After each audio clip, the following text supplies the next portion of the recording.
Although we've been in the industry for over 10 years, we established our brand as Perfumes for Less as a company in the year 2021.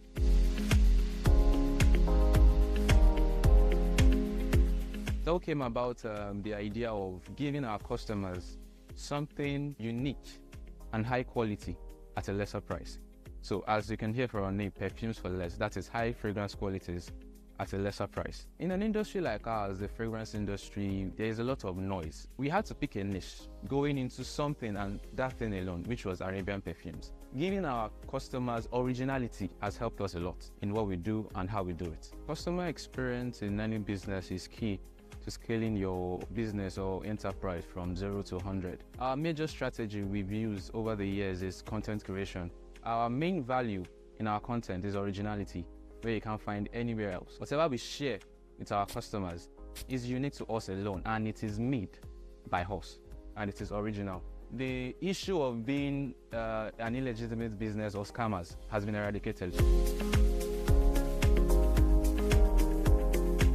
Squad has helped us in a lot of ways, not just the transaction. It has helped us in our via the e-commerce features as well, but we mainly use the transaction aspects, where our team has been used to confirm transactions over various mobile apps or various mobile devices, whether it's at the store, online, or even doing deliveries. And it has helped us reconcile our accounts, and it has helped us centralize our payments so everyone has a clear record of what we're doing here. Any marketplace you find yourself, saying your market is oversaturated is a child's play. You need to be able to find your own niche. That has helped us a lot to build a strong customer base. My name is Ejiro. Hi, and welcome to GTCO Fashion Weekend 2023. Last year was an amazing experience, and this year is even bigger and better. My name is Banke, and I am going to be your host for both days, so get ready to have fun. I look bright and shiny, and that's exactly what the vibe here today is. We have a very packed experience for you. You're not even ready. I mean, from presentations to masterclasses to the runway, it's so many things, because there's so much energy around because we have a place packed with all your favorite vendors, okay? Now I'm going to be running you through just exactly what you should be expecting today, okay? So now for the masterclasses, they're going to be happening at 2:45, going all the way till 4. And for that, we have Julee Wilson, we have Sergio Hudson, and we have Jawara, who's going to be talking on hair sculpting. Now, Julee Wilson is Black and Beyond and beautiful. And then for Sergio Hudson, he is going to be talking about unveiling the path to fulfilling dreams. I think I want to sit in on that one and listen to that. For the presentations, just imagine all your faves, but I'm not going to keep you imagining for too long, okay? We have Renjal, Ejiro, and the Fire Factory. And finally, for the runway, which is starting at 7:30, honey, you are in for it, right? Because we have 6 designers, okay? Ranging from Theophilio, Banke, Kuku, wow, Ejiro, Amos-Tafiri, Bruce Glen, Mazelle Studios, and Huishan, Zhang. So guys, it's going to be super duper amazing. I want to get to shopping, but I'm going to hold it yet and just speak to some of our vendors, okay? I have someone beside me who's literally twinning with my outfit. It's giving a lot of olive. Hi! What's your name? My name is Chiazo. Okay, Chiazo. So this is Brie Fabrics, right? Okay. So please tell me about the brand. So as you can see, Brie Fabrics is, we source the most beautiful fabrics you can ever lay your eyes on. Yeah, so that's what we're about. Lovely, lovely. Now, let me take a guess. This is your second time here? No, it's our 4th time. Wait, so what did you say? 4th time? Guys, it's her 4th time here. You don't come back to something 4 times if it's not absolutely amazing. Wow, how have all your experiences been? Well, it's always been the best experience ever. Always. We're so grateful for the opportunity. So far, how do you rate, today? Today it's picking up. It's picking up. So we hope by maybe mid-afternoon, later in the day, a lot more people will come through. So far, 4 times, what is the best thing that has happened to you at GTCO Fashion Weekend? The exposure. The exposure is so amazing. I mean, GTCO is, one of those brands that's so excellent in whatever they're doing, apart from banking. So I just love the way they take their time to put in the details and everything, give us good stands, give us good exposure. Like, it's so good. Listen, I love this drape so much. I might change into it at some point, but I'll be back. Thank you so much, Chiazo. So you've heard that Chiazo is a 4-timer. This is her 4th time at GTCO Fashion Weekend. You guys, you don't come to something 4 times if it hasn't been absolutely amazing.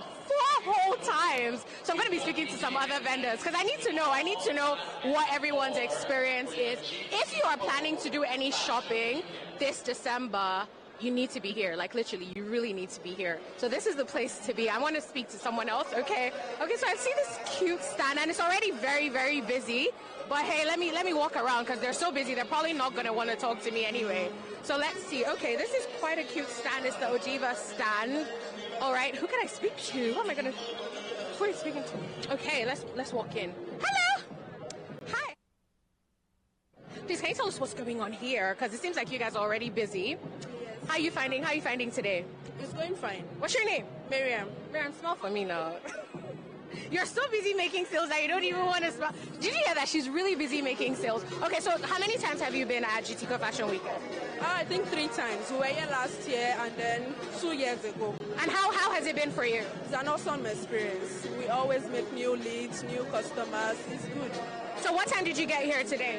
We got here 8 a.m. 8 a.m. And how's it been since 8 a.m.? It's been awesome. It has? Yes, it has been very awesome. I love it. So what do you have to say to GTCO? Thank you for this awesome experience that you keep giving us every year to find new customers. We really appreciate it. Thank you so much. Have a wonderful day.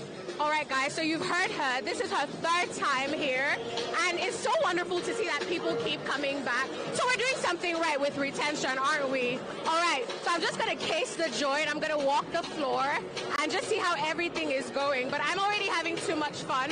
I'm seeing so many places that I want to shop.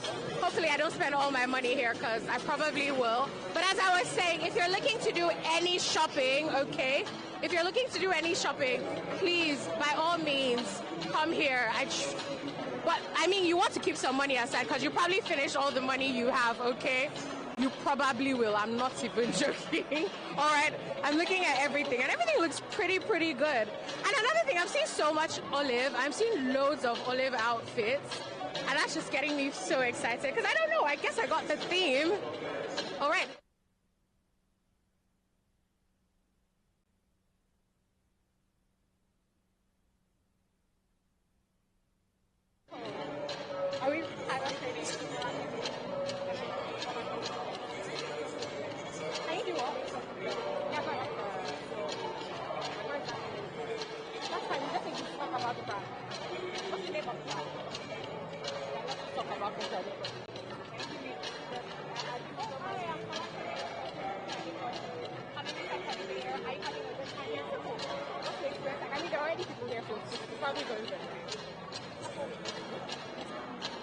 Hi guys, I'm here with Folakemi for Funke Adepoju. Hi, how are you doing today? Hi, perfect. Your hair is so beautiful. I'm so jealous. But how's today going? Not bad. Really nice. We've had quite a few people come around, so we're quite happy. When did you get here? We've been here all day, so say like from 7. And how's it been? Oh, it's been amazing. We've already had quite a few people come through. I love that. Is this your first time here? No, we've been here, I think, virtually every time since GT. I'm getting that from everybody, and it's getting me so excited. Okay, we're doing something right. I really love this. What would you say is how do you describe the brand? I think Funke always tries to make the women look beautiful. So I'd say beauty is her main essence. Whatever way she can make it. Afrocentric beauty. Exactly. So yeah, whatever way she can make women look beautiful. African. She's happy to, but she does a bit of both. So some African and some otherwise. What are you expecting from today and tomorrow? We're expecting to sell out. So that's what we're expecting. And the way it's going, you look like you will. We will. We look forward to selling out. Thank you. Come next time. Oh, you will come. Come on. This is your 1 millionth time here. You'll come. We are always happy to. Every year we'll be happy to. We love to have you. Thank you so much. I can't say it enough, honestly. I really, really can't. Okay, everything is so beautiful and everyone's having a good time. And the one thing I'm noticing is that everyone has been here more than once. So that speaks a lot to, I don't know, the quality of the event, how much fun it is, and the fact that people actually come here and get the best of the best. Every single brand that I have spoken to has been absolutely wonderful. But that aside, it seems like we're having fun. I mean, the music is pumping, isn't it? I'm going to speak to someone real quick, okay? And then, oh, you know, I actually have a bit of an obsession with crochet, so anything crochet gets me going, all right? So let me find out what's happening here. Hello. Who's going to speak to me?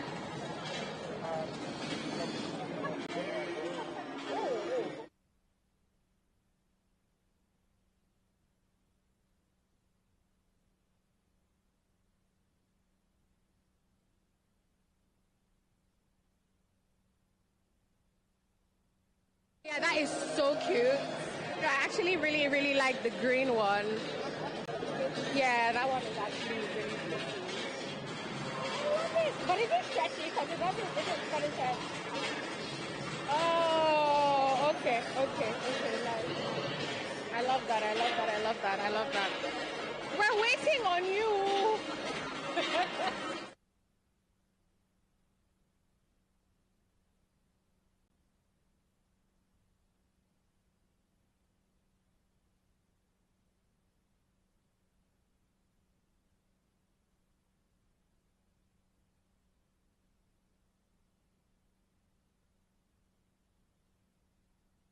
Joy, so what's up? You wanted to represent in proper attire. I love it. Please tell us about the brand. Oh yeah, this is Crochet. Like it says, it's a crochet business. We make handmade wares, 100% handmade, you know, for wares, bags like this, and accessories and so on. It just makes it stand out because it's unique. You know, it's not an everyday stuff, yes. So you can see what we have here. I know, I've already picked one of my favorites. But one question that always comes to mind whenever I think of crochets, how long does it take to knit a crochet piece? Let's say, for instance, how long did it take to knit this top? This top, I can do it in a day. A whole day? Yeah. Wow. No, you know, because I'll be taking breaks in between. Okay. That's it, yeah, but if it's like serious business and I have to deliver, I can do it in about 3 hours. Oh, wow. Yeah. Okay, then you must be really good and fast. It'll probably take me 5 years. I tried to take knitting up once. I didn't succeed. But how many times? Is this your first time at GTCO Fashion Weekend? Yes, this is my first time. It is? How are you finding it so far? Very interesting. Like, I appreciate GTCO so much for all the opportunity and the, you know, we just have a lot of things for free and I can't even understand how they were able to achieve that. I'm just so appreciative. I'm so happy about that. That caught my eye. What is it? Is that like, is that a mirror? Yeah, it's a bag. Oh, it's glass. It's an acrylic board. Oh, that is so cute. I kept on wondering, I'm like, is it an iPad? Is it a mirror? What?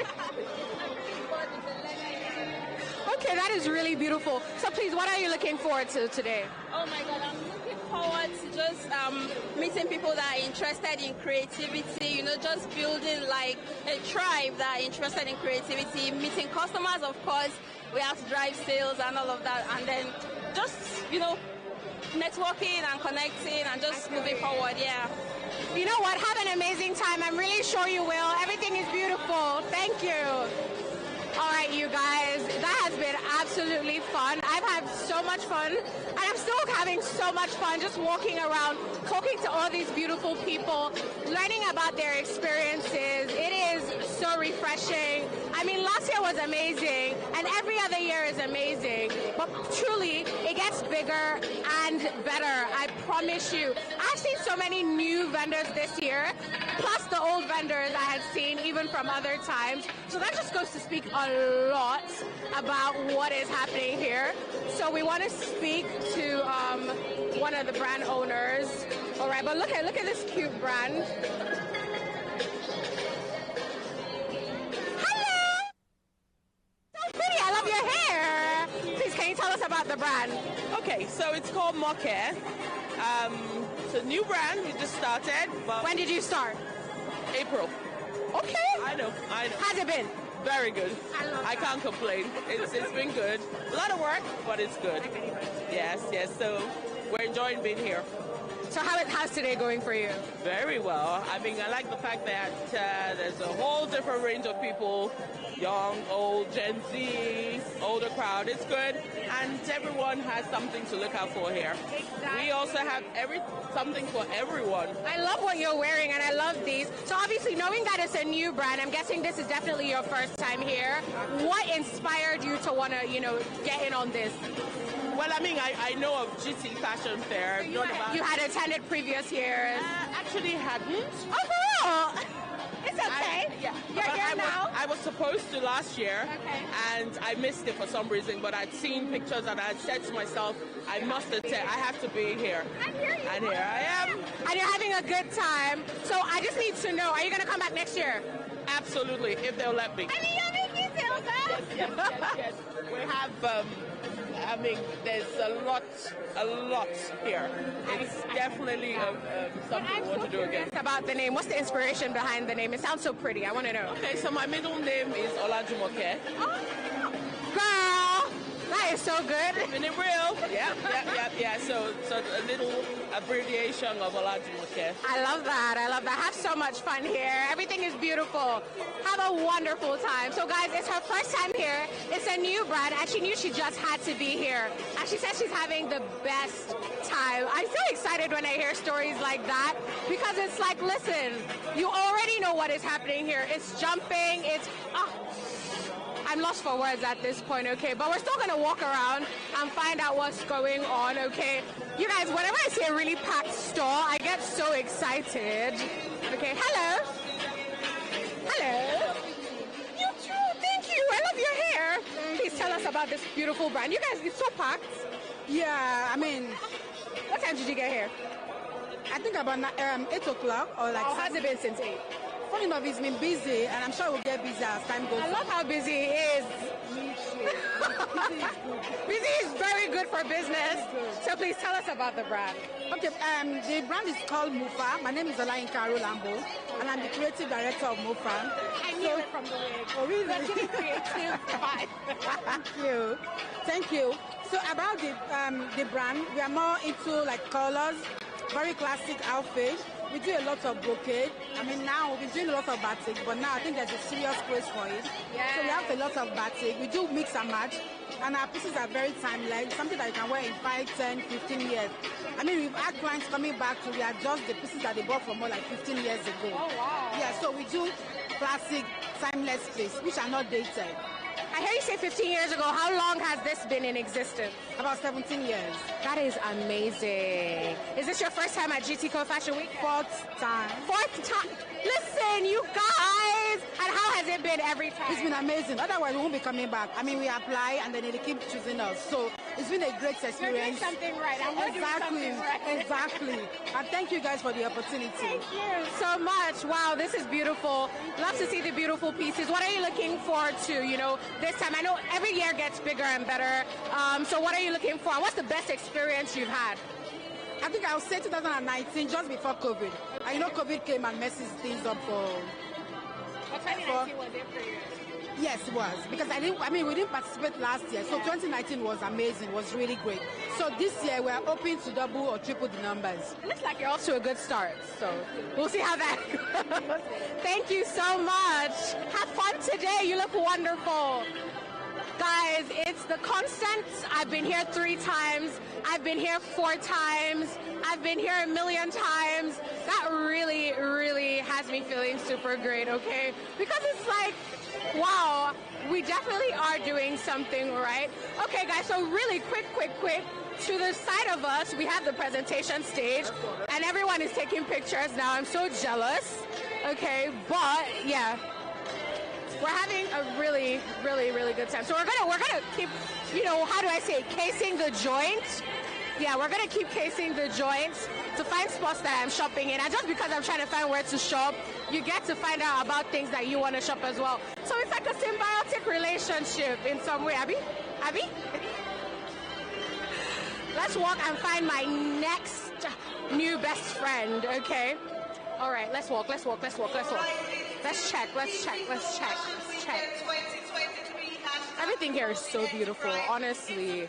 And we have all kinds of vendors, so it's not just clothing vendors. We have people who are selling jewelry. We've got skincare people. There's so many people. And don't forget, okay, coming up at 2:45, we have the Masterclasses. So you need to get ready for that. Oh, did I say Masterclasses? I meant presentations.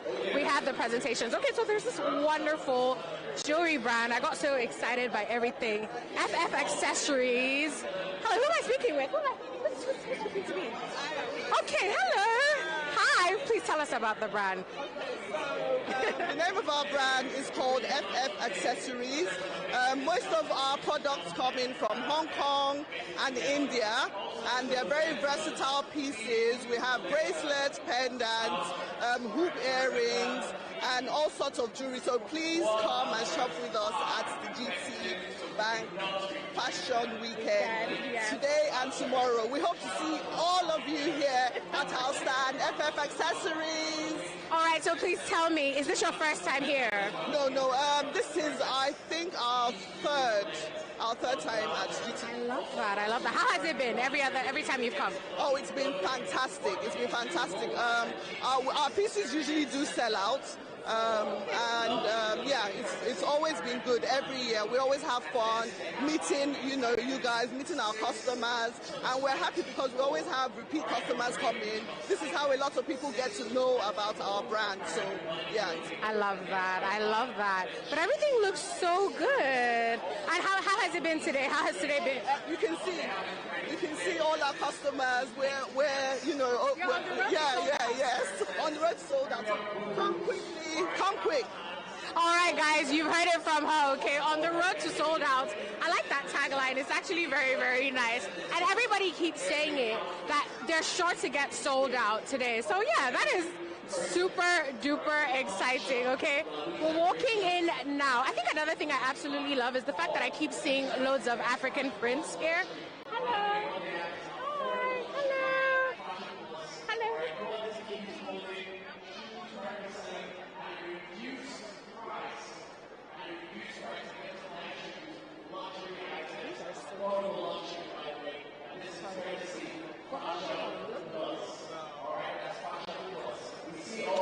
All right, guys, so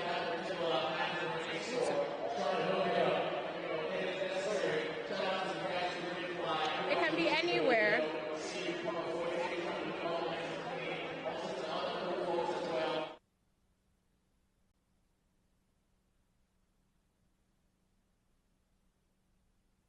Can you tell us about your brand?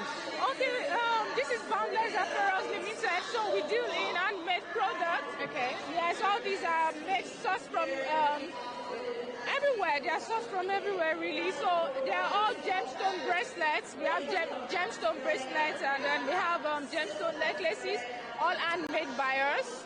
So we make everything. And we also customize. Okay. Oh, okay. Yeah, we customize. Let me show you one. Oh, please do. You can write your name if you want. So what is this made of? This is jasper. Jasper as it is, and these accessories are stainless steel, zirconia, all mixed together to give you the So unique this is a look. stack? Yeah, this is a stack. This is a set. We also use locally sourced materials, like these are corals. These are pure corals. But pure corals that are versatile. Instead of corals are not just for weddings. Like this. I know, this is actually very different. I would never have actually thought to. A coral in what I call a rosary. Yeah, so that's what we... That is actually very, very cool. Is this your first time here? Yeah, this is my first time. How are you finding it so far? Very interesting. I have so many people come here and make inquiries and actually make purchases, and they are intrigued. Like, this is a very intriguing. It is. It really is. Corals, and then you have it, something you can wear every day. Yeah. So what inspired you to come today? I wanted to meet new people, to expand the market, and so far so good, it has worked. I love that. So what are your expectations? to meet more and more people and to have more exposure.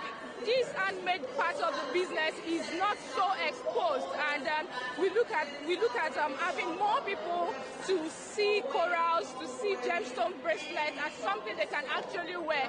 Like for instance, what I have on is a Japanese Terra X bracelet. So these are unique accessories. You can wear accessories and look very trendy. And we focus on men, really, because men are on that. You don't look at men so much.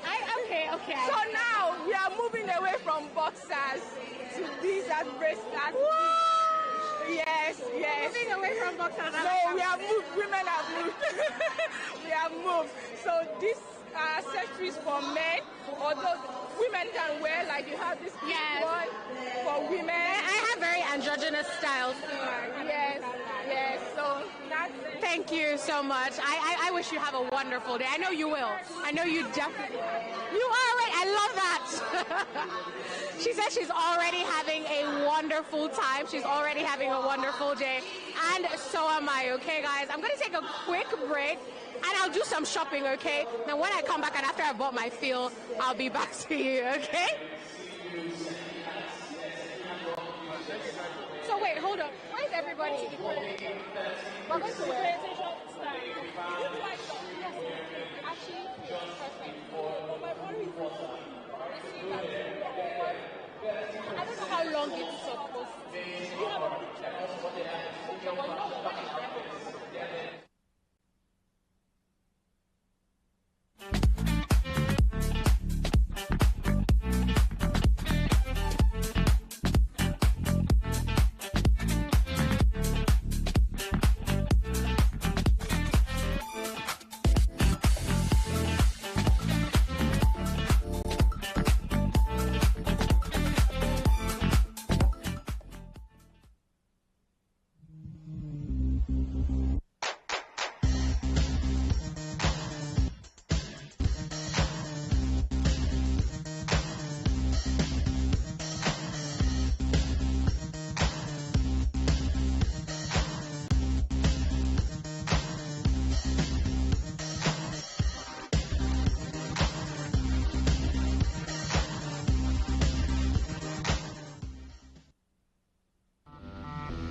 Although we've been in the industry for over 10 years, we established our brand as Perfumes for Less as a company in the year 2021.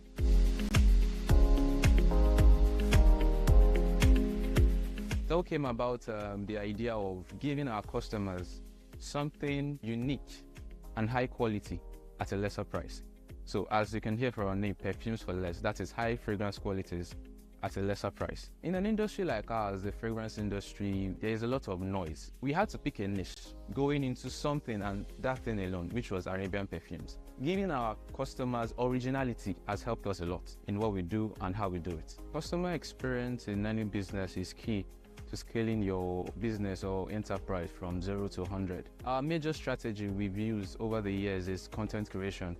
Our main value in our content is originality, where you can't find anywhere else. Whatever we share with our customers is unique to us alone, and it is made by us, and it is original. The issue of being an illegitimate business or scammers has been eradicated. Squad has helped us in a lot of ways, not just the transaction. It has helped us in our the e-commerce features as well, but we mainly use the transaction aspects, where our team has been able to confirm transactions over various mobile apps or various mobile devices, whether it's at the store, online, or even during delivery. And it has helped us reconcile our account. And it has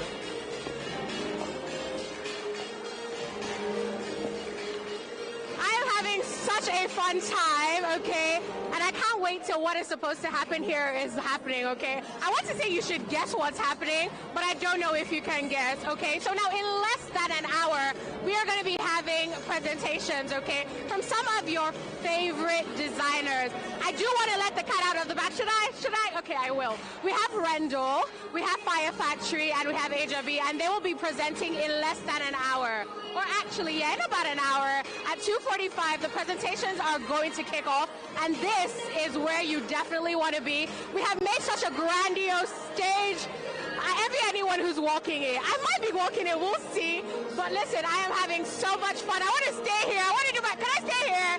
No, they're not going to allow me to stay here. But yes, we're having such a fun time. And this is only happening at GTCO Fashion Weekend 2023. So if you're anywhere else, here is definitely where you want to be. I'm Eve Bangkok, and I'm your host for GTCO Fashion Weekend 2023.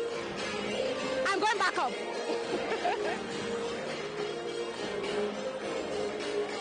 Okay, I'll come down now. Thank you. How do I do this? Well, what about joy? Life is waiting for you, so just open the door.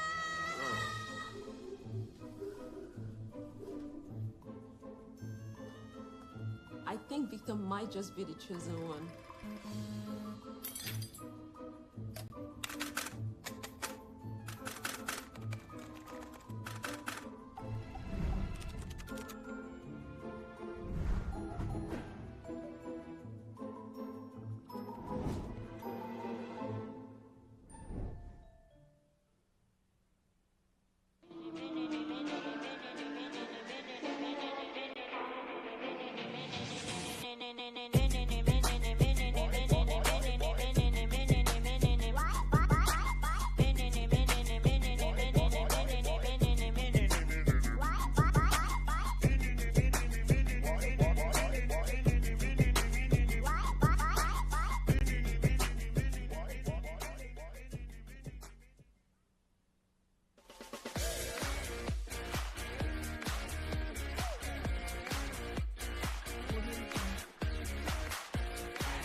Although we've been in the industry for over 10 years, we established our brand as Perfumes for Less as a company in the year 2021.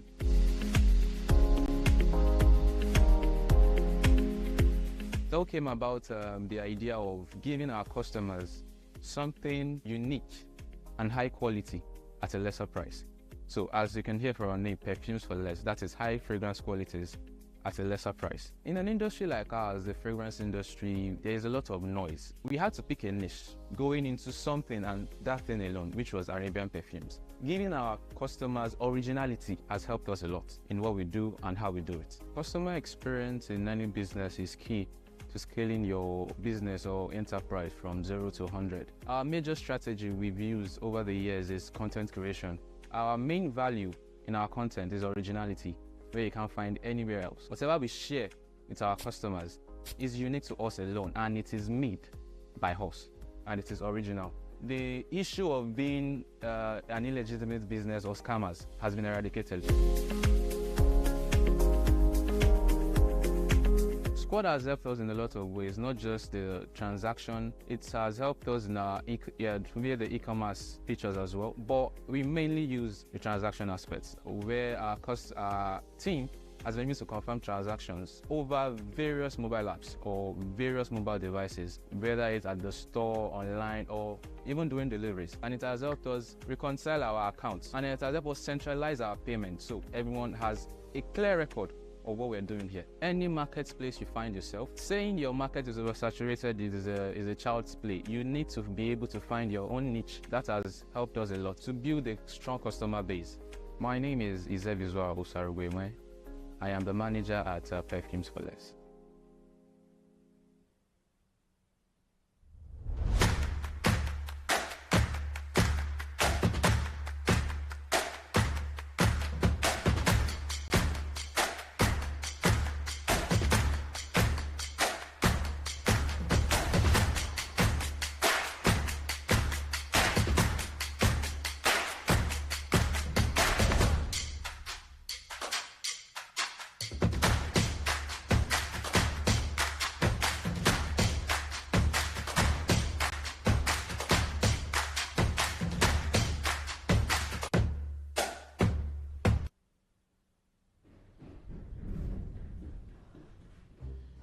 Don't worry, Jen.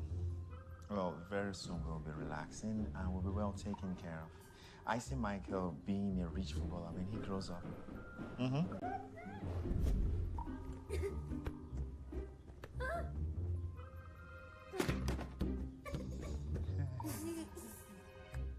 Well, what about Joy? Life is waiting for you, so just open the door.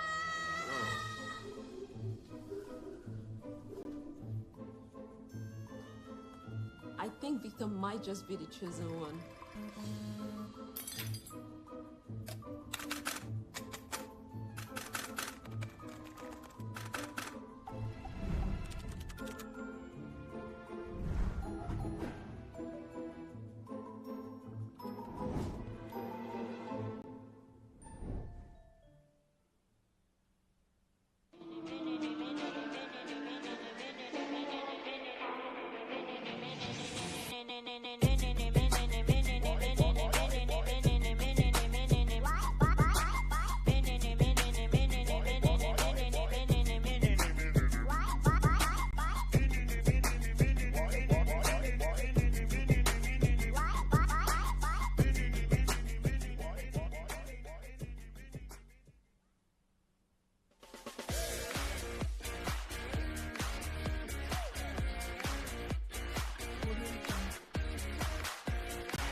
Although we've been in the industry for over 10 years, we established our brand as Perfumes for Less as a company in the year 2021.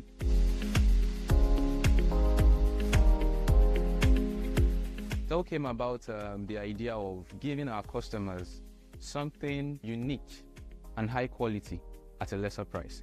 So as you can hear from our name, Perfumes for Less, that is high fragrance qualities at a lesser price. In an industry like ours, the fragrance industry, there is a lot of noise. We had to pick a niche, going into something and that thing alone, which was Arabian perfumes. Giving our customers originality has helped us a lot in what we do and how we do it. Customer experience in any business is key to scaling your business or enterprise from 0 to 100. Our major strategy we've used over the years is content creation.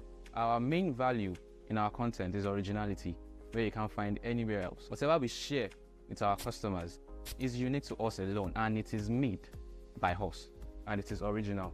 The issue of being an illegitimate business or scammers has been eradicated. Squad has helped us in a lot of ways, not just the transaction. It has helped us in our the e-commerce features as well, but we mainly use the transaction aspects, where our team has been able to confirm transactions over various mobile apps or various mobile devices, whether it's at the store, online, or even during deliveries. And it has helped us reconcile our accounts, and it has helped us centralize our payments so everyone has a clear record of what we're doing here. Any marketplace you find yourself, saying your market is oversaturated is a child's play. You need to be able to find your own niche. That has helped us a lot to build a strong customer base. My name is Ejiro. I am the manager at Perfumes for Less.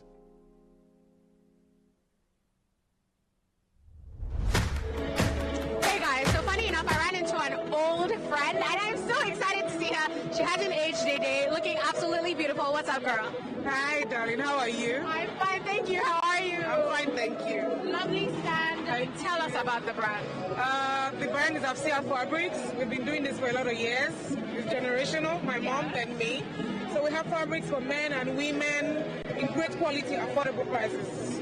Thank you. Wow, so how is it at GTCO? Is this your first time here? Yes, this is first time exhibiting, yeah.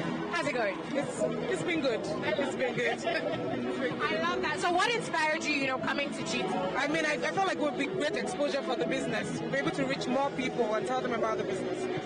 No lie about that. Anyways, everything looks so beautiful, so I'm going to come back when I'm done to come and shop, because I'm really just here looking for places to shop. Well, I'm sure you'd have an amazing time, okay? Guys, I'm about to be on the move again. I'll come back and just... Alright guys, so you've heard it, okay? Our first timers are super excited, and it's from all the gist that they have heard that's literally made them come here.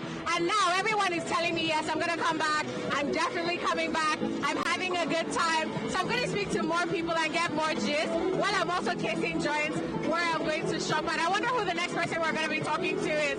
I'm super, super duper excited. Oh, this is beautiful. This is beautiful. Hello. Oh my God, you are so beautiful. What is your name? My name is Titi Lokwe. My brother. So you're my namesake. I'm a Titi as well. Titi Liar. Yes. Titis are always so cute. Jeez. So please tell us about the brand. Oh, my brand is called Lokpelewa. And we sell the most beautiful turban. I mean, look at me. Look at me, yeah. And they're quite affordable as well. And we're here at GT Bank, and we've been selling a lot. You said they've been selling a lot. Thank you. Yes, I've been selling a lot, quite a lot. Yes. I love that. So how many times have you been here? Is this your first time? This is my second time. This is my second time. Were you here last year? Yes, last year. The first time was amazing. And when they called me back, I was happy to come. We love that. Okay, what are you looking forward to today? Oh, meeting new customers, seeing my customers face to face, and all that. I can't wait to see them. I can't wait to hug them. And more sales, of course. That's why we're here. I love that. We love that for her. I need one. I'm not good with it, so I'm going to come back and you're going to, yeah. All right, guys. I'm having so much fun. I mean, there's just some fashion pieces that I'm always scared to try, but I'm not as scared anymore, to be honest. I promise you. I'm actually having a really, really, really fun time. These bags are absolutely beautiful. Hello. Hello. Hi. What's your name? Joseph. myself, let me talk for Theophilio. Please tell us about the brand. I'm the creative director of 3K Bags.ng. We are here today just to make ourselves well known to the world because we see that this is a great opportunity for we, and we really appreciate God for this wonderful opportunity. Thank you. So this is your first time here? You said? Is this your first time here? This is our first time here. And how has it been so far? Yeah, it has been awesome. It has been awesome. Great. I love that. So what are you looking forward to? We are looking forward to make more sales. To be honest, everything has been fine, but we are still looking forward to have more customers. I mean, you're here today, you're here tomorrow. Without a doubt, you will. You definitely. But everything looks beautiful. Have an amazing day. All right, so everyone is looking forward to more sales, okay? Everyone wants more sales. Now, I'm telling you, there are some things I am forever a fan of, and beaded bags are definitely one of them. This is African. Hi, Serbia! It's me again in 2023. Listen, I had so much fun here last year. I am here again. Hi, guys. How are you? Hi. What's up? Sisters. How's this year going? Fun. We're having so much fun. We're selling so many bags. Come to our booth. I don't know what I'm waiting for. Come and buy. Come and buy beaded bags. Hi. So, I mean, when did you get here? We came around 10. So we set up within an hour. You set up everything? Wow. Yeah. And the setup is fine. So much. So I, for a fact, know that this is not your first time here. What would you have to say about this year? This year it's bigger, it's better, it's smoother. We love it. We're so happy to be here. It's bigger, it's better. Come through. Oh, this. I'm coming back. Yes, it may seem like I'm working, but I'm also searching places to shop. Thank you. All right, guys. Oh, we need to take quite a walk. So let me just pass here. Where are we going?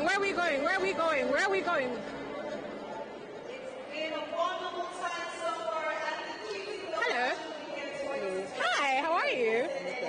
I'm good, thank you. Please tell us about the brand. It's Mimikasu. Talk. Okay, so Mimikasu is a fashion brand that attends to the needs of the sophisticated woman. We make custom-made pieces that are hand-beaded. Some of them are embroidered, some of them are hand-beaded. We also have two pieces in here that we're selling right now, and we're also giving 10% discount to people that buy. So how's GTCO Fashion Weekend going for you? So far it's going good, actually. We've had quite a number of people coming, and I think today is going good. So this isn't your first time here, is it? Oh no, this is our second time actually. We were here last year, and it was actually a very great time last year. Compared to last year, how is this year? I'll say it's too early to tell because I mean it's 2 days, and from what we saw last year. But your business is already going out. I mean, we are one of the fastest growing brands in Africa, so yeah, I understand the attention. But tell me, as a whole, what do you have to say about GTCO Fashion Weekend, just as a concept, All of this for free. Come on. You are here. Yeah, that's what I'm saying. Come on, this is great. All of this for free. Come on. He's asking us a question that is, it's a statement in itself. For free? For free? This is free, guys. This is free. This exposure is free, and we have people from all over the world come here. So we love the exposure. Thank you, GT Band. You guys are doing a great job. We actually are very grateful for giving us the opportunity to be here. Thank you so much. Thank you. It's a wonderful brand. Thank you. Guys, everyone is like, I have heard this so many times, like all of this for free. All of this for free. Yes, all of this for free. This is actually one of the brands that I'm always shopping real quick. Hello. Hi. Hi, how are you? Good afternoon. Please talk to me about Zephans & Co. I mean, I shop here already, but talk to us about it. So Zephans & Co. is a female clothing ready-to-wear brand. We produce dresses, fansets with our own custom fabric. Some of them are custom fabric made. What else would you like to see? So now, how are you finding today? How's today treating you? Today is not been treating us really well because basically we're not running discounts. So our customers aren't really. They say why are they shopping here if there will be no discount? That they would rather shop on the website than the store. I really don't know because the CEO isn't around at the moment, so I don't know why exactly we're not running discounts. Well, don't worry. I'm pretty sure that things will pick up, and maybe you should get those discounts running. How about that? Definitely get those discounts running. But what are you looking forward to today? We're looking forward to sales, we're looking forward to customers, meet them and appreciate them for always coming into the store to shop from us and give them premium customer service. And discounts. Definitely give them those discounts. All right, guys. Okay. Hi, guys. Okay, so now we're going to be walking. Ooh. Is that, what is that? What is this? What is this? Hello. Hello. Hi, I'm fine. How are you? Do you want us? Oh, sure. Let's do that. Okay, guys, we're going to take a little walk. Ooh, this is cute. But wait. Let's have a look of everything here first. Okay, so please walk us through. All right. Hi, guys. My name is Rilwan. I'm the head of sales and head of makeup at this Ega and Extra Makeup Solution Company. We are not just a makeup company, but we are a makeup solution company. We do beyond makeup. We are for extraordinary women. We are for everybody. We are for women of color. We give you extraordinary service at an affordable luxury amount. So, of course, we have our beautiful wing lashes. We have our single eyeshadows. We have the ultra mix palette. And one thing about Ega and Esther is we don't just produce products. We produce products with skincare benefits. What I mean is cruelty-free products. So we have you in mind about breakouts, about acne, about blackheads. No, our product is designed under an hygienic environment, and we have you in mind. So like our eyeshadow now has shea butter in it.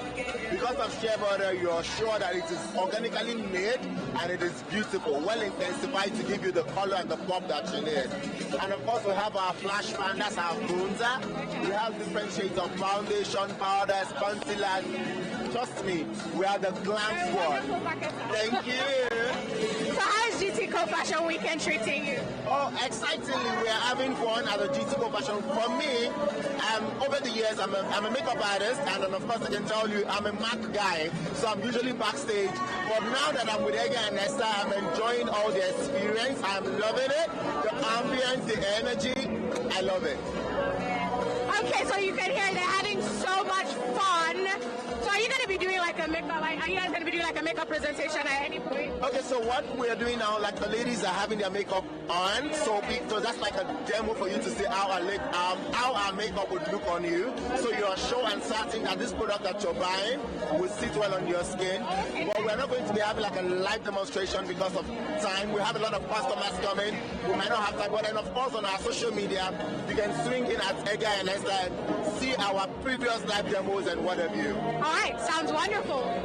Let us go again. Where are we going? Where are we going? Where are we going next? Where are we going next, guys? Everywhere is so beautiful. Literally, I'm having way too much fun. Ooh, that looks nice. That looks nice. Hello. Hi. What's up? Tell me about the brand. Okay, this is the Ejiro Amos-Tafiri brand. It's a luxurious brand for women wears, and it's owned by Ejiro Amos-Tafiri. Oh yeah, we have Runway tonight. Yes. So you can catch this brand on the Runway tonight. Okay, how is GTCO Fashion Week going for you? It's been an experience, and we're loving the customers that are coming in to shop from us. So it's a nice one. I love that. Is this your first time here? I'm guessing not. No, but it's the first time. But compared to, all the other times, how would you rate today? Over what? Over 10. I'll give it 9 over 10. Ooh, okay, that's good. That's a really good rating. So, okay, have a fun time. I'm looking forward to the runway, okay? So, Ejiro Amos-Tafiri is going to be on the runway, and the runway start at 7:30 p.m., all right? So, you definitely want to catch that. And we're here at the Dabota Cosmetics stand. Look at all the wonderful things they have here. Hello. Hi. Good afternoon. How are you? I'm fine, Maya. Please tell us about the brand. Everything looks so beautiful. Yeah, it's very, very beautiful in the water cosmetics. So how are you finding today? It's very good. Everything is going smoothly. Sales, everything good? Yeah, we thank God we are selling. What are you looking forward to for this whole experience? I'm looking everything to go well and less customers come. More customers and more sales, yeah? All right, but are you having fun? Yeah, I'm having fun. Very, very fun. She said loads of fun. I love that. I love that. Okay, guys, now we are at the Trax Apparel stand. Hi! How are you? You guys look so beautiful. This is beautiful. So please tell us, how is Trax going today? Trax is going well. We're doing so awesome. Thank you. It's so awesome to be here. GT Fashion is a life-changing kind of thing. So we're so happy to be here. Thank you so much. How many times have you been? Well, this is actually our first time in GT Fashion Week. Yeah, it's actually Trax's first time to be in GT Fashion Week. And so far, first time, it's going really, really well? Awesome. It's going well, actually. Like, we've been meeting a lot of people. It has actually created a lot of exposure for the brand. So for that, we're actually truly happy. I love that. I love that. But what are you looking forward to from the whole experience? Well, we're looking forward to, widening our customer base. We're looking forward to more exposure. Trax is actually a luxury fashion brand.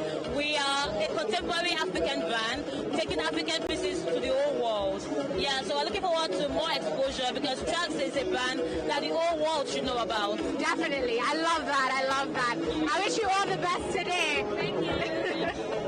So it's their first time, but they're saying they're doing amazingly well. And I definitely love that. Okay. I love that. Hello. Hello. I love what you have on. I'm coming. Let me come meet you. Please tell us about the brand. This is Oiva Couture, and it's a luxury handmade brand, made in Nigeria. Our products are all made in Nigeria. We have leather goods, just footwear, handbags, purses, and we do ready-to-wear clothing as well. Yeah. So, how many times have you been at GTCO Fashion Weekend? My first time. Your first time? How's it going? Very fine, very well. I love that. Everything here is absolutely beautiful. And it's nice to hear that, okay, this is your first time. So over 10. Great today. Today, so far. 10 over 10. Girl, it's 10 over 10 and the day has barely even started. I love that. I love that. But what are you looking forward to overall? I'm just looking forward to meeting more people, more visibility for our brand, and just generally learning from the masterclasses and all of that. Yeah, I love that. I love that. These are really beautiful pieces. To find out they're handmade in Nigeria is absolutely lovely. Thank you. Thank you. These are so good looking. So good looking. Ooh, okay, this is actually really pretty. I'm just looking. Okay, guys. So in a little while, we're going to be having the presentation. Do not forget. That's what I'm talking about, presentation.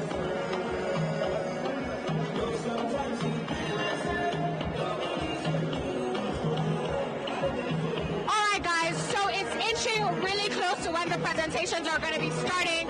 Presentations start at 2:45. I'm Eve Banke bringing you GTCO Fashion Weekend 2023 and it's an absolute blast.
Although we've been in the industry for over 10 years, we established our brand as Perfumes for Less as a company in the year 2021.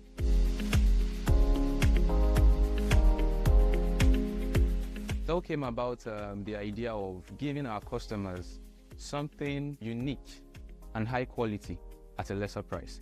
So as you can hear from our name, Perfumes for Less, that is high fragrance qualities at a lesser price. In an industry like ours, the fragrance industry, there is a lot of noise. We had to pick a niche, going into something and that thing alone, which was Arabian perfumes. Giving our customers originality has helped us a lot in what we do and how we do it. Customer experience in any business is key to scaling your business or enterprise from 0 to 100. Our major strategy we've used over the years is content creation.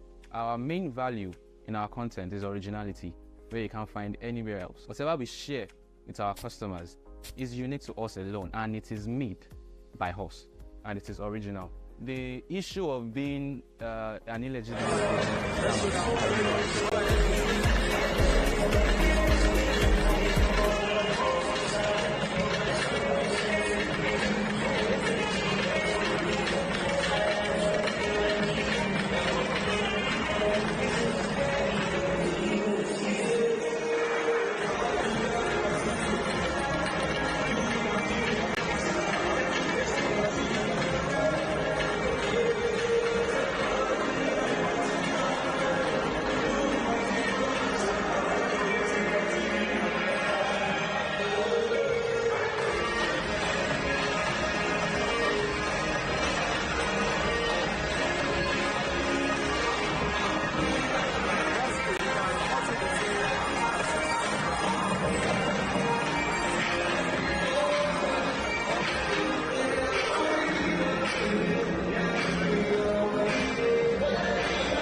That's right. Let's quickly run through some of the vendors who are here and are doing amazingly well. We have Afro by Nature.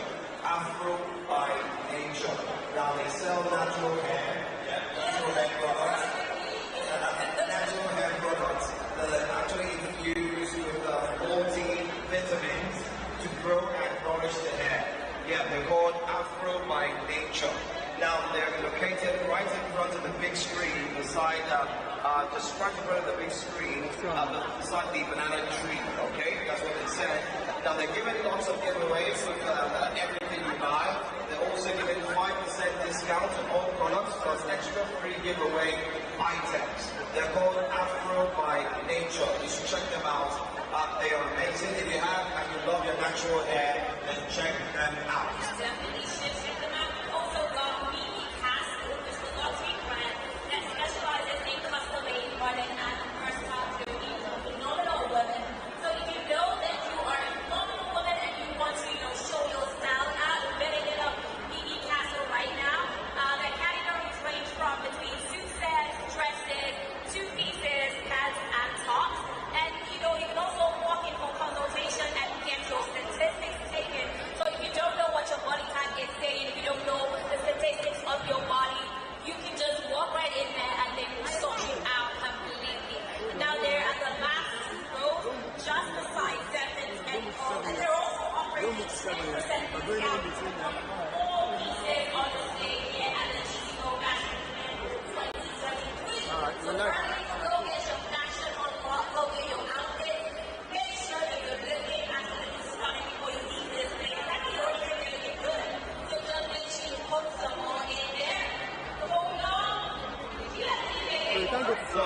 stop quickly. We've got kids. Yes, we have kids, and we are thinking of merchandise something for kids. So I have good news for you. If you're looking for quality outfits for your kids, stop at the regular kids booth and get items at affordable price. Yes, the whole regular kids is at the second booth or the second row on the left from the entrance. As soon as you get in, second booth to the second row, second row on the left. Are you ready? The whole regular kids. You like this? The shop there, you can also be involved in the first 10 weeks. You get 10% discount on any outfit. So check them out. Regular kids, that's what they're called. You might want to take a look at what they have in store for your children. I can see a few kids on the floor, they're walking around. Parents, hurry up, make sure you go buy something for your kids as well. In the meantime, before we go straight for the break, I just want to give a special shout out to Hans and Renee. The gelato is on point. Oh my gosh, it was tasting different to what's in my nerves. If you haven't tried it, I strongly advise you to. Make sure you do, okay? Come down to the GTCO Fashion Weekend. It's only live here in Lagos. We're live at the radio booth and we're having a great time. We've got DJ M90 who'll be giving us some more music while you go around the shop. And please feel free to post some pictures on International GTCO Fashion Weekend 2023, okay? And just check the pictures out, alright? We'll be right back to give you more information. Stay with us.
Victor might just be the chosen one.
Although we've been in the industry for over 10 years, we established our brand as Perfumes for Less as a company in the year 2021.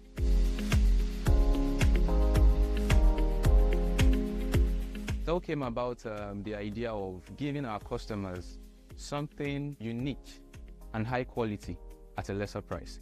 So as you can hear from our name, Perfumes for Less, that is high fragrance quality. Don't worry, Jen. Well, very soon we'll be relaxing and we'll be well taken care of. I see Michael being a rich footballer when he grows up.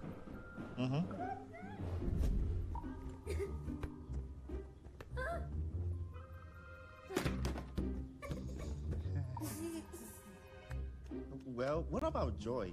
Life is waiting for you, so just open the door.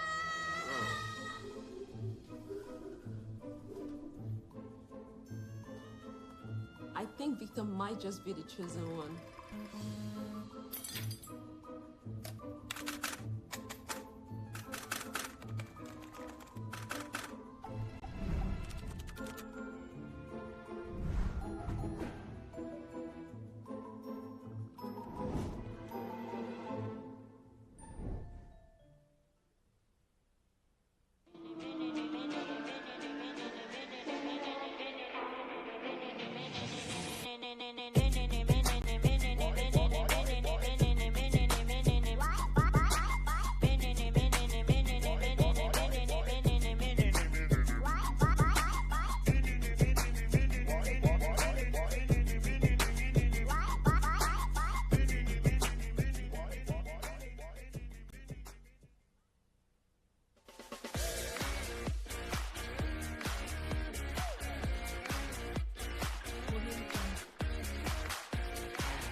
Although we've been in the industry for over 10 years, we established our brand as Perfumes for Less as a company in the year 2021.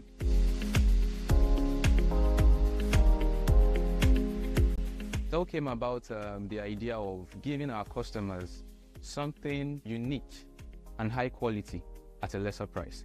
So as you can hear from our name, Perfumes for Less, that is high fragrance qualities at a lesser price. In an industry like ours, the fragrance industry, there is a lot of noise. We had to pick a niche, going into something and that thing alone, which was Arabian perfumes. Giving our customers originality has helped us a lot in what we do and how we do it. Customer experience in any business is key to scaling your business or enterprise from 0 to 100. Our major strategy we've used over the years is content creation. Our main value in our content is originality, where you can't find anywhere else. Whatever we share with our customers is unique to us alone, and it is made by us, and it is original. The issue of being an illegitimate business or scammers has been eradicated.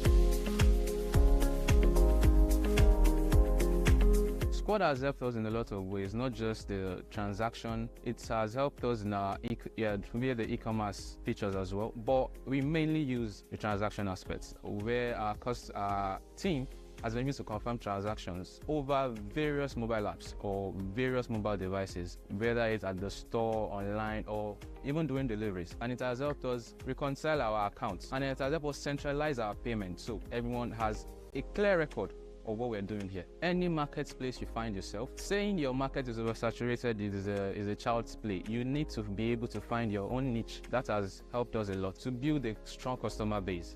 My name is Ejiro. I am the manager at Perfumes for Less.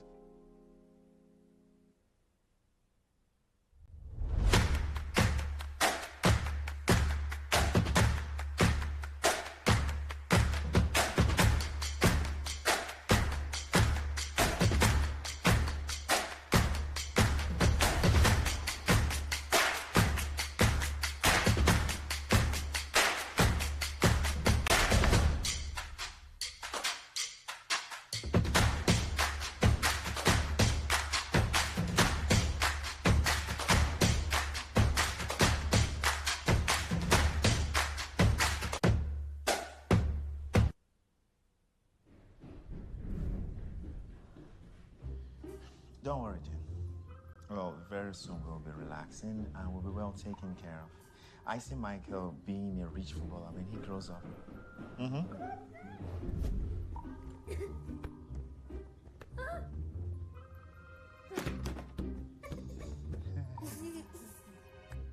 Well, what about Joy? Life is waiting for you, so just open the door.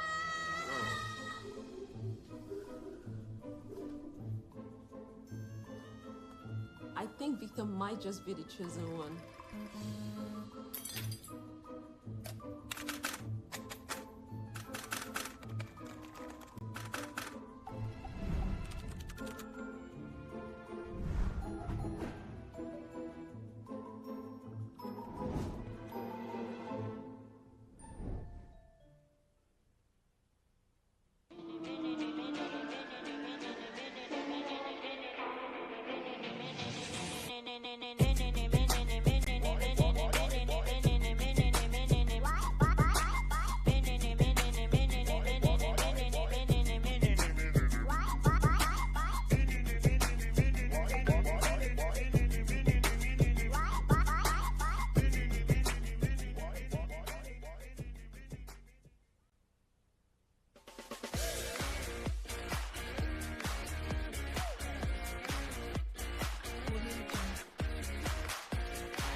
we've been in the industry for over 10 years. We established our brand as Perfumes for Less as a company in the year 2021.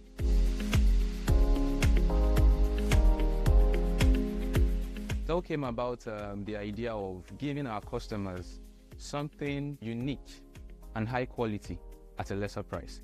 So as you can hear from our name, Perfumes for Less, that is high fragrance qualities at a lesser price. In an industry like ours, the fragrance industry, there is a lot of noise. We had to pick a niche, going into something and that thing alone, which was Arabian perfumes. Giving our customers originality has helped us a lot in what we do and how we do it. Customer experience in any business is key to scaling your business or enterprise from 0 to 100. Our major strategy we've used over the years is content creation.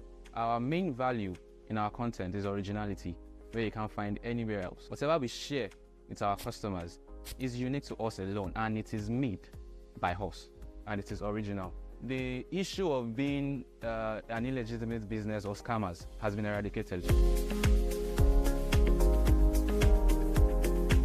Squad has helped us in a lot of ways, not just the transaction. It has helped us in our via the e-commerce features as well, but we mainly use the transaction aspects, where our team has been able to confirm transactions over various mobile apps or various mobile devices, whether it's at the store, online, or even doing deliveries. And it has helped us reconcile our accounts, and it has helped us centralize our payments so everyone has a clear record of what we're doing here. Any marketplace you find yourself, saying your market is oversaturated is a child's play. You need to be able to find your own niche. That has helped us a lot to build a strong customer base.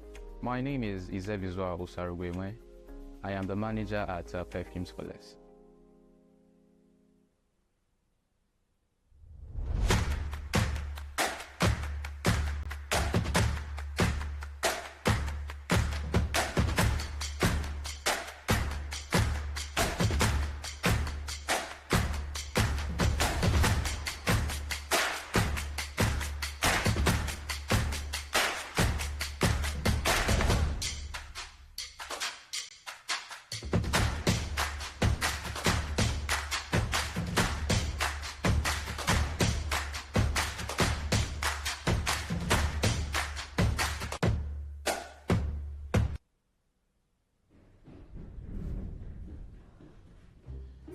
Don't worry, Jim.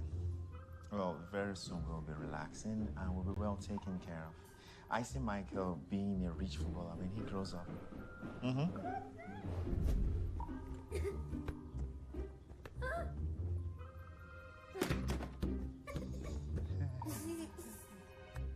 Well, what about Joy?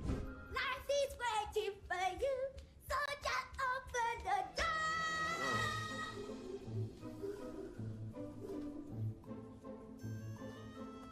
I think Victor might just be the chosen one.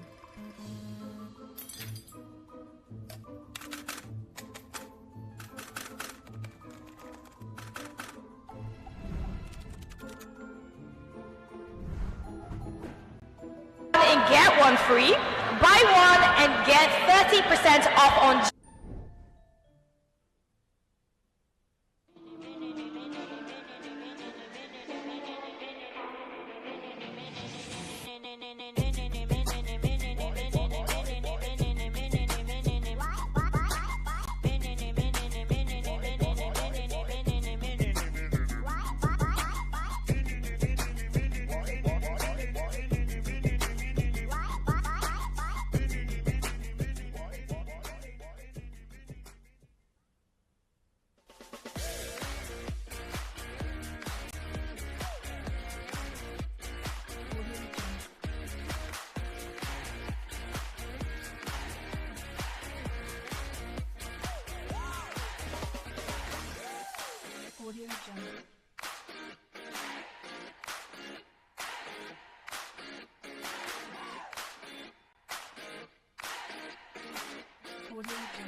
Aminu.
Yes.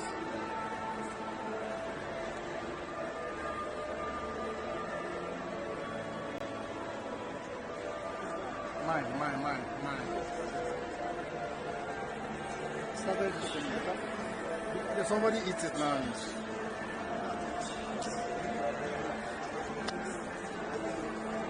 I'm not good.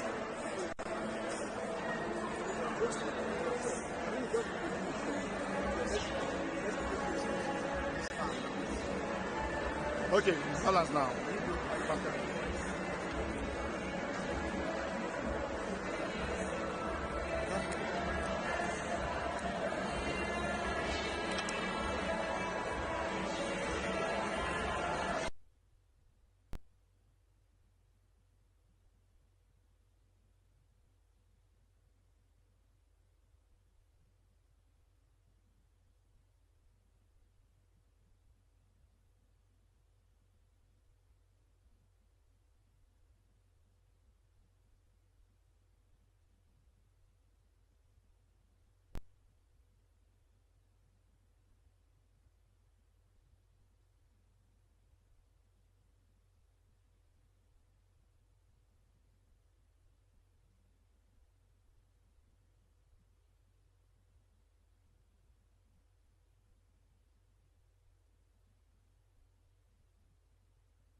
Bro.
Let me point the focus.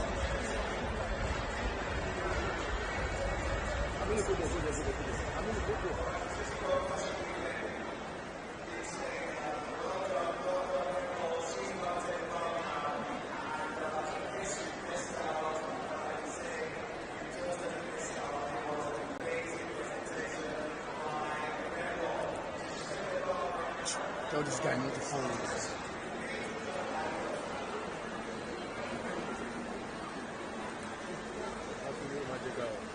Sorry.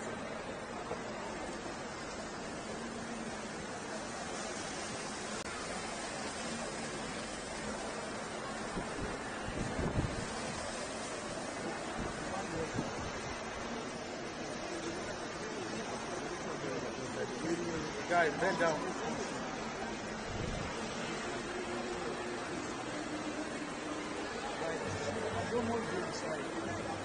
She's here yet.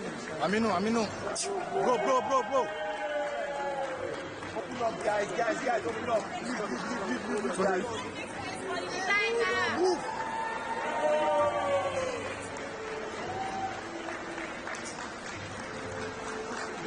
Don't move. Okay.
Congratulations to you, Rendell. That was a great presentation.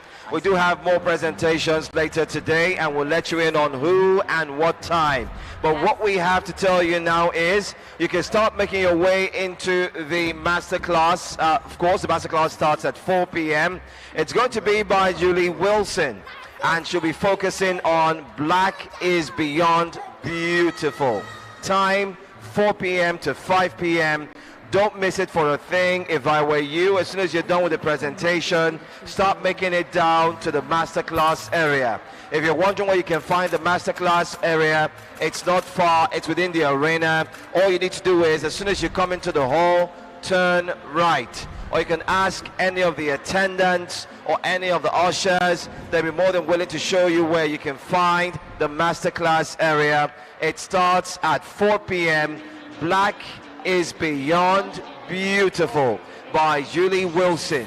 Don't miss it for anything.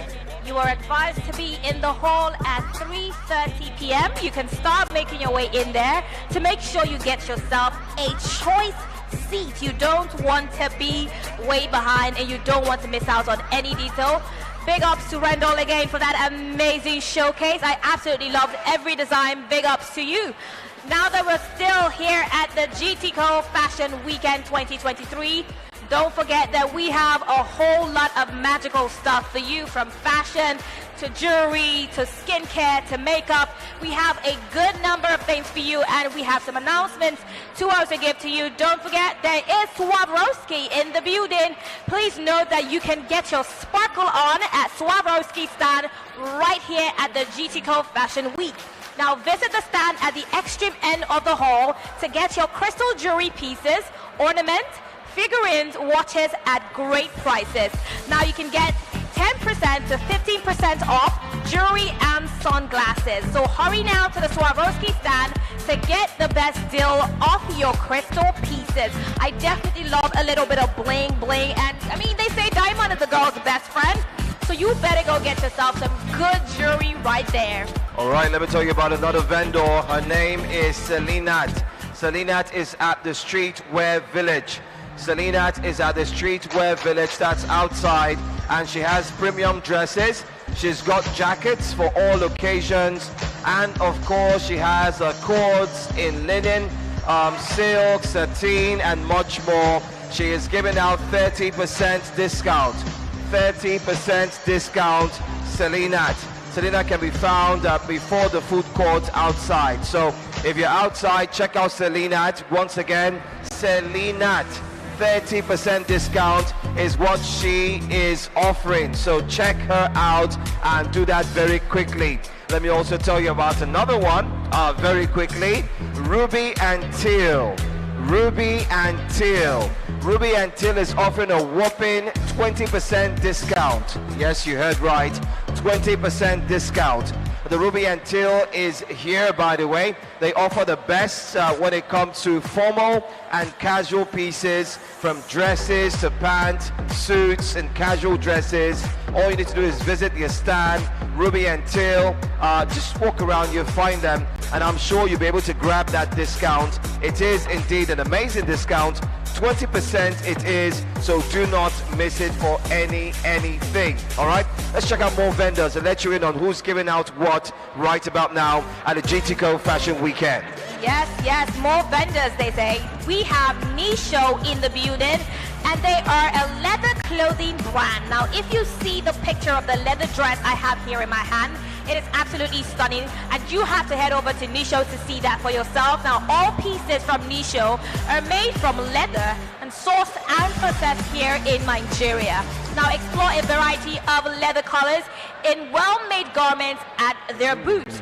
Now, their booth is somewhere in the hall. You need to find Nisho right now, because they're giving discounts of 10% to 25% off. That is real good for leather outfits. 10% to 25%. Find Nisho brand, where you get leather clothing wears. They're absolutely stunning. We also have another really good bespoke couture brand, Reina Idris, which is one of the leading bespoke couture brands all the way from Abuja. Now, their sister brand, Oiva by Reina Idris, is displaying ready-to-wear glamorous purses and shoes for special events. Now, there's a good news for brides-to-be, because you can have a chat with their creative director and get discounts as well. Now, discounts are available on all products and display. Now, hurry, because the items are being grabbed as we speak. This is good news for the brides-to-be. This is good news for people who love real nice outfits, as Reina Idris is definitely here to serve you all the way from the city of Abuja. That's right. Well, let's tell you some more. If you're outside, you can check out La Primavera. La Primavera. La Primavera is indeed giving out amazing gift items. If you shop from up to 100,000 naira and above, you get a whooping gift. Yes, I said so. 100,000 and above. Check them out. They are the village, that's the market square. They're outside La Primavera. They've got everything you need to dress, look good, and of course come out looking stunning. So make sure you indeed check them out. They are outside, and don't miss them for anything. Well, let's tell you that the Masterclass, the very first one for today, will begin. You can see people are lining up already. If you're wondering where the Masterclass will hold, as soon as you come into the hall, turn right. Turn right. You'll find the Masterclass area, and you can join the queue. It's going to be by Julee Wilson. The theme is Black is Beyond Beautiful. That's like BBB, right? Yeah, triple B. Black is Beyond Beautiful, all right? Check it out. It starts at 4 p.m. In the meantime, you can join the queue. Make sure you get the best seats first. And let me tell you this. We have gift packs on every chair. We have gift packs on every chair. That's nice. Yes, inside the hall. We're talking about where the masterclass will hold. We've got gift packs on every masterclass chair for everyone who is going into the hall. If you think I'm lying, well, just go towards the hall and peep. If you can peep, I'm sure you would see the chairs are indeed covered with amazing GTCO Fashion Weekend bags loaded with gift items for you. So don't miss it for a thing. Join the queue. Tell your friend, hey, let's go see how Black is Beyond Beautiful. So come one, come all, join the queue. The masterclass will begin at exactly 4 p.m. and we're asking everyone to get ready, join the queue, and make sure that you are indeed ready to learn some more from Julee Wilson. Right. We have an amazing cosmetic brand in here. While we're all queuing for the masterclass, don't forget you can still shop right before you go in for the masterclass. We have Kanda Cosmetics right here, and they're actually by the radio booth. Now, they're a junk-free, environmental-friendly, natural body care product brand.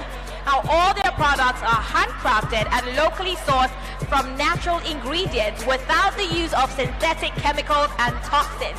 Now, in this time where we're all careful about our skin and all of that, Kanda Cosmetics is telling you that they have got you covered.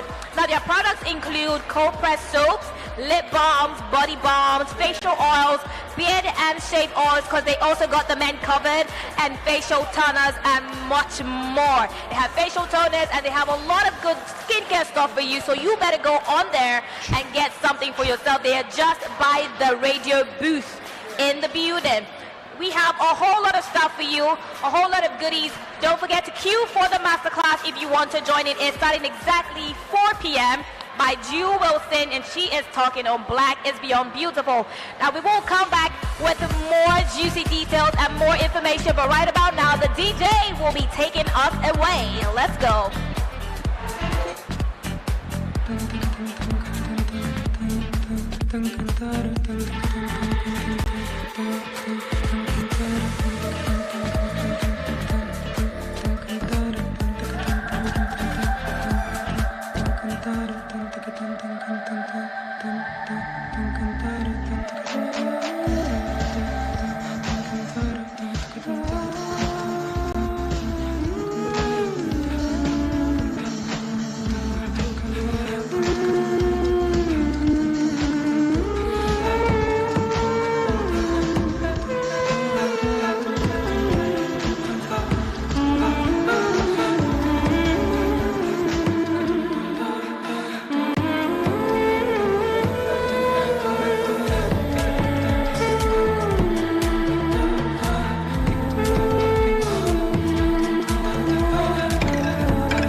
the GTCO Fashion Weekend 2023. While you're queuing for the Masterclass, let's quickly announce that Ajobi will be engaging in her presentation. It's at the presentation stage. As soon as you walk in, this time to the left, you cannot miss the presentation stage. Ajobi is ready and set to go.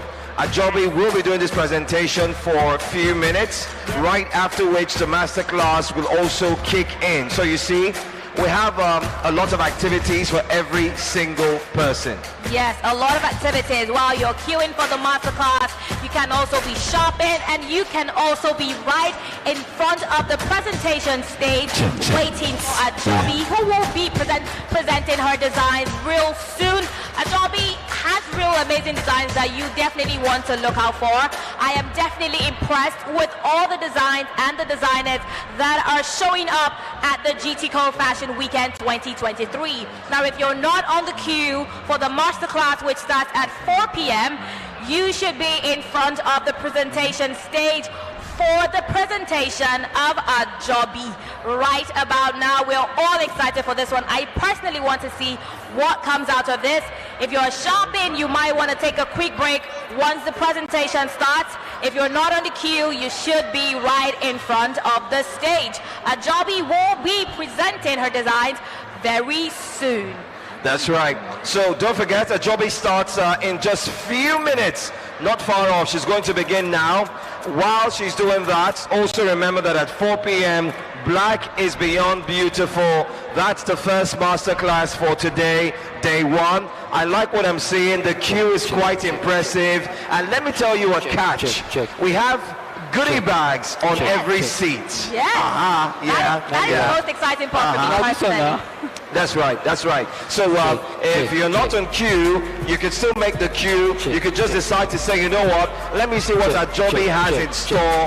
If I like what Ajobi is doing, I could also purchase some, and then you can make it back to the Masterclass and still join in. So you have nothing to lose. Let me also announce to you that we do have an amazing vendor who's also here.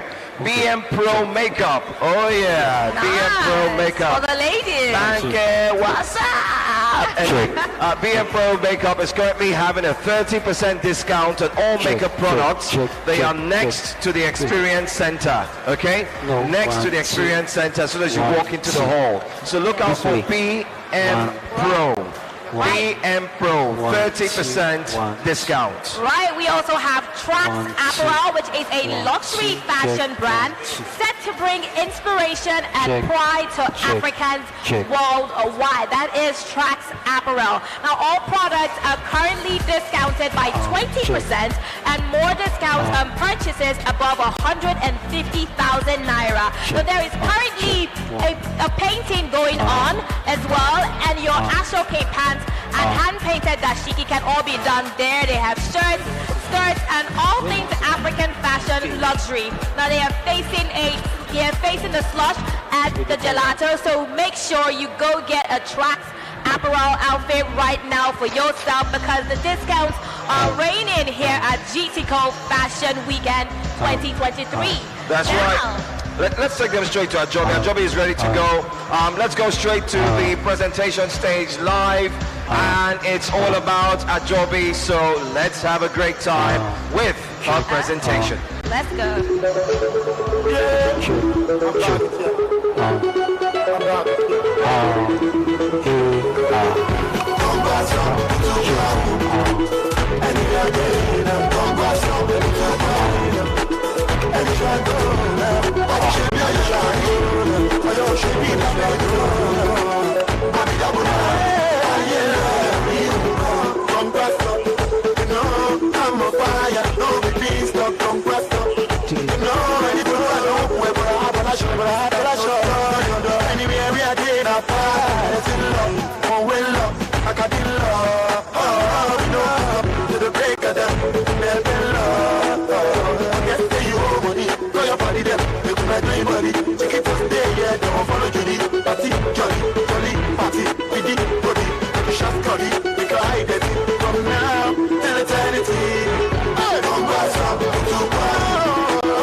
down to that girl.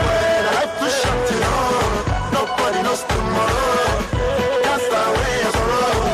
You like no tomorrow. Hey, honey speaking. You any idea? Waiting. Shut up. The magic me there. I go.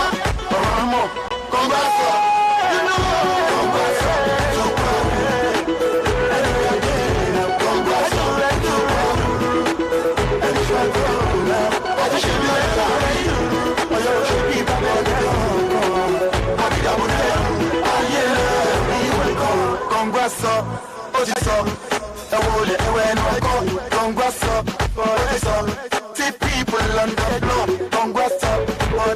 My personality, no matter at all. Congrats up, all I want is cash and fun. Congrats up, Ibashile. Congrats up, if I like play. Congrats up, Kilo Day. Congrats up, Edekin Tayeni. Edekin Shayeni. Edekin Tayeni. Only more Shayeni, open Tayeni. You know, congrats up, anywhere they do, congrats up, I just should be a lady, but you should be my baby. I'll be double down. I love you. Congrats up,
that's something they say that you're wanting.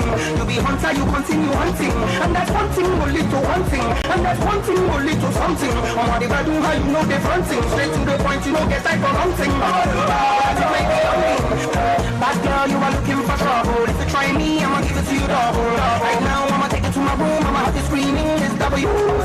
Bad girl, you are looking for trouble. If you follow me, I'ma give it to you double. The way you put it on me, I don't need nobody to tell me. Say you bad, you want it, you bad, you want it, you bad, you want it, you bad, you want it. I know you want it 'cause you bad, you want it 'cause you bad, you want it 'cause you bad, you want it 'cause you bad. See this, let back to battle, let back to battle. See this, let back to battle, let back to battle, let back to battle.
You make me wanna rock your body till the early morning.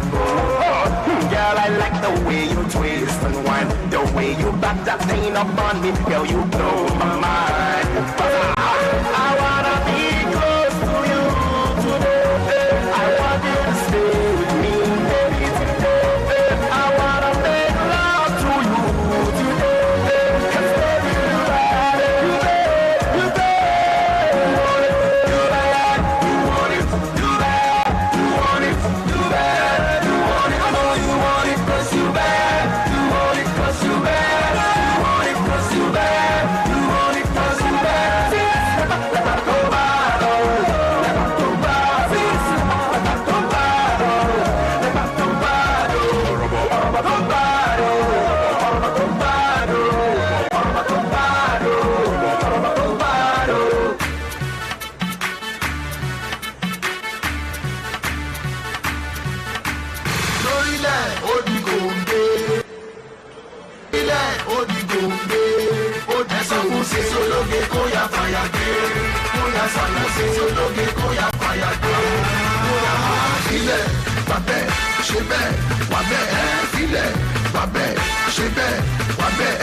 Sisi ológe kí ló dé sáyà, sọ fún mi kí ló fẹ́, mo wà on fire. Tó bá fojú bí má jẹ́ oníṣẹ́ tẹ́ńpà, wá bínú demonstrate pẹ̀lú túnbà. Ìgbà yẹn ló máa mọ̀ báwa lọ́ba túnbà. Ó jẹ́ mi, bàbá yìí ó jẹ́ mi, gbogbo ṣe é fẹsẹ̀ kalẹ̀ kalẹ̀ níwájú ọmọdé. Bàbá yìí ó jẹ́ mi, bàbá yìí ó jẹ́ mi, gbogbo ṣe é fẹsẹ̀ kalẹ̀ kalẹ̀ níwájú ọmọdé. Lórílẹ̀ ó di gòǹgbé, ó di gòní lórílẹ̀ ó di gòǹgbé. Ó tẹ̀sán kún sí ológe kó yá fàyà dé, kó yá sọ̀yà sí ológe kó yá fàyà dé, kó yá fàyà dé. Nigga, kókó ṣe nigga ṣe ṣe. Ọlọ́gbẹ́ mi gidigun mọ́gbẹ́ mi kéèkì sáké kó NGA. Fẹ́mi wọn ò gbé àwọn ọtí ẹ̀ lé. Sisi ológe, ó já mi láyà o. Ó tún mọ́jú sí mi, olówó ní ìgbà o. Ijó ni mo fẹ́ jó Sisi ìwò tó já o. Pàdé mi lókè yé, lé mi sáyà o. Mo bá dalẹ̀ ká wá ṣo nítorí túbà o. Ó jẹ́ mi, bàbá yìí ó jẹ́ mi, gbogbo ṣe é fẹsẹ̀ kalẹ̀ kalẹ̀ níwájú ọmọdé. Bàbá yìí ó jẹ́ mi, bàbá yìí ó jẹ́ mi, gbogbo ṣe é fẹsẹ̀ kalẹ̀ kalẹ̀ níwájú ọmọdé. Lórílẹ̀ ó di gòǹgbé, ó di gòní lórílẹ̀ ó di gòǹgbé. Ó tẹ̀sán kún sí ológe kó yá fàyà dé, kó yá soya se ológe kóyà fàyà dé. Kóyà máa filẹ̀, bàbẹ̀, ṣe bẹ́ẹ̀, bàbẹ̀ ẹ̀ filẹ̀, bàbẹ̀, ṣe bẹ́ẹ̀, bàbẹ̀ ẹ̀. Ẹ̀mí wọn ò gbé, wọ́n bá fẹ́ kẹ́ máa kájẹ́ kẹ́ mọ́ gbogbo òbé. Àṣẹ ò tiẹ̀ lé, all boys bóde. Ẹ̀mí wọn ò gbé, wọ́n bá fẹ́ kẹ́ máa kájẹ́ kẹ́ mọ́ gbogbo òbé. Àṣẹ ò tiẹ̀ lé, all girls bóde. Wọ́n bẹ dìbìdìbìdìbìdìbì ndí. Ẹgbẹ́ tó wọ́dí bẹ́ẹ̀ wọ́dí mọ́dé lẹ́ndí. Wọ́n bẹ dìbìdìbìdì ojúṣe dìyẹn ndí. Wọ́n kà sọ̀rọ̀ fún mi kó o dá sí. Lágàtì kékeré ju ọjọ́ ta. Ayé lọ lébùté mẹ́ta. Sábà pẹ́ níta. Wọ́n kọ́ máa ka fúnfún wọn kọ́lẹ́kẹ́ kọ́kọ́ mẹ́kẹ́ tààtà. Wọ́n kọ́ máa ka màkàtà wá. Bíkí àlá tààtà. Expo Syria Niger, representing Africa. Toko baka tiki feke loko konga gata. Waka manka raga. Wabota, you wabota. You wabota. You want to come down, go back there. Lorile, odigo mbe, odigo ni lorile, odigo mbe, odigo se ológe kóyà fàyà dé, kóyà fàyà se ológe kóyà fàyà dé, kóyà fàyà dé. Wọ́n ti dé, Mr. DJ. Wọ́n ti dé, wọ́n tún ti dé, bẹ̀rù sókè, Mr. DJ. When I ready for dance, when I ready for me, come shake your tumba for me. When I ready for dance, when I ready for me, come shake your tumba for me. Come make you dance, come make you dance, come make you dance, come make you dance, come make you dance, come make you dance, come make you dance, come make you dance, come make you dance, come make you dance, come make you dance, New York, come make you dance.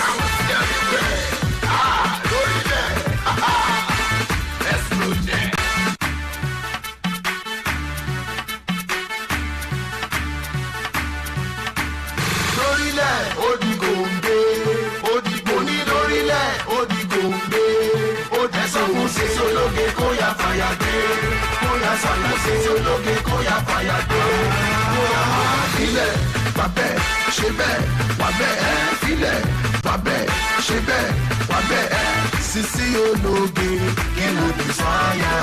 Sọ fún mi kí ló fẹ́, mo wà on fáyà. Tó bá fojú di mi máa jẹ́ oníṣẹ́ tẹ́ḿpà. Wà bínú, demonstrate pẹ̀lú túmbà. We can rightly say great presentation right there. Great presentation by one and only Ajobi. Well, guess what? The queues are indeed over and out. We've seen people walking into the Masterclass area. In case you're wondering if you still make it to the Masterclass area, well, give it a try.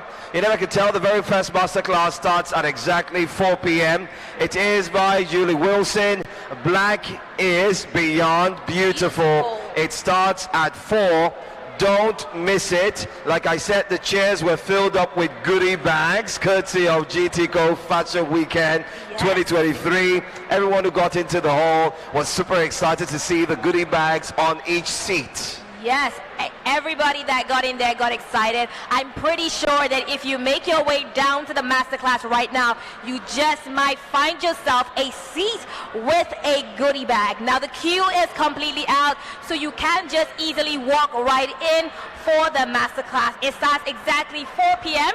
This is about 3:35 and the queues are out and everybody is in the hall, so you better be in the hall right now. The class will be held by Julee Wilson and it is Black is Beyond Beautiful. So if you know that you're ready to celebrate everything about your blackness and Africanness, you better be in that hall right about now. That's right, it starts at 4 p.m. Don't miss it for a thing. It's about to begin. So just make your way into the Masterclass area and have for yourselves a great time learning how Black is beyond beautiful.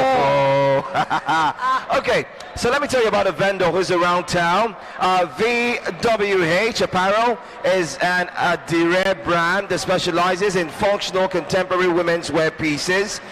They have short sets, trouser sets, agbadas. They also have dresses. All these pieces are available in chiffon, cotton, and of course they are ready to let them go at a discount. They're offering 10% discount on all pieces. They're located close to the Experience Center as well. As soon as you come into the hall, check them out. VWH, 10% discount here today, here tomorrow. So do not waste any more time. Yes, and while you're doing that, also check out Oiva Couture, which is a manufacturer of luxury handmade leather goods, such as footwear, handbags, wallets, belts, and ready-to-wear clothing. Now, all their products are proudly made in Nigeria, and they are offering up to 20% discount on some select products today. Now, Oiva Couture is right here and can be found opposite the Shish Gelato and Hans and Renee stand. You don't want to miss out on the 20% discount that Oiva Couture is offering right now. As I said earlier, they have leather footwear, handbags, wallets, belts, and ready-to-wear clothes. Oiva Couture can be found opposite the Slush Gelato and Hans and Renee stand right here at the GTCO Fashion Weekend 2023. All right, so you're looking to get a GT card. Yes, I said so, an instant card, self-service. Yeah, well, you don't need to worry anymore. Just make it to the instant card self-service kiosk. You can get your card in 2 minutes. In 2 minutes at a GTCO stand just by the entrance.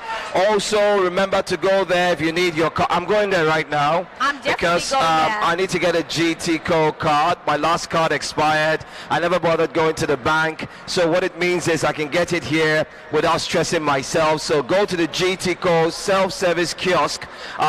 They're not far off. As soon as you walk into the hall, you'll find them. They are at the the Experience Center, not far. The GTCO stand just by the entrance. So make sure you walk in and you can pick up one for yourself. We'll tell you more about it and how you can get that. In the meantime, the masterclass is about to begin. A few minutes to the top of the hour, 4 o'clock, where the very first masterclass will be held by Julie Wilson. Black is beyond beautiful. That's the theme, and it starts at 4 p.m. Yes, 4 p.m. The line, as I said, is already exhausted. There is no queue right now. So if you walk right to the masterclass, you will be walking right in there and you do not have to wait.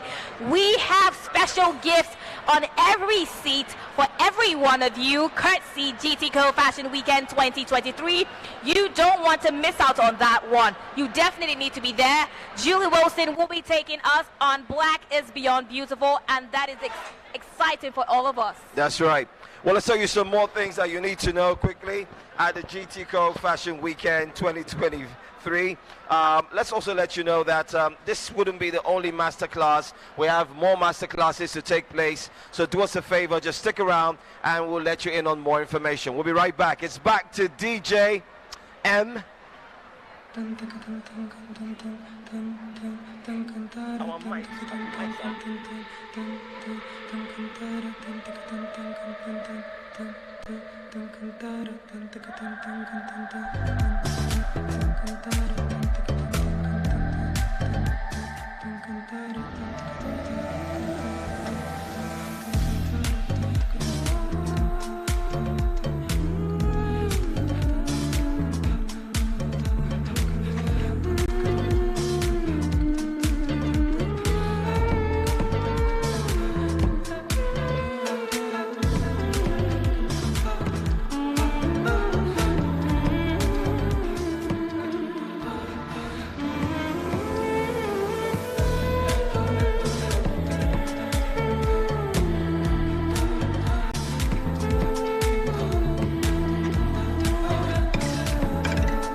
GTCO Fashion Weekend 2023.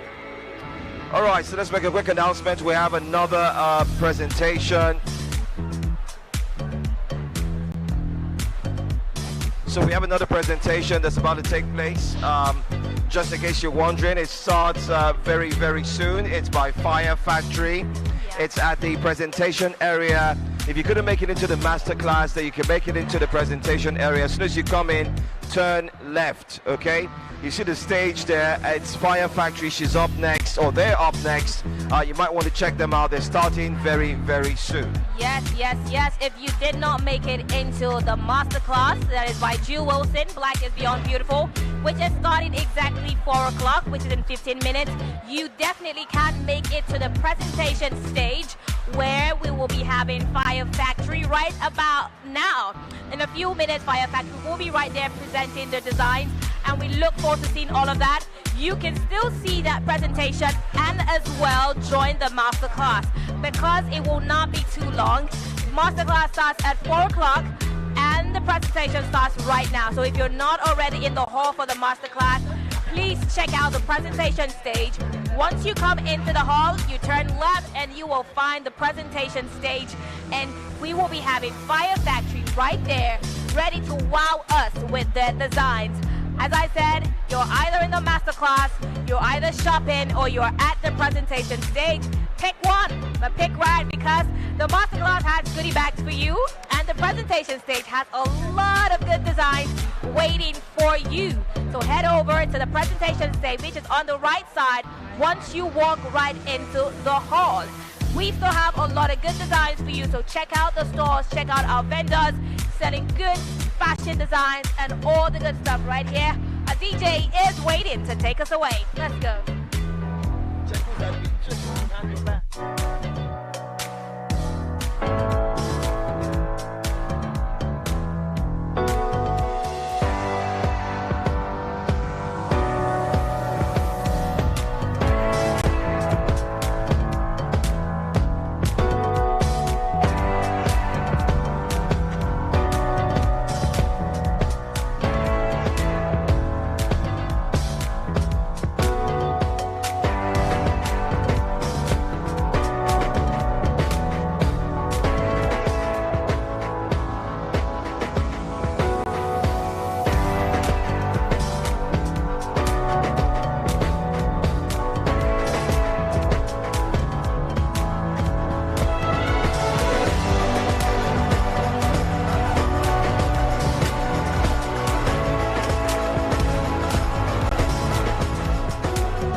Good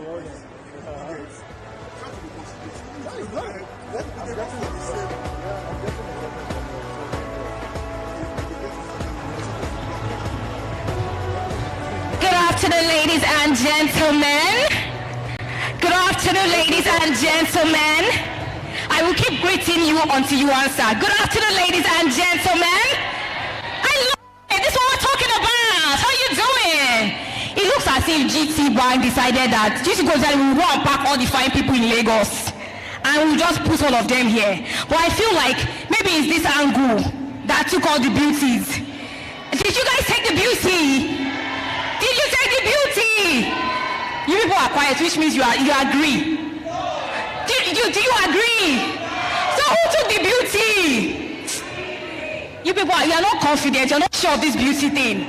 You're not sure of this beauty thing. Come on, how are you guys doing? GTCO brings together gold. Say it again. Oledo. Oledo. The meaning gold. I love it. That's it. So if you know that you're here for a gold mine today, can I hear you say GTCO? Now that's the vibe that I absolutely love. I will be calling on our host real soon. Are you guys ready for the masterclass? Are you ready for the masterclass? You're not sure. Are you ready for the masterclass? Why don't you put your hands together as I welcome the distinguished Howard Morgan to come take the mic from me. Come on, you guys. Thank you so much. You are absolutely gorgeous. Oh my God. 360, please. Come on. Can you guys see what we are giving you? Put your hands together for her again. Love it. Thank you so much. Thank you so much. That was so wonderful. Thank you guys for being here. Thank you for the applause. I have an amazing guest to introduce you to. She's quite major. So coming up on the stage right now for the first masterclass is Julee Wilson. She is the beauty editor of Cosmo magazine. Do you guys know Cosmopolitan magazine? Yeah. Do you want to hear what Julee has to say to us today? All right, so Julee Wilson, coming right up. Hey. Hello. Good. Hi everyone. All right. So happy to be here. So let's take a seat. All right. So we have a video to play? Yeah, so I want to set this up by saying this is amazing. Thank you so much to GTCO Bank for having me.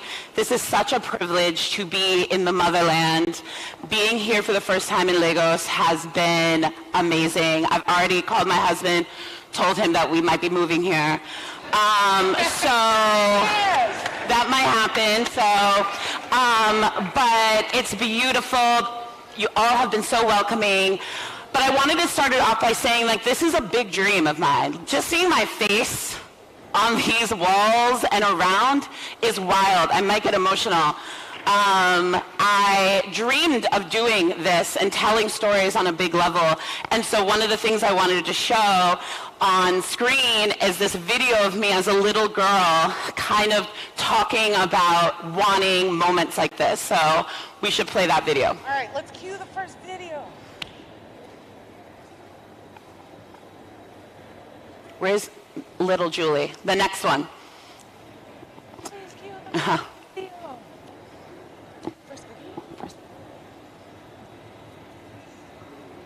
All right, here we go. The volume.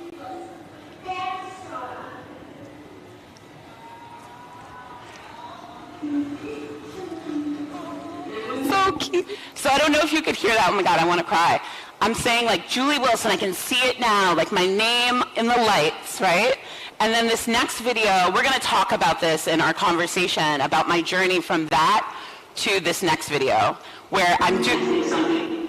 Go ahead. I think something that the world might get wrong is the appropriation of our beauty. It's ours. Our beauty is worthy of praise. It's worthy of celebration. I know that the world is going to catch up to our movements. We can build empires around Black beauty. I'm very encouraged about the spaces that we're creating, and the world is going to see how just magnificent we are. We're magical. I'm Julee Wilson, and I'm the beauty director at Cosmopolitan. So, yeah. Thank you. So that was a national commercial that played in the United States that I did with Ulta Beauty when I was pregnant with my second son.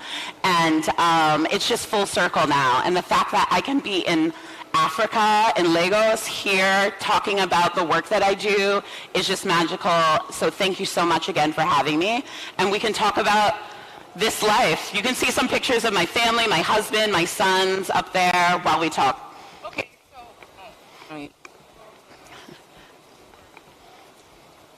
Hello, hello. All right. So being a beauty editor at Cosmo magazine is a huge responsibility. I mean, you guys know the brand Cosmo. You know they stand for the forefront of everything that is cool and hip to a certain demographic. And we also know that black people, you know, in the abroad, black people are somewhat of a minority. So to have someone who is our skin color and working for such a national, global brand that represents everything that's supposed to be fashionable and chic is a huge deal. So that's what I want to talk to you about, right? First of all, let's start off with how you got into this space that you're working in, beauty, journalism. Let's start at the very somewhat beginning. Somewhat beginning. I'll give you an abbreviated version, but basically I was like, I guess I'm going to have to be a doctor, a lawyer, a teacher, one of those things. I'm sure that is like a collective thing that a lot of us think, like, let me have this big job. My parents would love if I was a doctor. I quickly realized that I didn't like blood. So I was like, I'm not going to be a doctor. I don't necessarily want to be a teacher or lawyer, but I loved words. I loved putting together words. I loved stories. So I was like, let me do that. So I did a lot of internships at Vibe magazine. Do you guys know Vibe magazine? Vibe magazine, Condé Nast Traveler magazine, all of these places to get my foot in the door. Ooh, Essence. Can we say Essence too? She also worked at Essence. You guys know Essence as well. Yeah, Essence. Shout out to Essence. And so for me, the problem with publishing is they don't take the best and the brightest of the class. Like you don't just like, oh, I'm going to be a banker. Like a bank might hire, 100 people a year. Magazines have a masthead. They're a position. So you have to wait for someone to leave in order to get that job. So it's very hard to get a job at a magazine. Turn by turn. Yes. Fun by turn. And I started in fashion. But fashion, in America, I'm like a big girl. Like, it was like, you're too big, you're too black, like, it was too much. So I started to get more into beauty, and I loved it. I felt like I could make change in beauty. Beauty was more nimble for change, especially when it comes to our community, to black people, so. And just for clarification's sake, not that you guys don't know what beauty is, but can you tell us exactly what the nature of beauty is? Are you talking about just makeup, or is it makeup, skincare, and hair, or is it makeup, skincare, and hair, and everything? Okay. Everything from head to toe, self-care, lotions, potions, makeup, hair, whatever it is. But beyond the product, because I do talk about product, beyond the product, I talk about the culture of beauty. I talk about, there is something called the Crown Act in the United States, where the way in which our hair grows out of our head is illegal in, I think now 28 or 27 states in the United States. Can you say that one more time? The way our hair grows out of our head could be deemed illegal. So like a job could say, you can't have braids, you can't have an afro, it's legal for them to be able to say that. So the Crown Act is trying to make it illegal for you to put in place a law that would discriminate us against our natural hair. So that's also what I write about. So it's not just about products, which are fun and great, and I talk about makeup artists or John, like whoever, but I also talk about politics, and I also talk about how beauty affects our lives in general, not just looking fly. Because the way people look can be quite political. Fashion, beauty, art, all of that has such a strong representation. Someone wears a crazy outfit, it's like, oh, okay, you have personality. Someone has a big afro, it's like, oh, okay, you like to take care of your hair, you're proud about it. So could you talk to us about how important it is to represent black in national publications, or even African, because you know we were talking about that disconnect, but how important is it to represent people that look like us in a space where people don't look like us? It's really important. Look, when I was at Essence is for the black community, black people. So I always said, I celebrate, when people would ask, what do you do at Essence? I'm like, I celebrate the dopeness of black women every single day. Like, I get to get up every day. Okay? I was like, that's what I get to do all day. I write stories about how dope we are, right? And so when Cosmo called and said, is this a job that you'd want to apply to?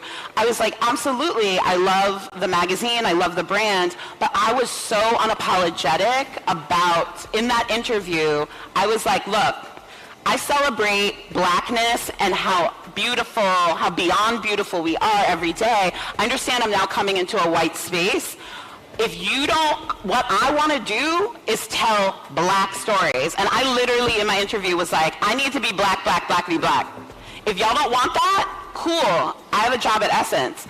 If you want that level of storytelling, if you want that, if you want me to bring the black girl magic to Cosmo, then let's go. And I'm telling you, this is a white editor-in-chief I'm talking to, and she was like, let's go.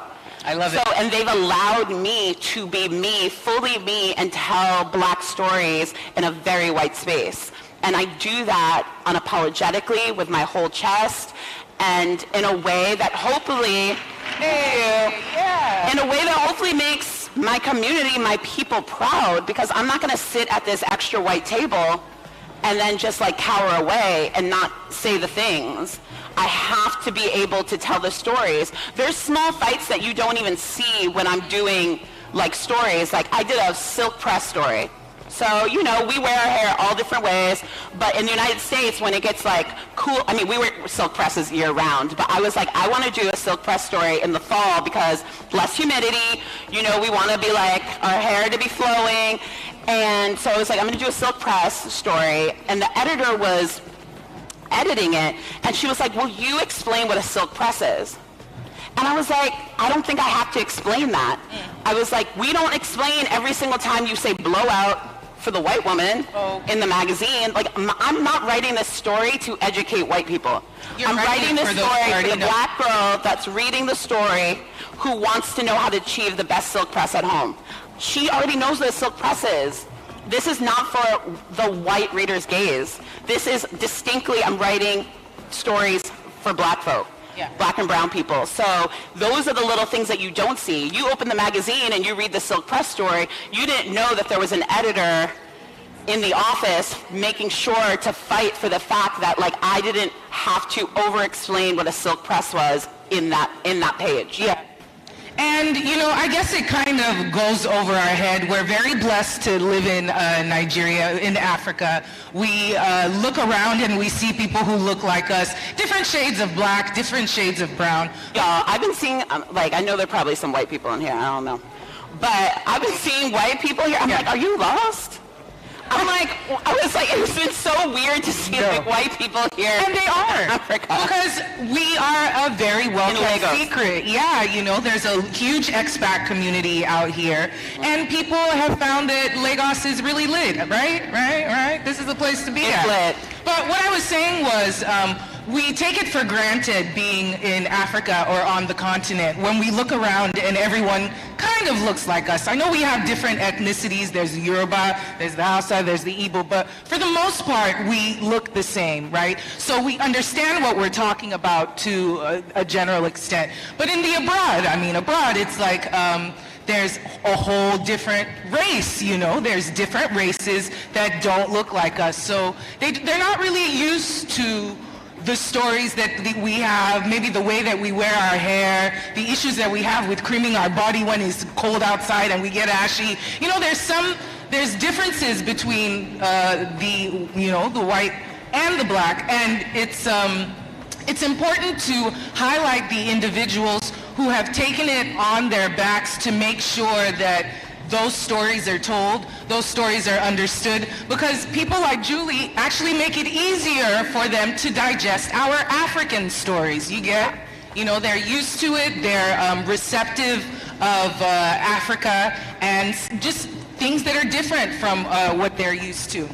Yeah. So, after that long spiel, I will ask you about some of your career highlights and lowlights, because we like to keep it real here, right? It's not always rosy. I'm sure you've had to do a lot of those battles behind the scenes. So, yeah, some of the good and the bad.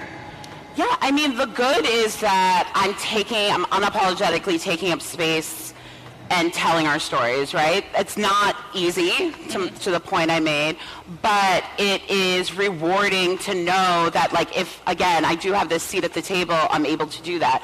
I mean, the bad stuff is when, like, you know, it's holding, like, companies and people accountable for not seeing us, right? Like, I've been very unapologetic about saying, actually it was a little controversial. I'll show you later. There's this article where Lindsay Peoples, who's an amazing journalist, she's the editor-in-chief of The Cut magazine from New York Magazine, The Cut. So it's like the fashion arm of New York Magazine. She did this big article where she interviewed like basically all the black people in fashion and beauty and asked them what it was like to work in the industry. And I said I was one of the people that was I got a little Are you too honest? I got a little buck. I was a little too honest, but I said the bar is set so high for me to get the type of job that I have because I have to know everyone's beauty. I have to be able to write about a blonde-haired, blue-eyed beauty. I have to present that in my interviews. I have to be able to write those stories. But like my white counterparts, they're not held to that standard. They don't have to know. But black people read those publications too. If you stop a white editor on the street, a beauty editor on the street and say, run me the best 5 edge controls. What are the best 5 edge controls? Or what are the best curl creams for my type of hair? And they're standing there like, I don't know, then you shouldn't have your job. Yeah. Because black people read your publication and you need to know about my beauty just as much as I need to know about your beauty. Fair enough. So black people run circles. We can run circles around them because we're writing about everything. And then when it comes to like a black issue, like, oh, we want to do a box braid story. They're like, okay, Julie will do it. Like, and I'm like, that's fine. I'll do it proudly because I love some knotless box braids and like it is such a representation of our culture. But I also need you to know about it. Because you're not just going to pass off everything to the black person in the room. You, having the job as an editor at this huge publication, need to know about my beauty too, not just the beauty that's reflected in the mirror, because I have to know everyone's. Yeah, very well said. All right, so period. So I'm guessing that's a career medium. Tell us about the highs. Tell us about the highs. The highs. Okay. I work with superstars and like. Just to pause you, is it the latest edition of Cosmo with Lotto on it? When did the Lotto edition? Lotto was the September cover. Okay. Do you guys know the rapper named Lotto? You don't know Lotto? You don't know Lotto? Come on. I don't even know. Kai, I'm so old. Literally. Raise your hand if you know Lotto. Okay. You don't know Lotto here? Lotto needs to come out here. I know her music, but I can't think of anything off the top of my head. Otherwise, I would. It's giving boss right now. It's giving. She sings It's Giving. She had that song. She has a song with David O. There we go. The Unavailable remix. You guys heard that? I'm on Ave. The American girl that's singing with David O. That's Lotto. But you know the song Rip Me Out the Plastic. I've been acting brand new. Yeah. That's with Cardi B. With Cardi B. Put it on the floor. Put it on the floor. Anyway, amazing. I just did something with her. Oh, they're going through some of my work, but we'll show you that cover later. But the highs are I get to work with amazing people. I mean, I've worked with Oprah and Michael B. Jordan. I've worked with Kelly Rowland. I've worked. You name it. I've like worked. Yvonne Orji, like superstars, Beyonce, like I get to interact with people that I really look up to. Even Jordan Dunn, who you'll see tomorrow. I was at dinner with her last night and I said, we've never met, but I've actually like written about you and like pulled up the stories that like, look, it's so full circle. Yeah. My first story I wrote about her was 12 years ago and I pulled it up on my phone and I was like, look, and now we're getting to meet in Africa. It's wild. But even like with the lotto, you'll see the lotto cover later. But the fun part, to your point, is not only working with these people, but doing really cool things with them. So our cover stories at Cosmo, especially, we should do we like to do activities with them, right? Because it breaks down the barrier. It doesn't feel so like transactional. Like you want to get to know someone and like get familiar with them before you start asking them hard-hitting questions, right? So I did a cover story with SZA. Woo! SZA and I did yoga together. Yeah. And then with Lotto, we actually got naked together. And I don't know if you know who Lotto is. Her body is a wonderland. So, and my body, I love my body, but it is not the wonderland that hers is. And we got naked together and got couples massages. Nice. And it's just so cool that I, as a storyteller, get to do things like that. I'm literally laying naked with a whole international superstar and interviewing her as we're getting a couples massage together. And getting to write about it. And getting to write about it. It's so cool. Like, that's an awesome part of like what I get to do. Man, I want your job. Come hang with me. You know, I'm gonna make sure that she packs me in her suitcase when she leaves. But before that, do you have any advice for individuals out there? I don't know how many of you guys are in the fashion world or in the beauty, influencer industry, beauty products, where you have to talk about products and you have to find the coolest new thing. I know within the Nigerian space, there's a lot of beauty influencers out there because, I mean, like I said, there's so many different versions of us, so that makes it quite competitive.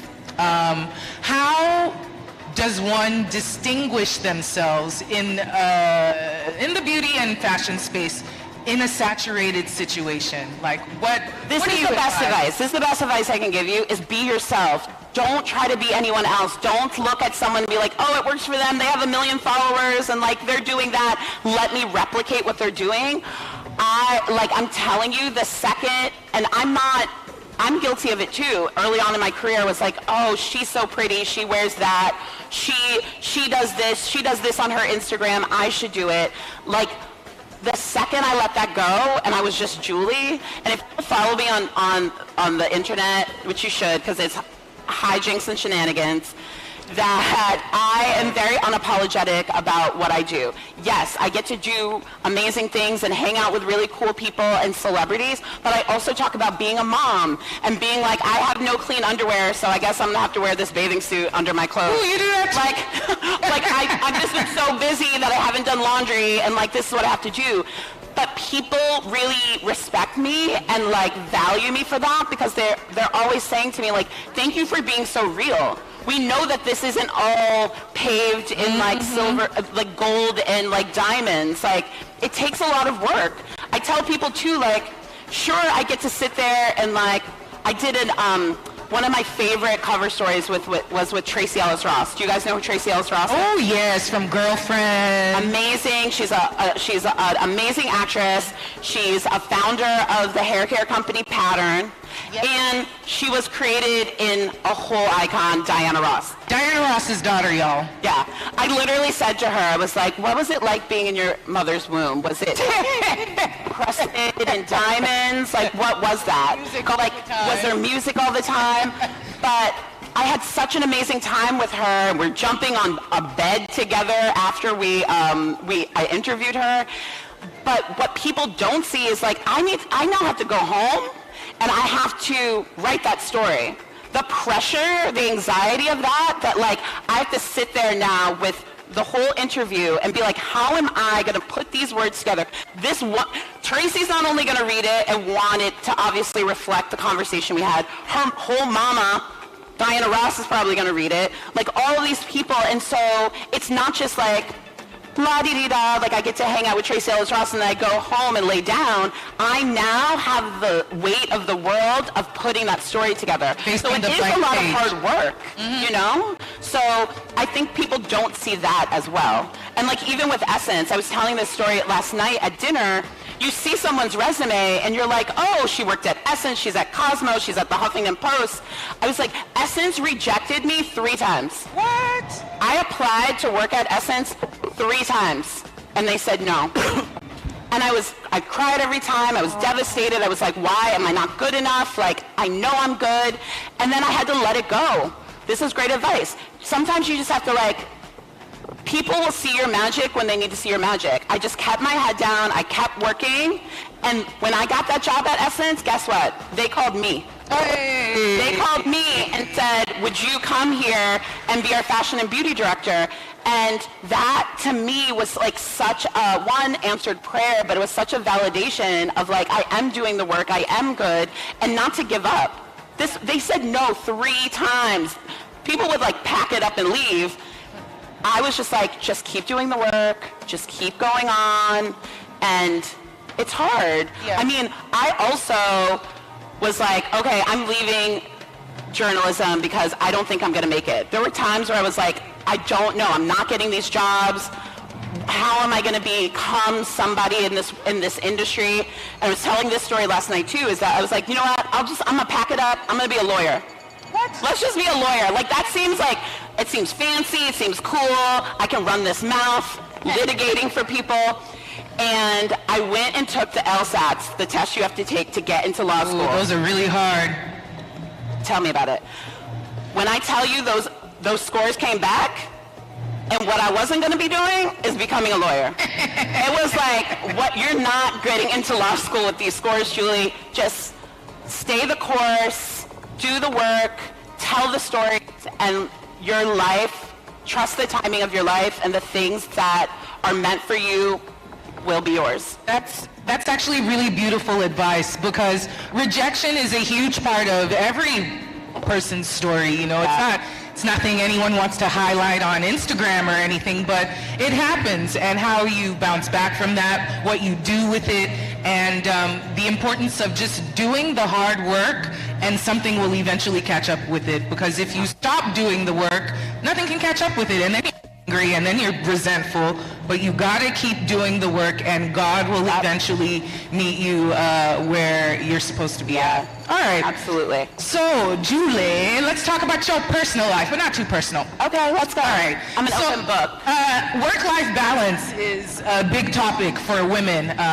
Shout out to all my mothers out there, those who are raising kids, doing jobs. Working moms. It's not. Come on, clap, y'all. Yeah, guys, they go out there. Hey guys, you can clap for the working moms too. You know, it's all right. You can clap for them; they deserve it. You don't have to have kids for it to be tough, but the kids add a whole different whole new dynamic to it. So, could you talk more about how you're able to balance a fun life, balance because you have 2 kids. She has 2 boys under the age of 10. You guys know, boys, all you boys out there that are suffering your mothers, eh?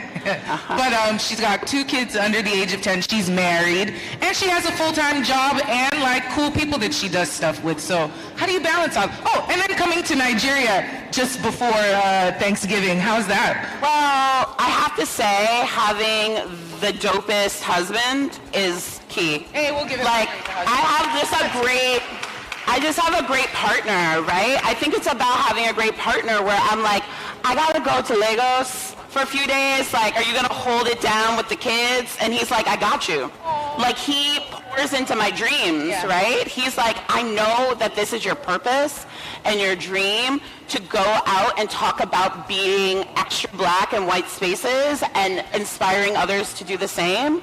Go. I got it. And that's a lot. Yeah. There's drop-offs, there's practice, there's baseball, there's karate, there's all of those things, and he doesn't make me feel bad for chasing my dream. That's awesome. So I definitely think helping with that work-life balance, to your question, is having a dope partner, and I do. And he's fine. Ooh.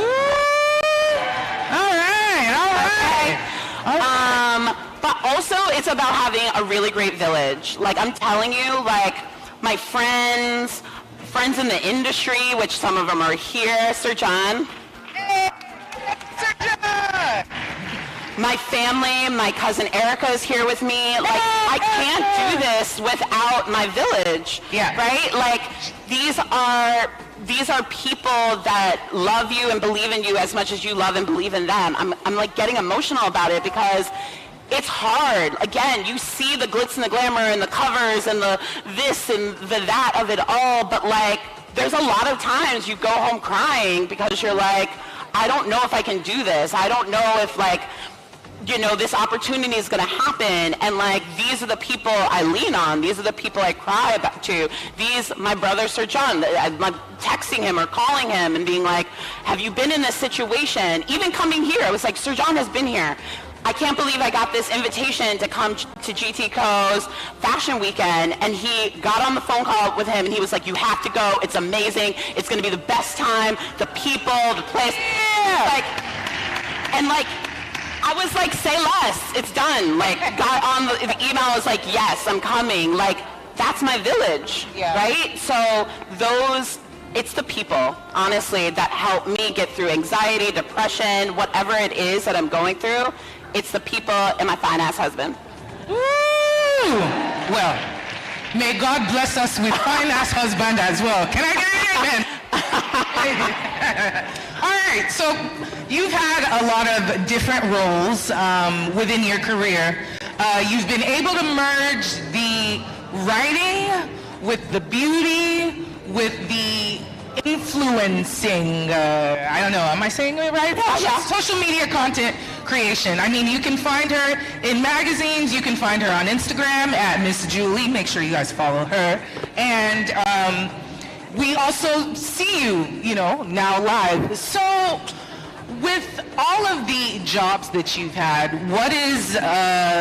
what's the one thing that you wish your younger self would have known in order to connect all of, you know, to make your journey a little bit happier and a little bit stress-free? I think, again, it goes back to caring about what other people think of you or like trying to emulate them.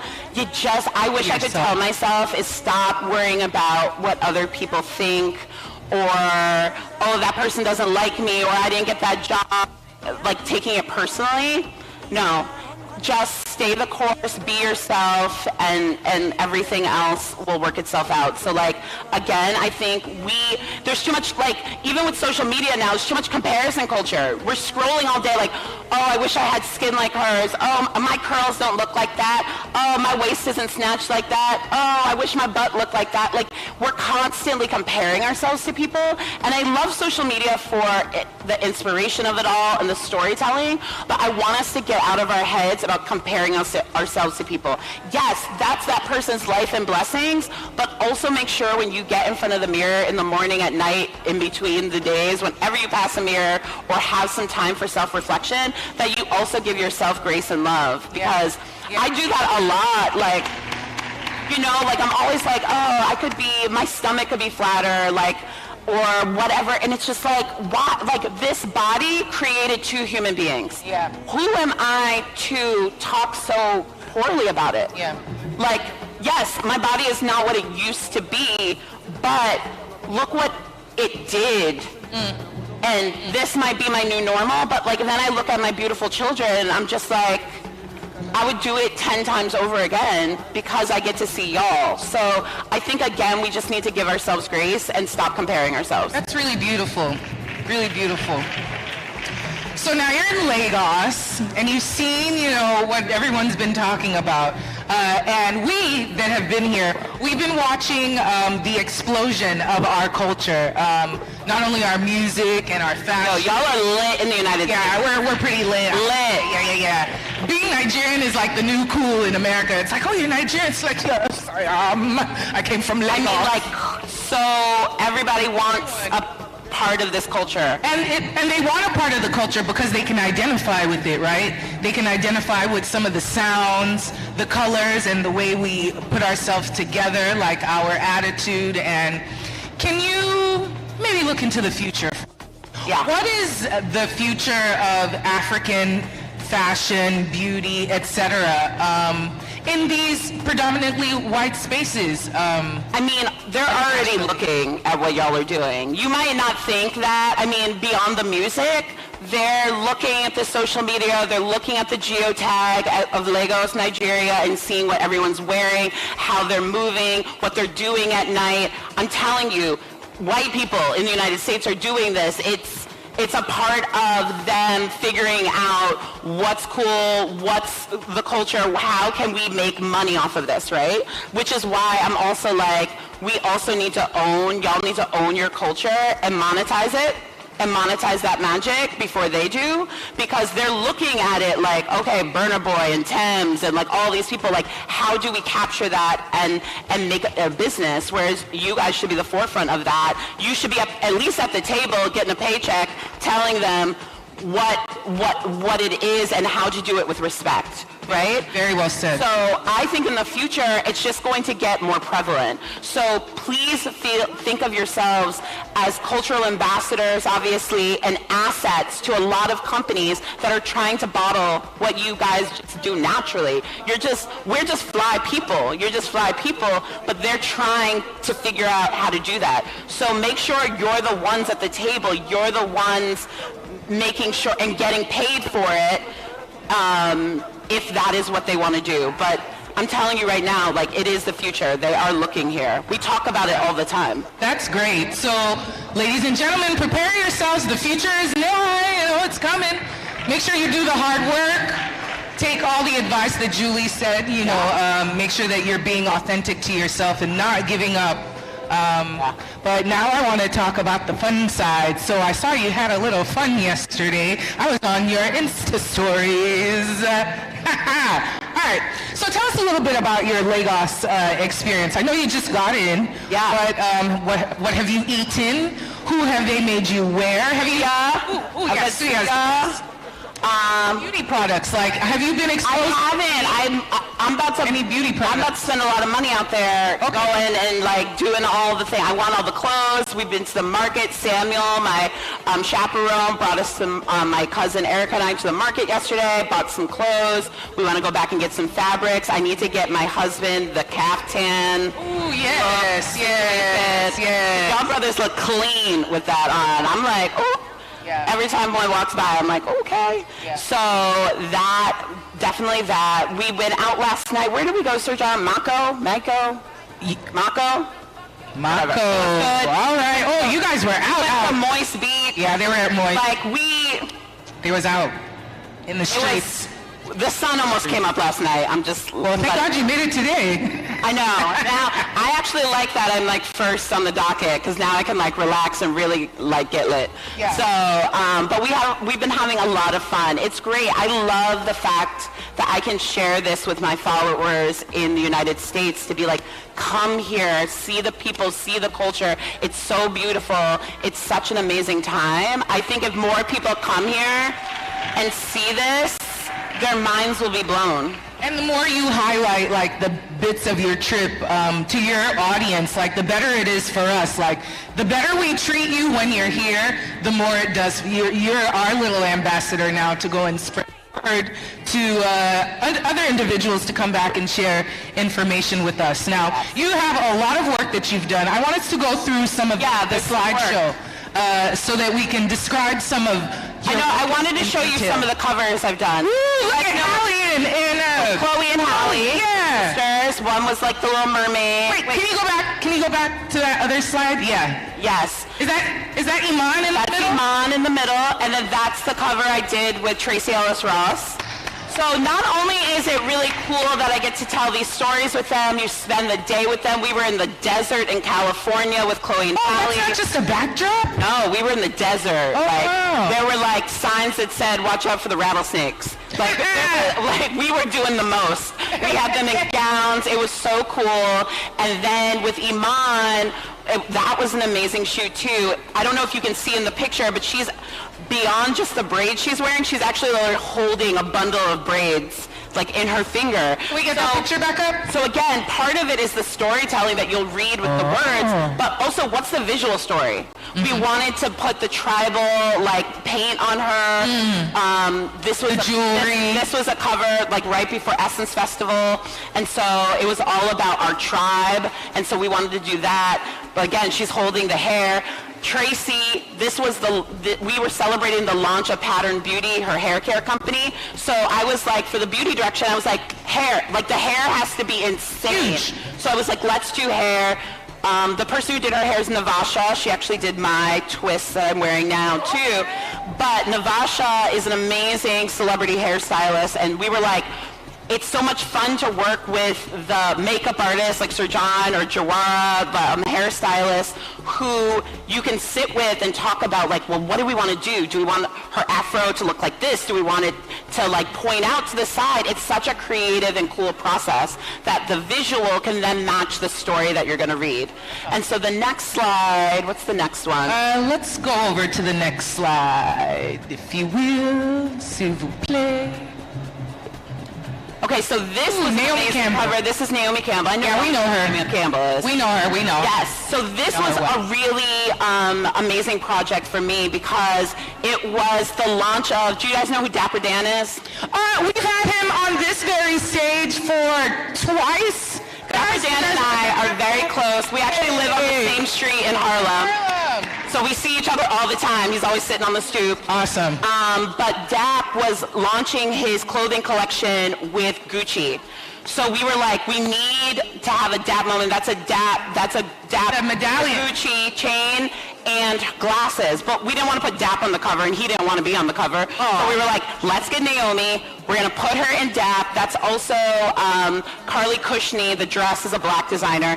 And then I got, may he rest in peace, Andre Leon Talley to write the cover story. So Andre Leon Talley sat with Dapper Dan, wrote the cover story, had Naomi Campbell on the cover. Like, it was extra black and extra iconic, and it was amazing. And Jamel Shabazz, who's like a very iconic street style black photographer from New York City, shot it.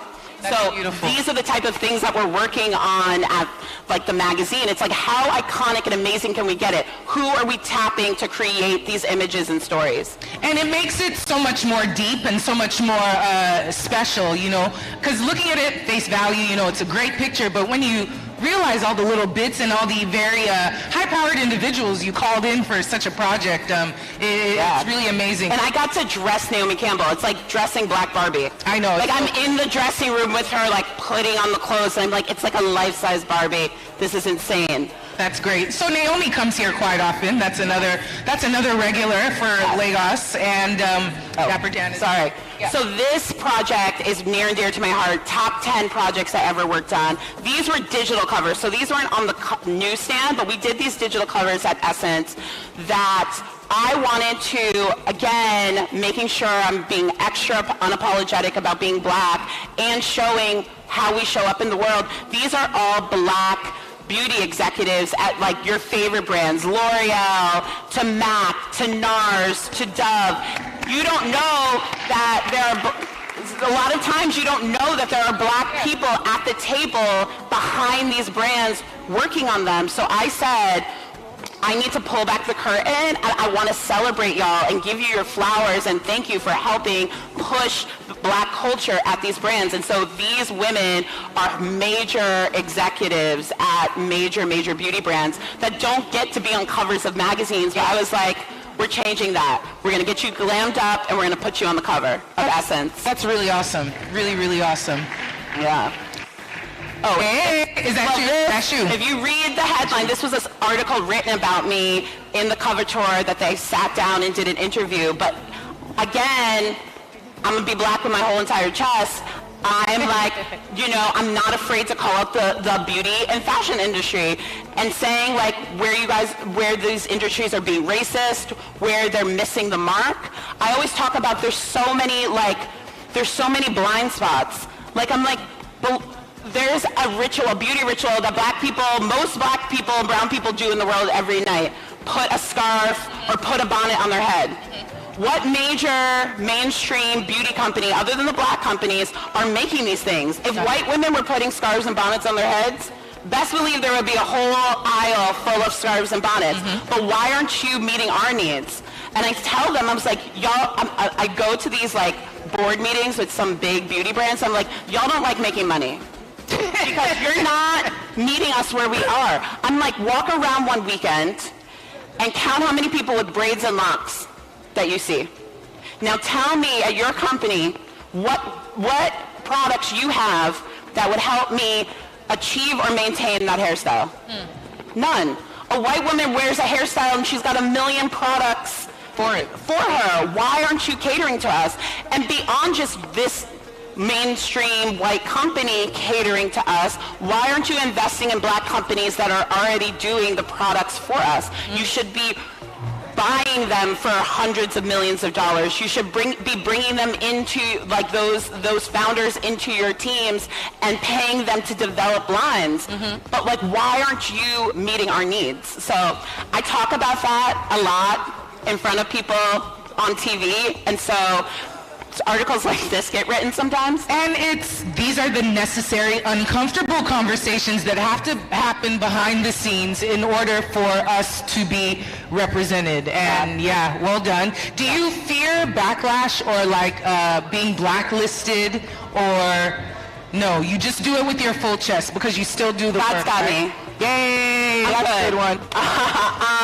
Not really, because what I'm saying is truthful. Yeah. Like if I was saying some like inflammatory stuff that like didn't make any sense, what I say makes sense. And it not only makes like common sense, it makes money sense. So I think I'm not only, it might hurt your feelings, but it's going to make you a better editor, a better business person, a better brand if you listen to what I'm saying. Well said. Yeah, this was just the article I was telling you about where all of the people in the beauty and the fashion industry were talking.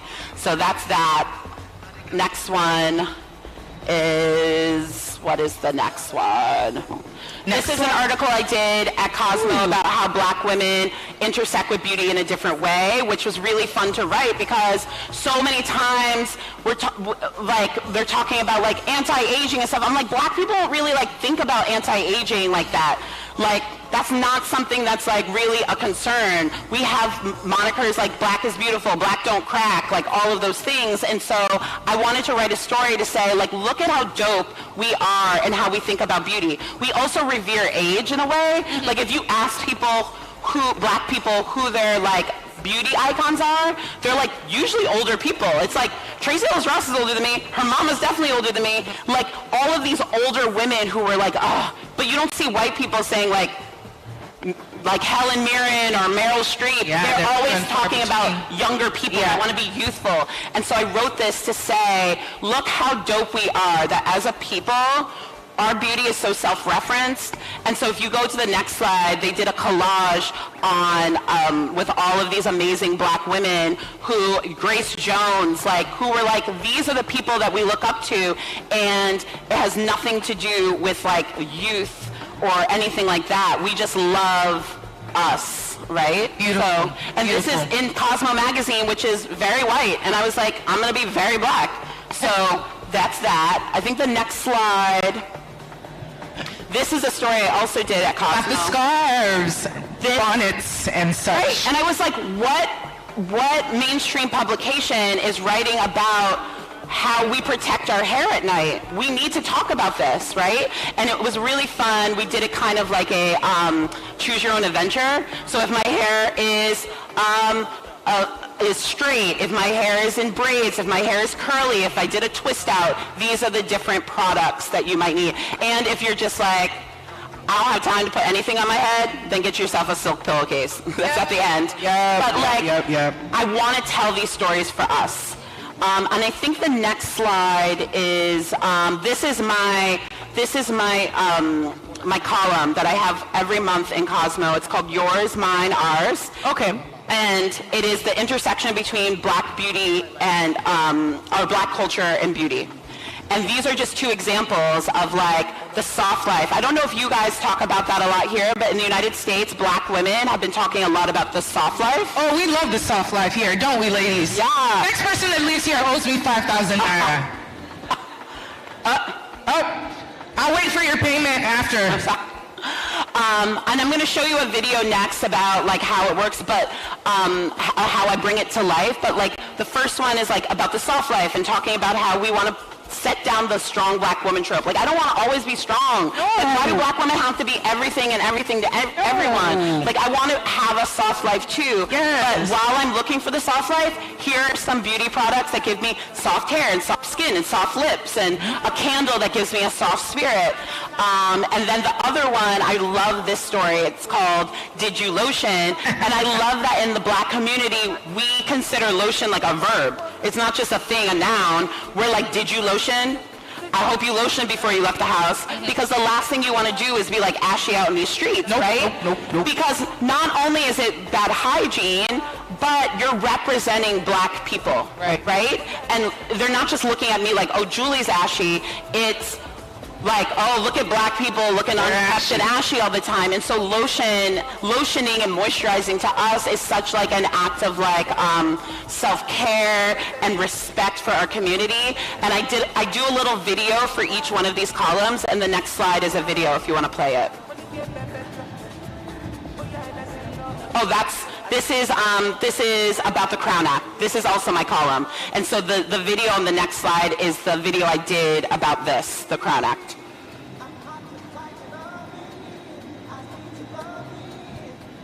Yeah. Hey, your hair's cute. Thank you. So I guess we have to play the video. You can go back and press play. Is it not playing? I think the play button's at the bottom. Is it not playing? It was playing earlier. Oh man, seems like we have a little technical difficulty. It's fine. And then these are just, this is the last the slide. These are Lotto. This is the Lotto we've been talking about, guys. That's Lotto in the red cover. Put it on the floor. And then you guys know SZA. So these are the two covers I've done so far at Cosmo. So that's amazing. Can we get a huge round of applause for Julee Wilson? Thank you. We've had a really good time this afternoon, but we have a couple more minutes left. I'm sure the audience has some questions for Julee. Let's see if we can get that mic passed around, or is this the one we're gonna have to? Any questions? Any questions? Yeah. All right. Someone gonna give her a mic?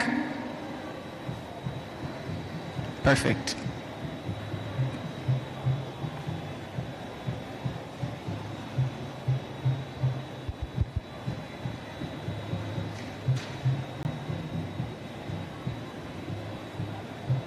Okay, so let's just improvise for now since we don't have a mic. Whoever's got a question, will you come up towards the stage so I can give you mine and we can talk about it? Or if you have a very good projecting voice, like if you can speak from your chest. All right, Sir John. You first. I gotta give my brother a hug. Hey, welcome. Here you. You're gonna give me a hug. Hey guys. Bring it in. Hey guys, I'm Sir John. Sorry, my bad. I just want to give it up for Julee, guys. Give it up for Julee Wilson. Come on now. I have a question for you. So, like, since we live in a digital world, and so many people in our community are storytellers naturally. Like we've always been storytellers, right? It's in our DNA, it's in our blood. What's the new way to tell stories? Is there a new vehicle? Is there a platform that everyone who wants to be a young journalist, start their own magazine, how can they tell stories that can actually reach us everywhere? Oh my God, very good question. That is such a great question. I think that is one of the best parts of my job, is that I can wear all those different hats, right? It's not just putting words and sentences together for you to pick up the magazine and read it or read it online. I've had a podcast. Sir John's been on my podcast. I had a podcast when I was at Essence.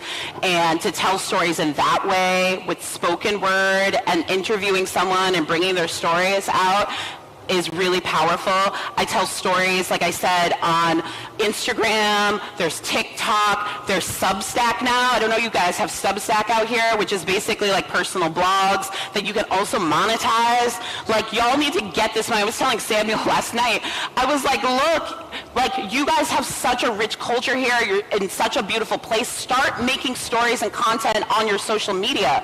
And people, you'll build an audience, and I'm telling you, you can monetize this stuff. These companies, like I said, want what you guys have here. So if you build it, they will come. Just start telling the stories and start doing the things.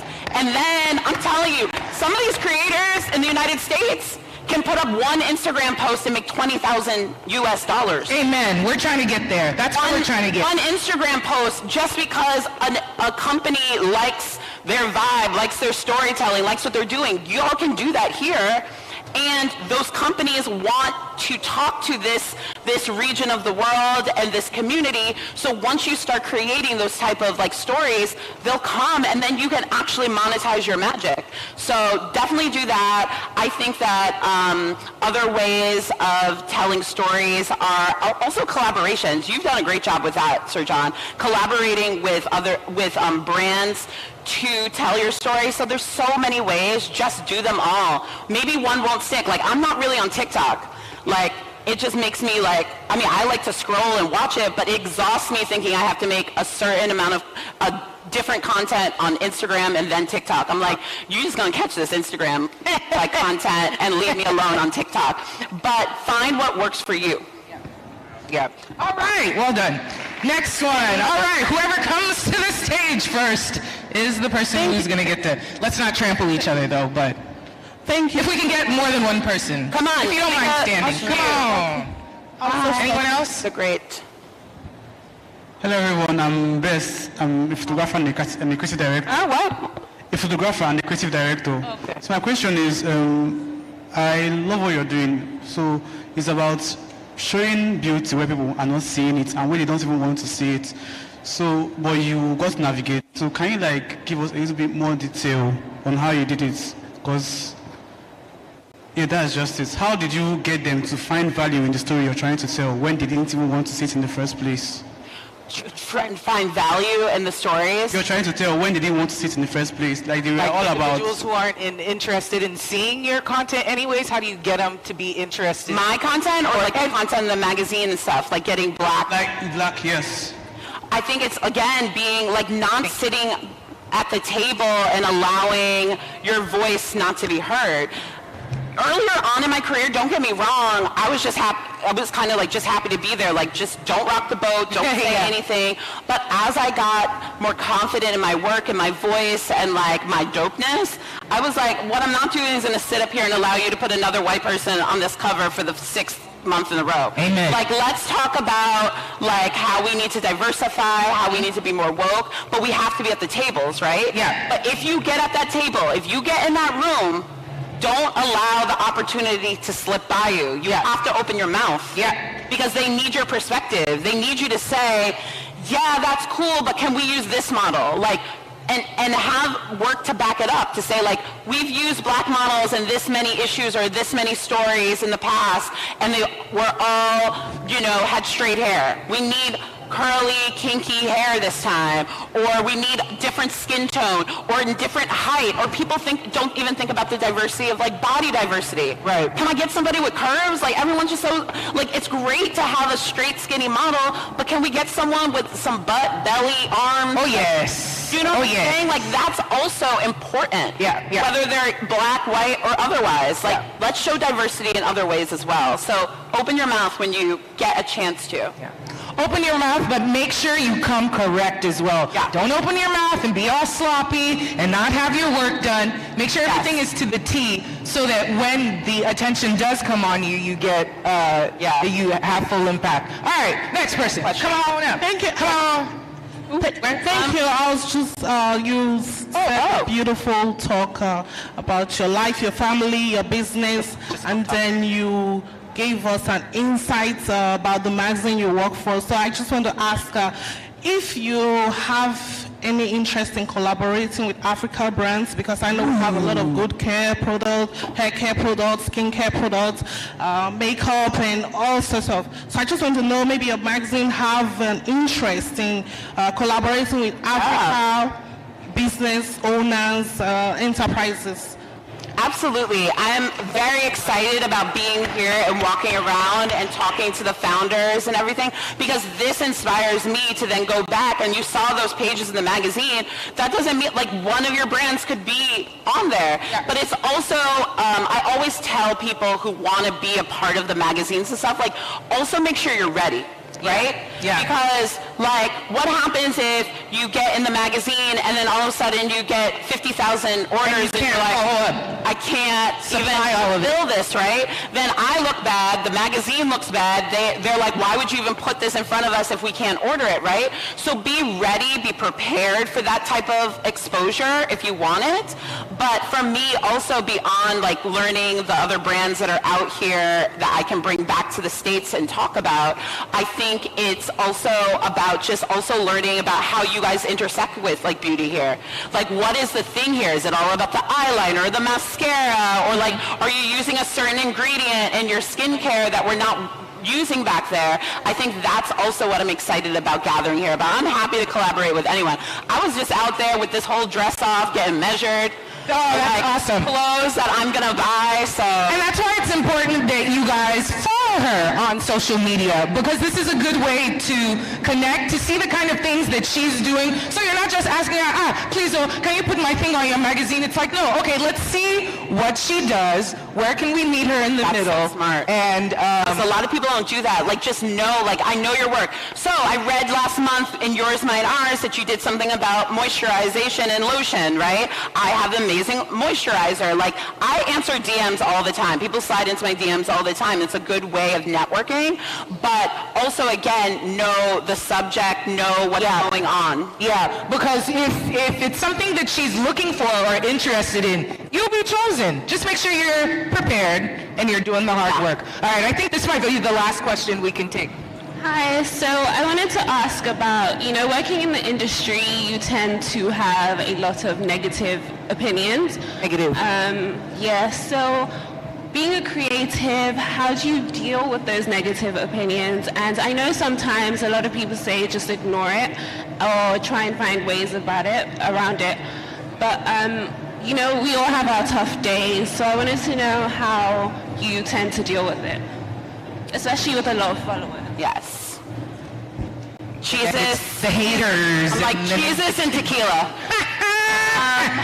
I don't know. I mean, like, it's hard. There's haters. There's going to be haters everywhere. Yeah. I mean, I've had superiors at my job literally pet me, like my hair. White people, I'm just going to say. Like, that, it's like, it's not okay. I'm like, did you not hear Solange's song, Don't Touch My Hair? But those things happen all the time, and you just have to, like, you gotta grow, like, you just have to, like, get thick skin, right? Because you have to know that those situations are only just gonna make you stronger for the next situations that are gonna happen, because it's not gonna stop. There's just ignorant people and haters everywhere, right? But it makes me more, it makes it affect me less, right? Every time I go through something like that. But again, my village helps me out a lot.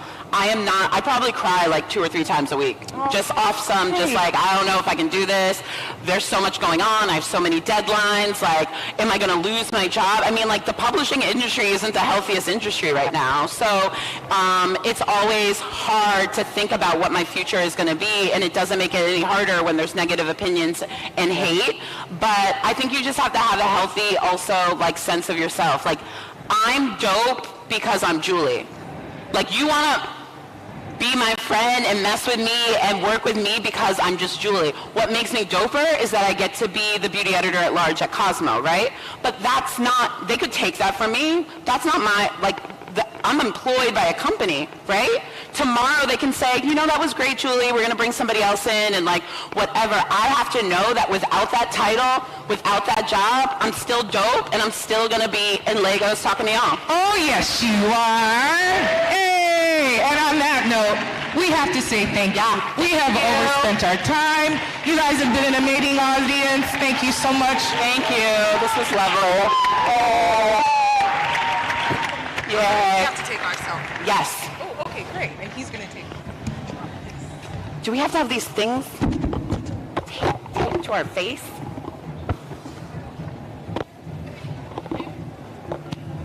Huh? Like. You want to take it Yeah, what? I feel like Britney Spears. No, and it's like a white number.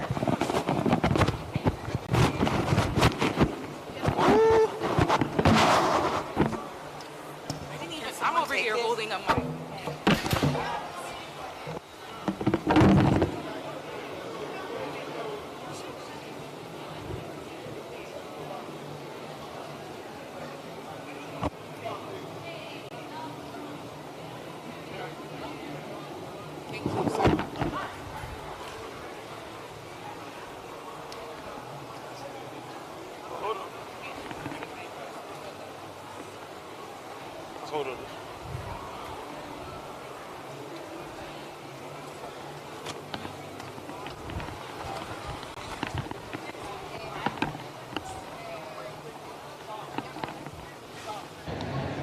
Sergio, yeah. Sergio is coming now. Sergio is coming in now. Do I get to talk to them? Or no, there's no time. It's really short time. Because the next masterclass will start in less than. I mean, even if they step out, maybe when they step. Hello everyone. So the next masterclass starts at 5:15. You can stay behind if you're interested. It's Sergio Hudson. You can just stay at your seat or move really fast. So if you're moving out, move really fast because we are set for the next class. If you're interested in the next class, please stay at your seat. It starts in 10 minutes. And once the class starts, you can stand up again for the sake of production. Yes, you can stay for the next class.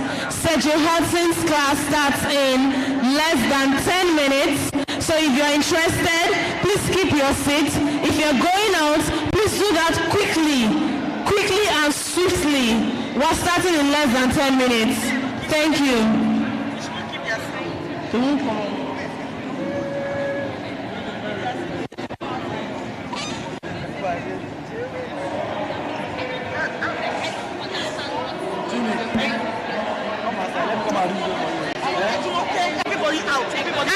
Everybody out. If you're interested in Sergio Hudson's class, like I mentioned earlier, please stay at your seat. Oh, okay, everybody out. Good afternoon, everyone. Everyone needs to leave the hall now. If you want to come for the next class, you need to join the queue outside, please. People have been on the queue for 30 minutes waiting. Thank you very much. You can join the queue outside.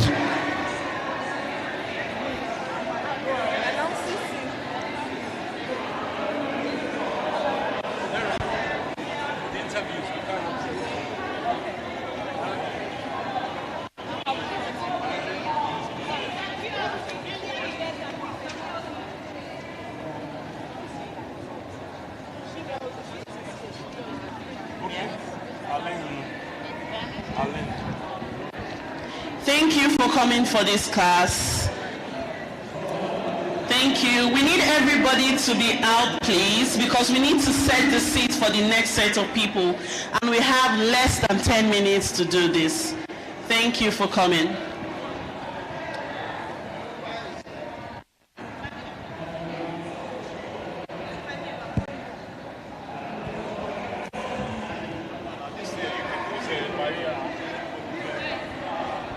Please, we need everyone to please leave the hall. Please leave the hall. We need to set the seats for the next set of people. Thank you. Please.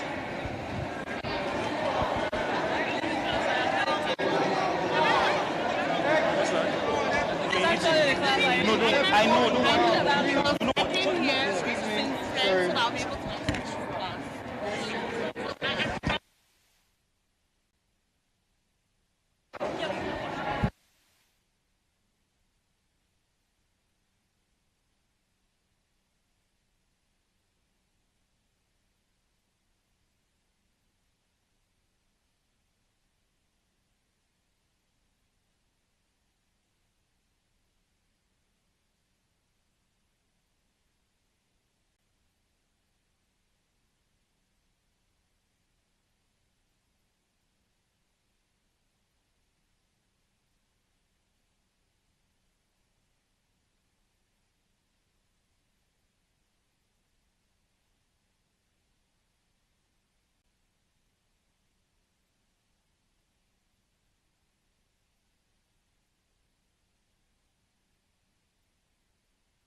Check, 1, 2, yeah.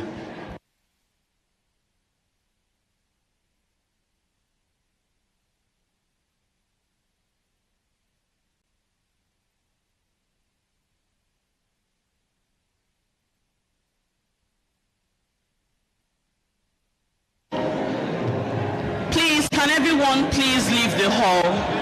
Can everyone please leave the hall?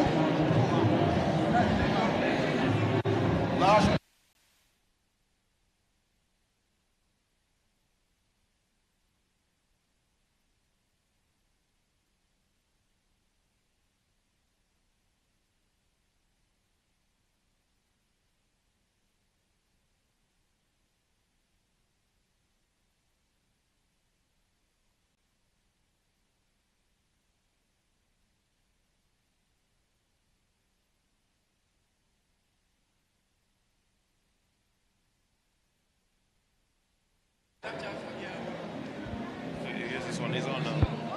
Hello, hello. It's on, so yeah.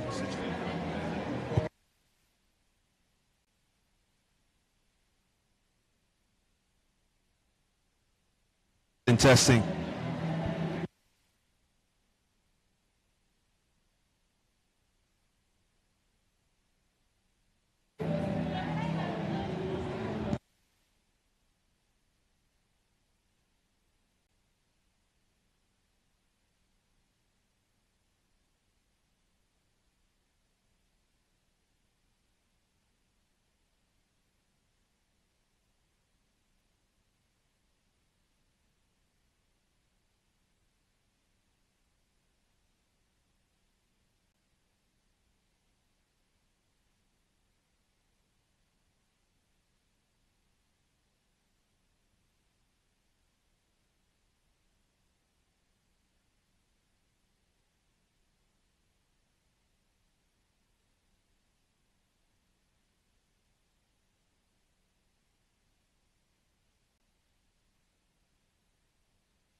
As the fragrance industry, there's a lot of noise. We had to pick a niche, going into something and that thing alone, which was Arabian perfumes. Giving our customers originality has helped us a lot in what we do and how we do it. Customer experience in any business is key to scaling your business or enterprise from 0 to 100. Our major strategy we've used over the years is content creation.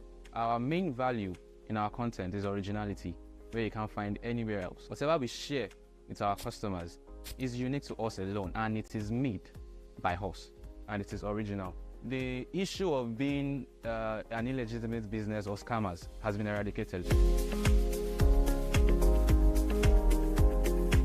Squad has helped us in a lot of ways, not just the transaction. It has helped us in our the e-commerce features as well, but we mainly use the transaction aspects, where our team has been used to confirm transactions over various mobile apps or various mobile devices, whether it's at the store, online, or even doing deliveries. And it has helped us reconcile our accounts, and it has helped us centralize our payments so everyone has a clear record of what we're doing here. Any marketplace you find yourself, saying your market is oversaturated is a child's play. You need to be able to find your own niche. That has helped us a lot to build a strong customer base. My name is Ejiro. I am the manager at Perfumes for Less.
Don't worry, Jim.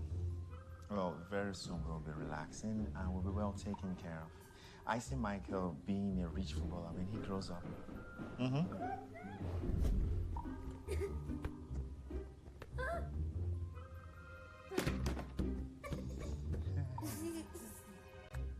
Well, what about Joy? Life is waiting for you, so just open the door.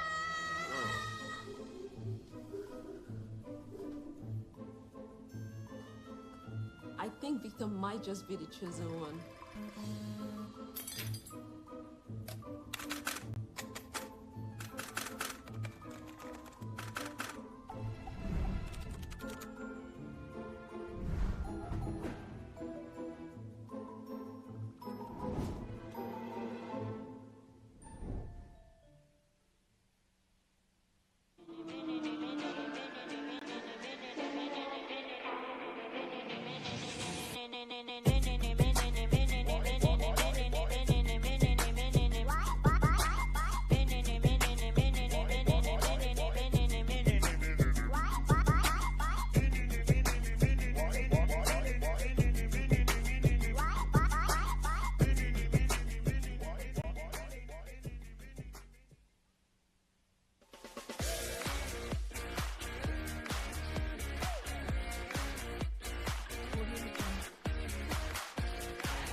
Is your mic working?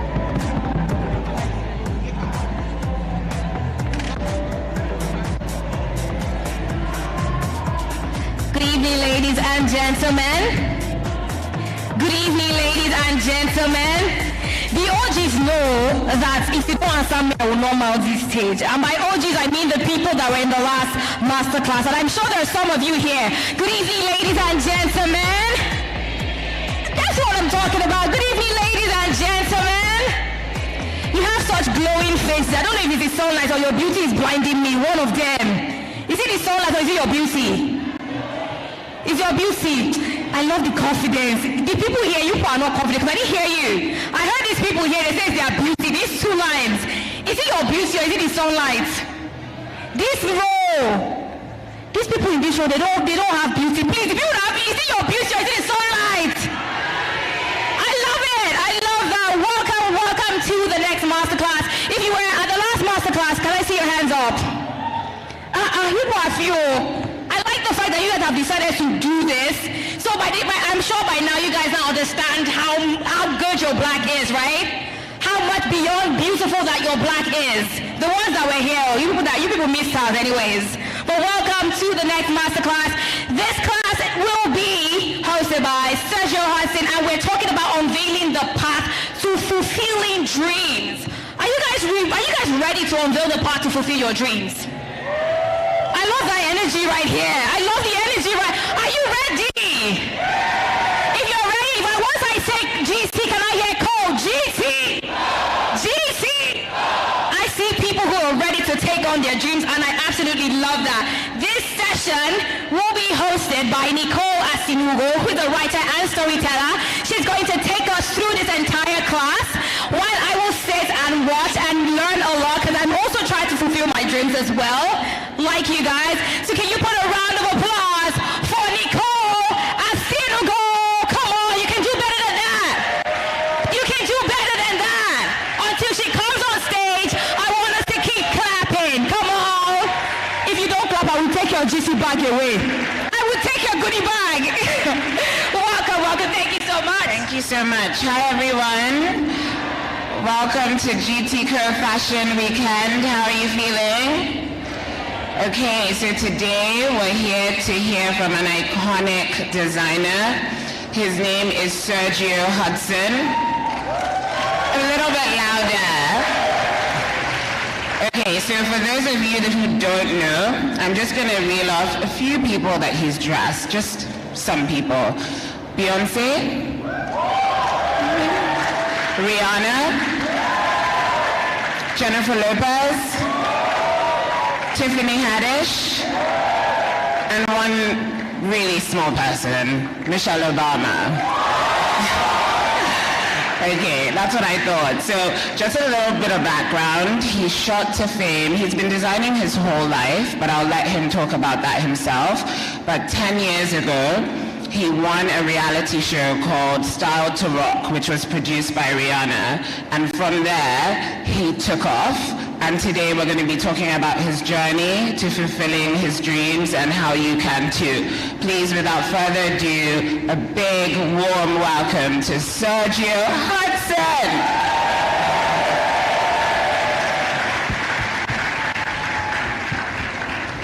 Hi, Sergio.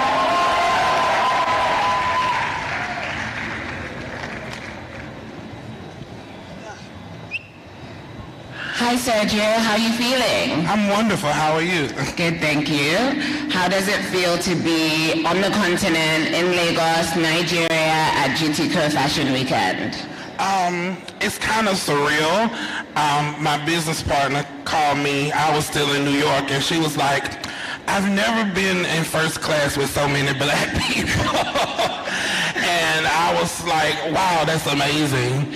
And when I touched down in the airport, you know, I always feel like I am the minority. And when I got to the airport here, I was like, wow, it feels like home. I feel so normal, like nobody's paying attention to me. Wonderful. Well, welcome home. We're very happy to have you. So your topic today is unveiling the path to fulfilling dreams, your journey of focus and determination. I particularly loved this topic because usually dreams can feel quite lofty, but then talking about focus and determination seems very intentional. Can you tell us what that means to you? Well, I think, the crazy part is I believe that I just was so laser focused. I decided that I was going to be a designer at 4 years old. 4 years old? 4 years old, I was watching this show that used to come on, CNN Style by Elsa Clinch. I was a very small child, but for some reason it just resonated with me. And I saw Gianni Versace, and I realized, oh, you can dress women for a living, and I just attached to it, and I never got off of that train. So I think because I started so early, and I was such a, I was so young, I didn't realize that, oh, that's really lofty dreams to be that and to do that. So I just got on this trajectory, and I kept going. Not until later on in life did I realize, oh, this is kind of hard. But I was already on the train, so it's like you can't get off because you went through high school, you're in college, and you're like, I don't have any backup plans, so I just had to make it happen. I love that. And what role did your mom being a tailor and your sister being a runway model play in you knowing that you were going to design? Well, I think with my mom, she was probably the catalyst for me having, well, not probably, she was the catalyst for me having an interest in fashion. There was always Vogue magazine, there was always Essence, there was always Jet, there was always, Harper's Bazaar, all these different type of fashion magazines and cultural magazines around the house that spoke to fashion because that's what she was obsessed with. Like to this day, like I have a museum exhibit opening in my hometown, I think like next week, and she's calling me like, what am I wearing? What is this? I need to wear these shoes, because she's always, that's how she expresses herself. And it was such an inspiration on me to see my mom's journey in life as a woman and how she expressed that through her clothing. So it kind of made me, I know every designer says they're inspired by their mother, but my mom is really stylish, like extremely to the point when we were in our little small town, people would just stare at her wherever we went because it was like, are you looking at somebody that's not from here, or are you looking at somebody that's like on television? Because she just really was a stylish person in this little small town in South Carolina. So I think living with a woman like that, you have no choice but to either love fashion or hate it. Well, we thank God that you love it. Yeah. So in terms of your journey, a lot of people, like even when I introduced you, I talked about winning the reality show and all of the iconic people that you've dressed. So that's what we see, but we don't see the hard work. We don't see the challenges. Can you talk a little bit about that and your journey to where you are now? Well, I think the journey to get, let's just start here. Like when you're a designer, and I don't think people really think about this sometimes, the fashion business is structured around designers. If you didn't have designers, you wouldn't have a fashion magazine, you wouldn't have a need for a stylist, you wouldn't have a need for anything. So the designer is the business of fashion.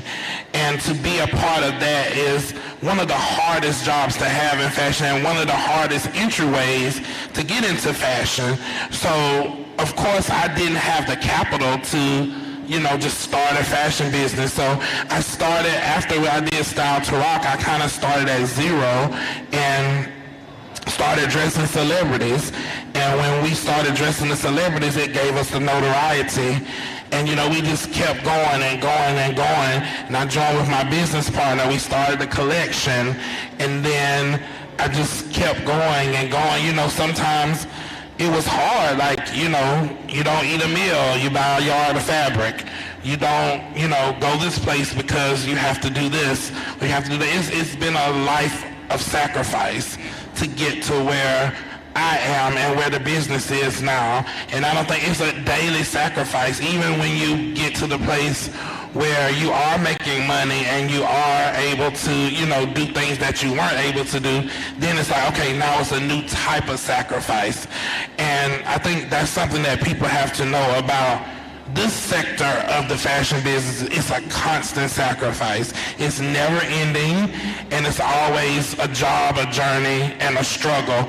But if you love it, it's rewarding at the end of the day. And I think I always say you have to have love for this business in order to work in it. If you don't, if you lose that love, if you lose that admiration for fashion and for seeing a great stylish woman in clothing, or a great woman looking beautiful with hair, makeup, if you lose the love and joy for that, then you're done.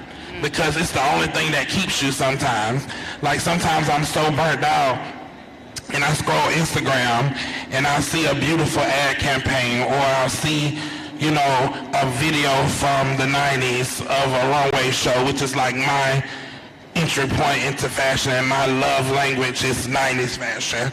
And, you know, it'll just rejuvenate me and say, okay, I'm going to take tonight off, and in the morning I'm going to get up and we're going to try this again. But that love that I have is never ending.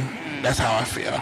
Wow, that was beautiful. And you spoke about burnout and being rejuvenated by certain things. I read that you found inspiration from a Diane Carroll photograph.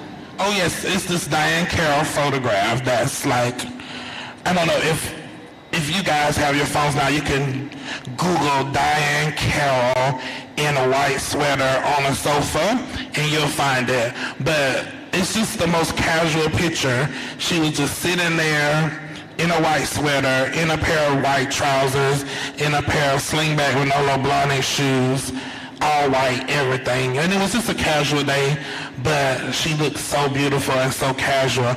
And I think it inspired me because she was just a woman. It wasn't that she was black or that she was white or anything. She was just a very stylish woman. And that's how I see fashion. That's how I see women. And, you know, I strive to make women feel like how she looks in that picture. So I keep that picture like in my phone, and I look at it often because it's very simple, but it's so inspiring at the same time. That's great, and I think a lot of people as designers and creatives experience burnout and sometimes don't know where to find inspiration. So to find inspiration from something as simple as a photograph and even design collections, that's pretty remarkable. Absolutely. I think, so here's the thing with burnout. Today you can be burned out and tomorrow you get up and like, okay, I can do this again. So I think when you feel that feeling, you just have to take a break mentally. It's hard to do when you're actually running a business because, you know, I'm not one of those designers that just, you know, sketch all day and, you know, come up with ideas. To be honest, and as of late, you know, the past couple of years, it's been business first and creative second. And, you know, that's just out of necessity because we're trying to build something that can change the way the fashion industry looks for us. And I think I was talking to all the other guys that are here to speak and show at the dinner the other night, and I was saying, you know, my journey is not just for me. So I have a higher calling than just being a successful designer, being famous, being rich, everybody knowing my name and who I am. My purpose I have chosen to take on is to change the face of fashion so people can normalize people that look like me and that look like everybody in this room.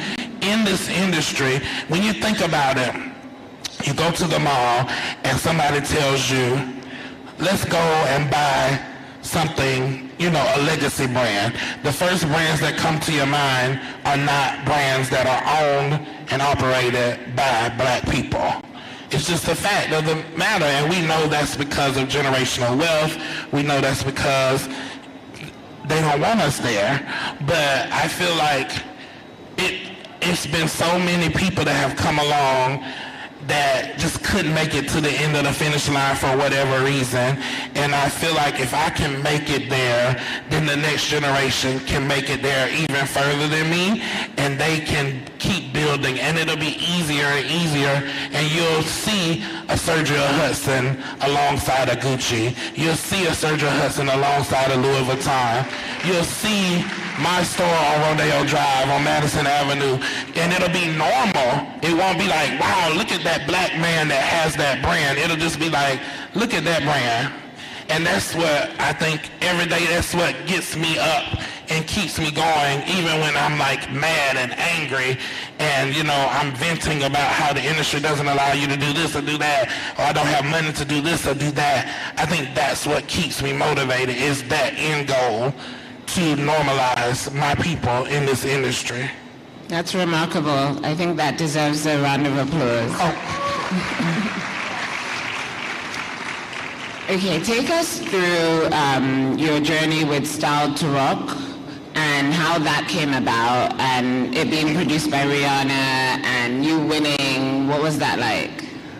So, if you know anything about these shows, they cast, and I had been cast for other shows like Project Runway and a few other shows, and I never went through with the casting because, you know, you have friends that actually work in the industry, and they tell you, don't do one of those shows. It won't be good for you in the end. And at that moment, I had turned down so many shows, and the casting director actually found me on this website from way back in the day called Model Mayhem, and I had a page with my designs on them, and they found me, and they asked me to come to LA to cast for the show. I was at a very low point. I didn't know which direction I was going in.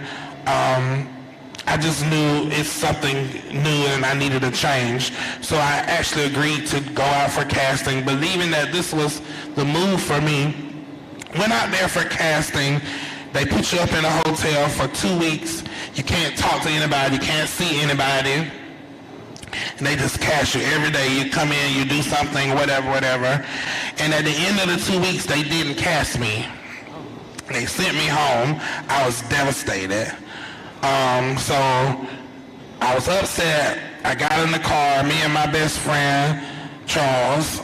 We got in the car, we went to Atlanta, and I think we were out to dinner with his sister, and they called me, and they were like, we need you to come back. Somebody didn't work out, and we want you to come back to LA for the show. So I came back on episode 3. I was an alternate.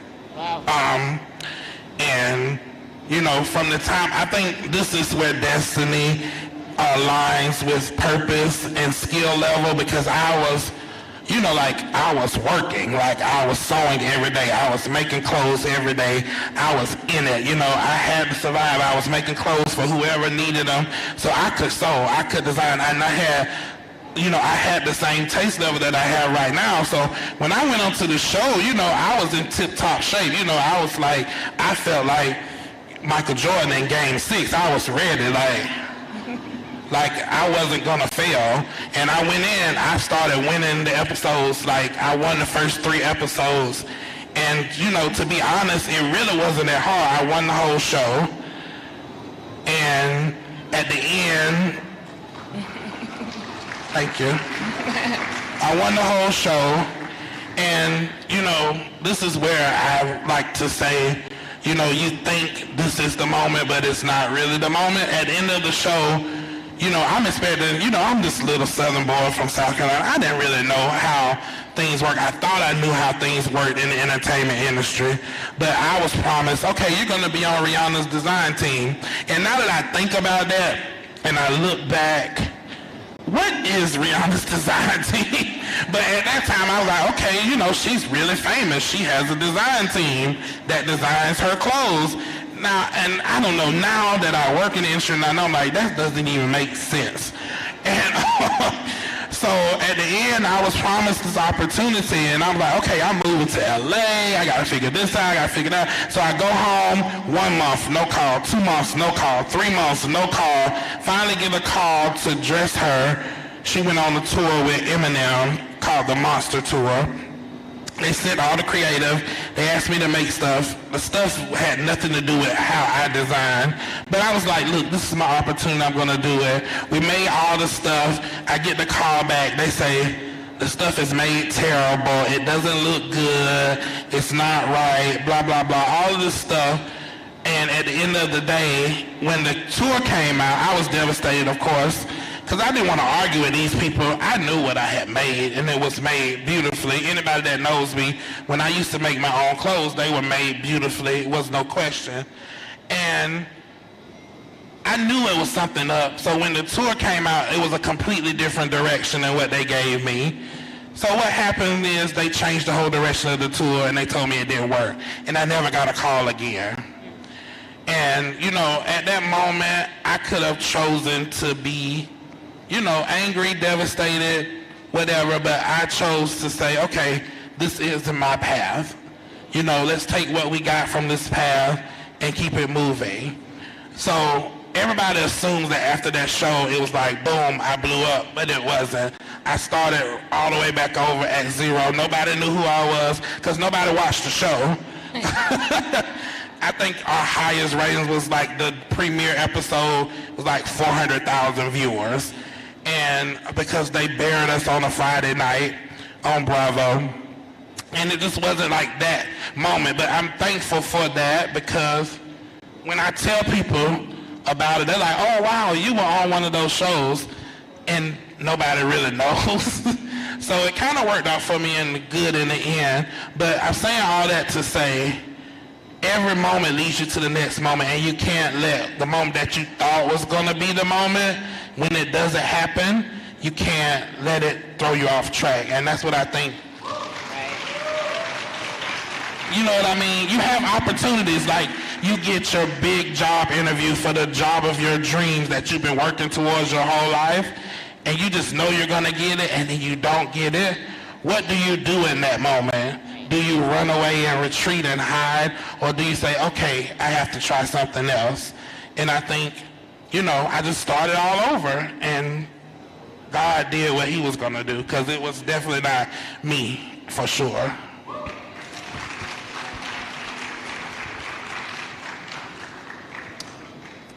Amazing. I think all of us are definitely resonating with that, and I think it's really important to have that message, because we always think we've arrived at some point and life will tell you that you have not. And it is a journey.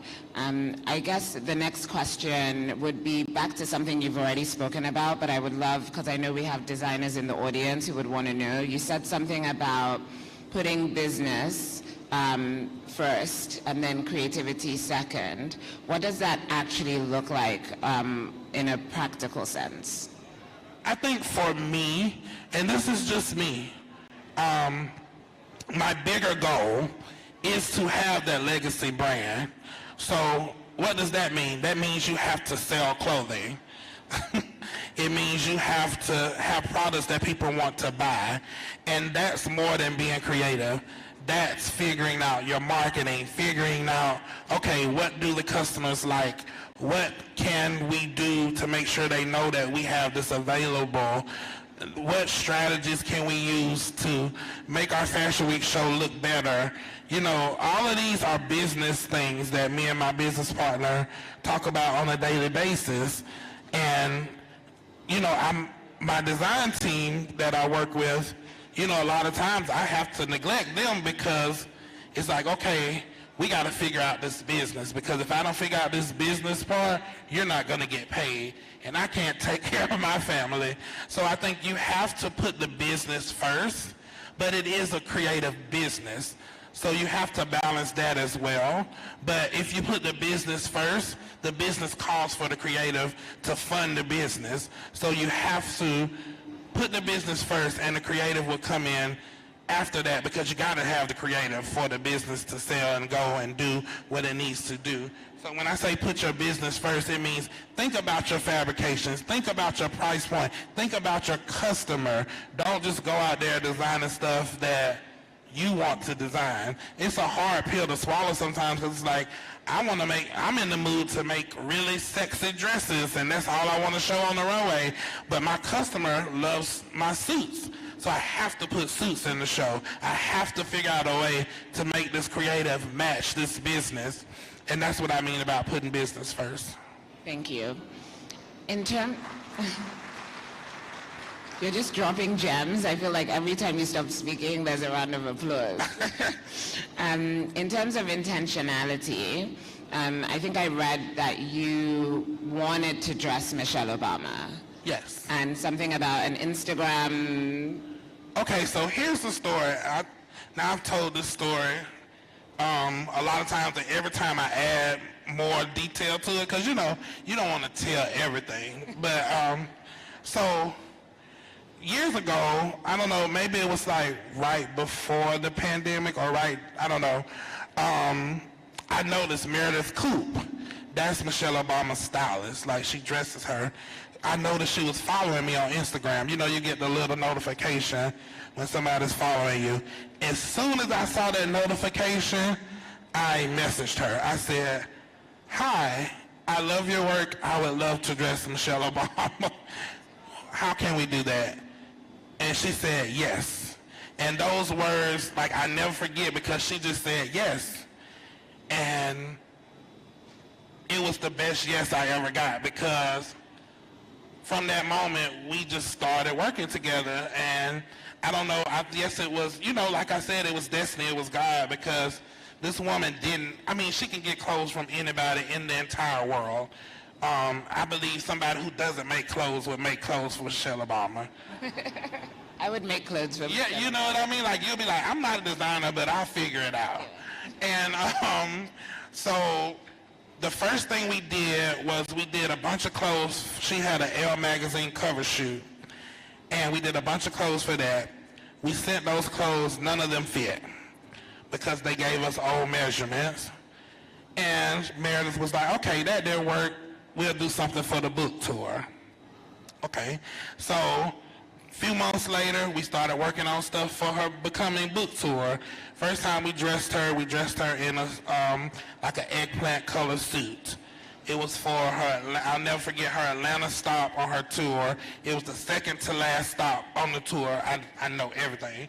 And then after that, we dressed her for Essence Fest. And it was like this sequin jumpsuit that was kind of 70s inspired. That's where I was at the moment. And me and Meredith always work with, she loves to pick stuff from the runway and then customize it for Mrs. Obama. So we did that. And then the final moment, or the last moment, was, well, not the last moment, because I've dressed her a couple of times since then, but the big moment was inauguration.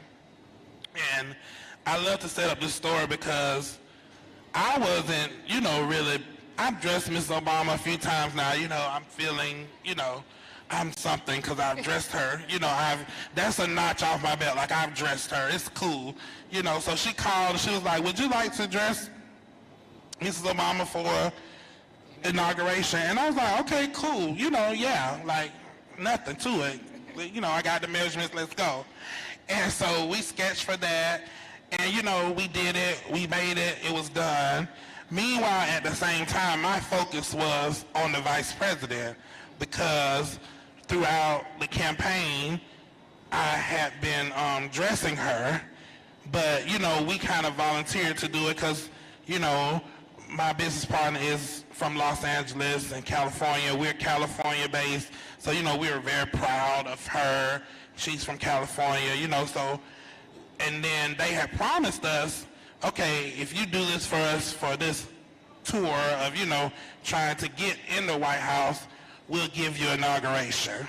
So, came down to it, and it was time to make stuff for inauguration, and I got the call. We actually sketched for inauguration, I believe. Then I get the call, and they're like, "You can't dress her for inauguration." Didn't know why. Got word that somebody else was going to dress her for the morning of inauguration. Devastated, like devastated, upset. My heart sunk. I was over it, mad, like this is some BS, blah, blah, blah, you know, all of that stuff. And my business partner said to me at that moment, she said, it's something else for us.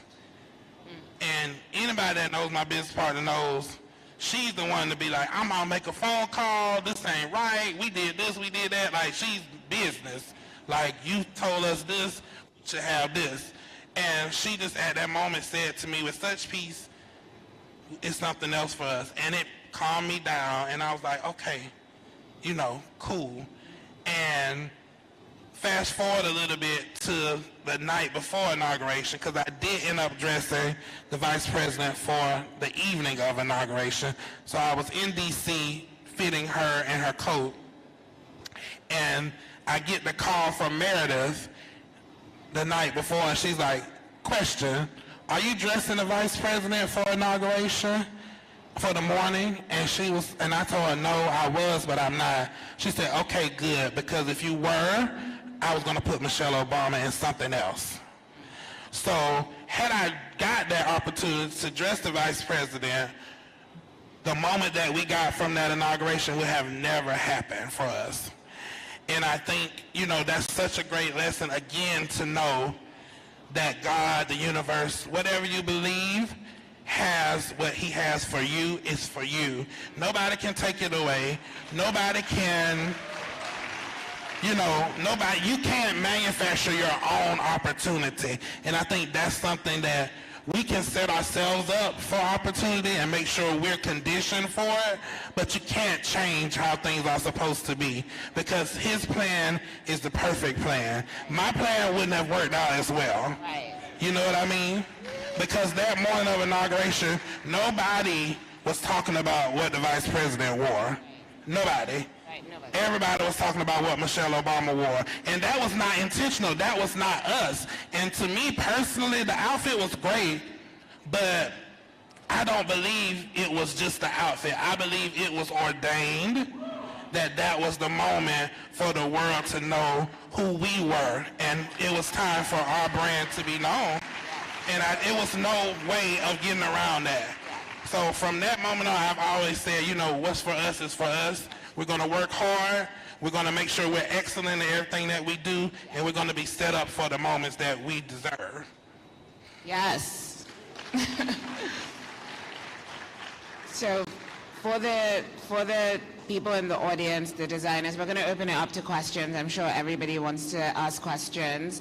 But for the designers in the audience that have been trying, that have been sacrificing, you know, the economy is tough everywhere in the world, but particularly here.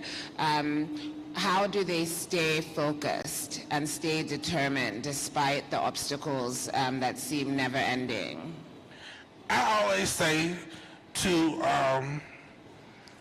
you know, because when you're a designer at this level and you work with a lot of people, you work with manufacturers, you work with sewers, you work with pattern makers, and I always tell my pattern makers, and it might be in a bit of an egotistical, cocky way, I always tell them, as long as I got these, Sergio's gonna make clothes. So whether you quit or not, whether I can afford to pay you or not, this collection is not going to stop. And I think what you have to know is no matter what the economy does, no matter what people say, no matter what money you can get or don't get, as long as you have talent, there's always opportunity for you to start over. There's always opportunity for you to begin again. And you can always work your way back to where you were when you fell off the bus. Like, it's no big deal. Like, I don't want to start all over, but if I have to go back to the extra bedroom in my mom's house in South Carolina, I will, because it's not going to stop me. So you have to make sure that what you have in you, your talent, is solid. If you have solid talent and you know you have skills, you have talent, you have breath in your body, you can always pick up and start over, no problem. Amazing. Okay, I'm going to open it up to questions because I want everybody, well, a lot of people to at least have a chance to ask Sergio themselves. So if we can have microphones go around. Yeah, put up your hand visibly so that they can see you.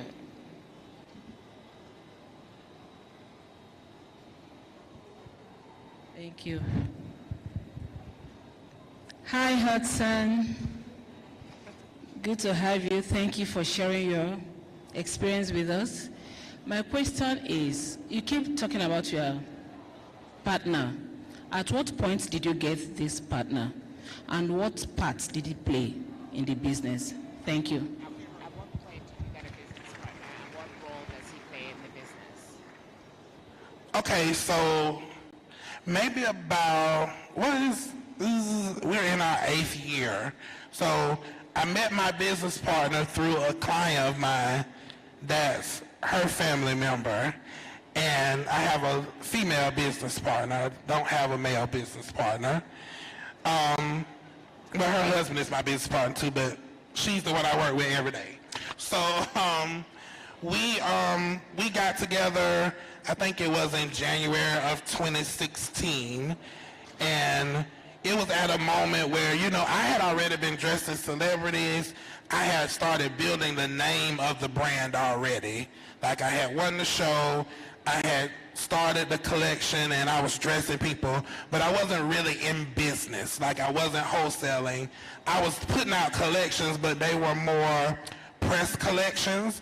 So, like, just opportunities for people to wear the clothes. And I was still heavily working my custom straight to, you know, like a customer, like I make you stuff made to measure business by hand. So she kind of came in and she gave the seed money for us to start a collection and to start selling to stores. That was about 8 years ago. I would say to you, you know you need a business partner when you start having business. And when I say you start having business, it's like when you start selling things and when you start capping out where you are, like you can't handle it anymore, you need money because you need to grow, that's when you know, okay, I need someone to help me handle this business part. But I would say the difference between a business partner and an investor is very important, because your business partner, you have the creative, you have the plan, you have the vision for what the collection is, but the business partner comes in and says, okay, I have a little money, I'm going to bring some money to the table, and I'm going to partner with you, and I'm going to help you do the business part of this. I'm going to negotiate for you.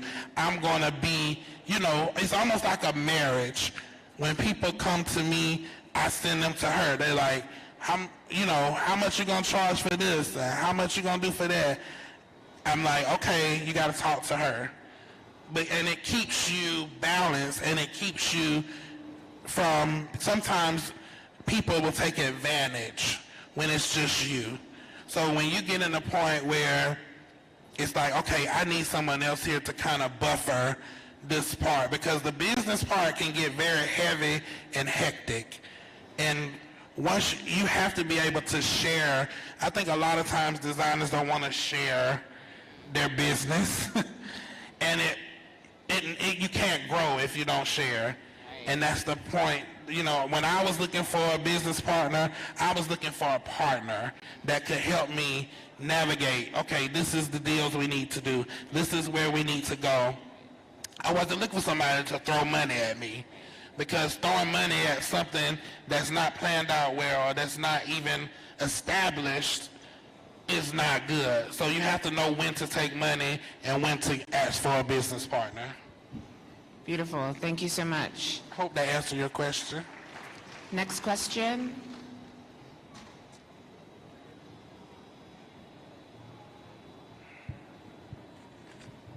Good evening, Sergio. I'm a big fan. My question is about legacy designing. I don't think we want for talent, but especially in Nigeria here, my question is, how do you build your brand outside of yourself? Because most times people can only relate your brand with a face. Okay, this is this person, this is this person. How do you build your brand, that is your fashion brand? And people be like, oh, that is Sergio Hudson, outside of yourself.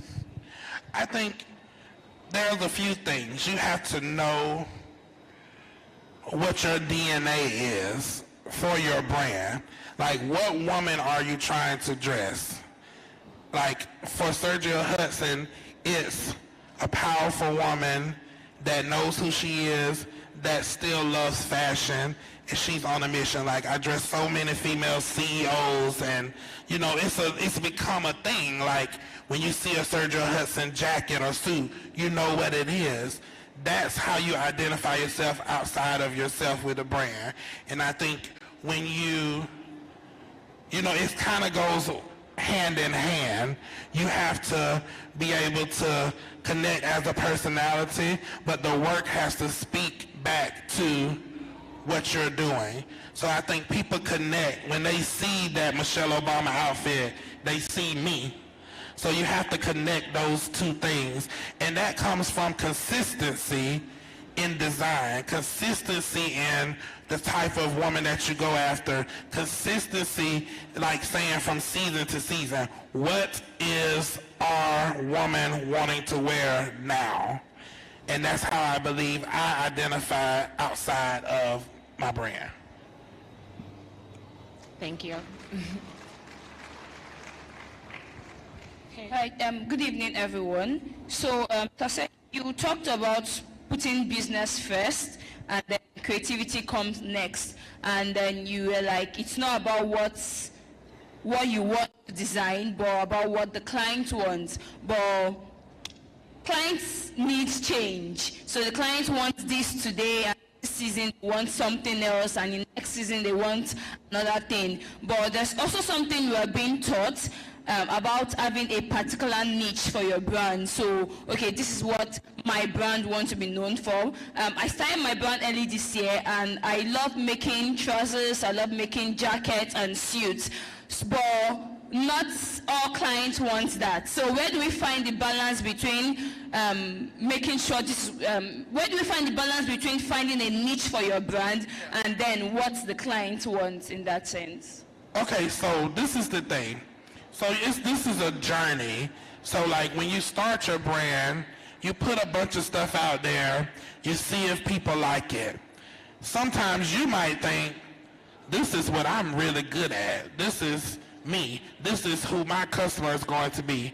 And then the customer tells you something else, because in a million years, I didn't dream that my number one item forevermore would be a suit. I just like suits. So but I'm not a suit designer per se, but my customer told me very early on, this is what we like from you. So the way you find balance is, take for instance my latest collection. I wasn't in a suit mood. Like, I didn't feel like designing suits. I wasn't feeling it. I was like, I want to do dresses. I want to do this. I want to do that. So the way you find a balance is you design the things that you're feeling, and then you figure out, okay, how do I incorporate what my customer wants?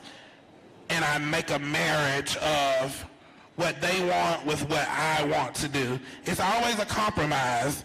So I put, 80% of my collection that you saw on the runway was the stuff that I wanted to do. And I would say about 20% was me coming up with ways for my customer to relate to what I wanted to do. And if you want it, it's a way for you to take your customer on a journey to a different direction, but you can't do it abruptly.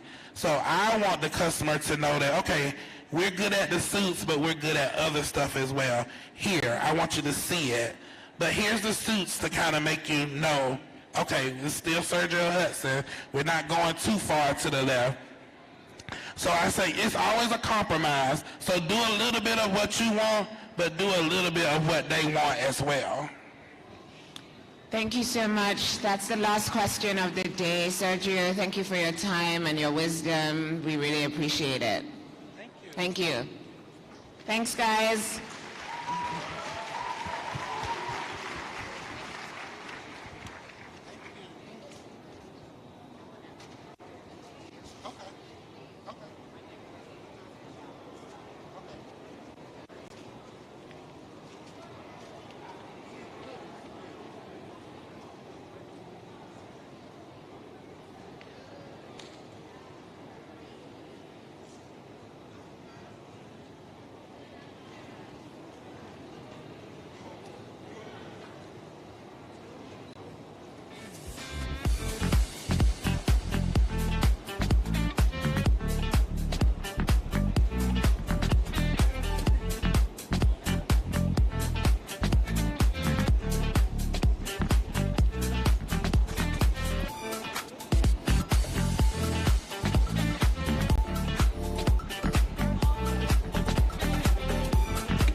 everyone, please, we need you to exit the hall quickly so we can set up for the next masterclass. Please exit the hall quickly.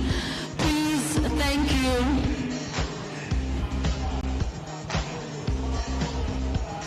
Please exit the hall quickly. The exit door is to your right, please. Quickly.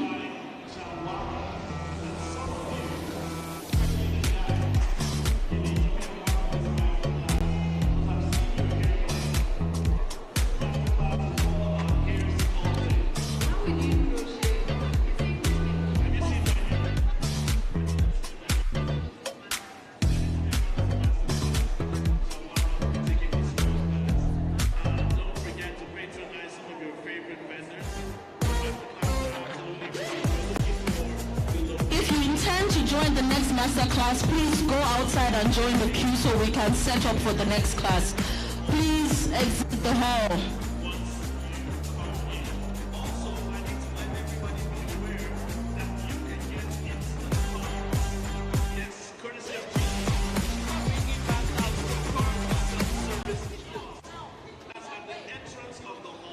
Although we've been in the industry for over 10 years, we established our brand as Perfumes for Less as a company in the year 2021.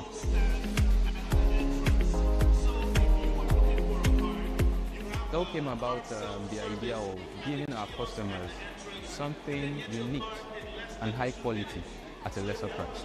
So as you can hear from our name, Perfumes for Less, that is high fragrance qualities at a lesser price. In an industry like ours, the fragrance industry, there is a lot of noise. We had to pick a niche, going into something, and that thing alone, which was Arabian perfumes. Giving our customers originality has helped us a lot in what we do and how we do it. Customer experience in any business is key to scaling your business or enterprise from 0 to 100. Our major strategy we've used over the years is content creation.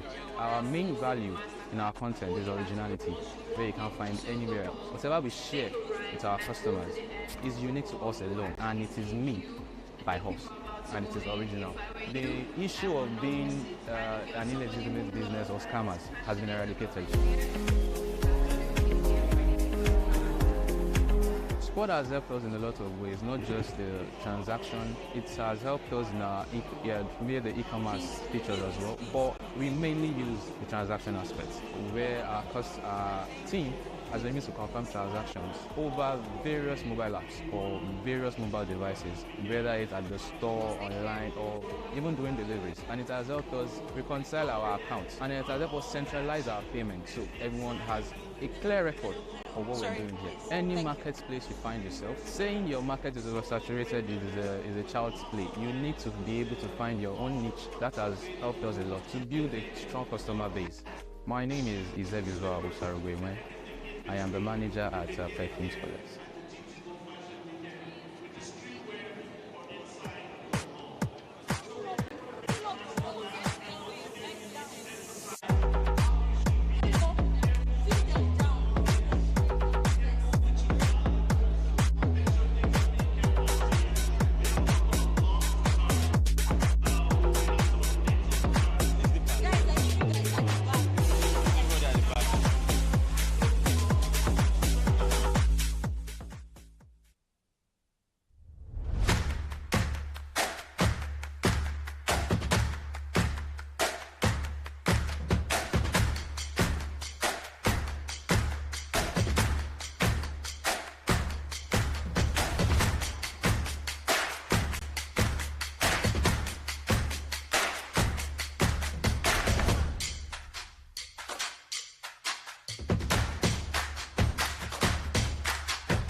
Don't worry, Jen.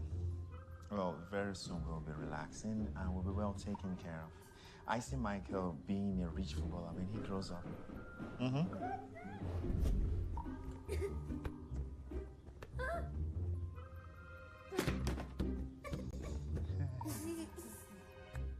Well, what about Joy? Life is waiting for you, so just open the door.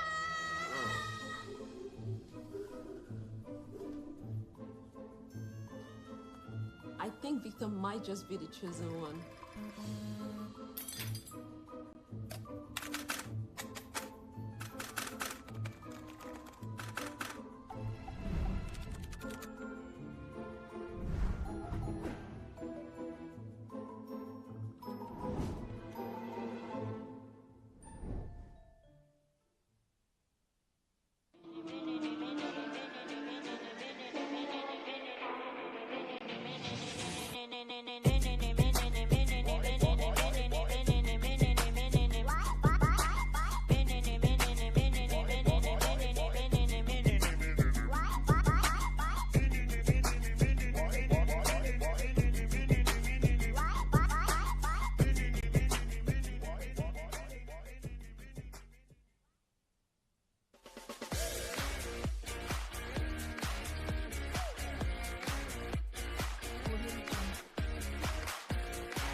Although we've been in the industry for over 10 years, we established our brand as Perfumes for Less as a company in the year 2021.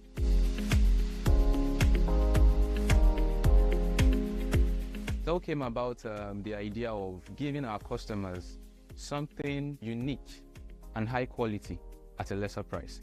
So as you can hear from our name, Perfumes for Less, that is high fragrance qualities at a lesser price. In an industry like ours, the fragrance industry, there is a lot of noise. We had to pick a niche, going into something and that thing alone, which was Arabian perfumes. Giving our customers originality has helped us a lot in what we do and how we do it. Customer experience in any business is key to scaling your business or enterprise from 0 to 100. Our major strategy we've used over the years is content creation.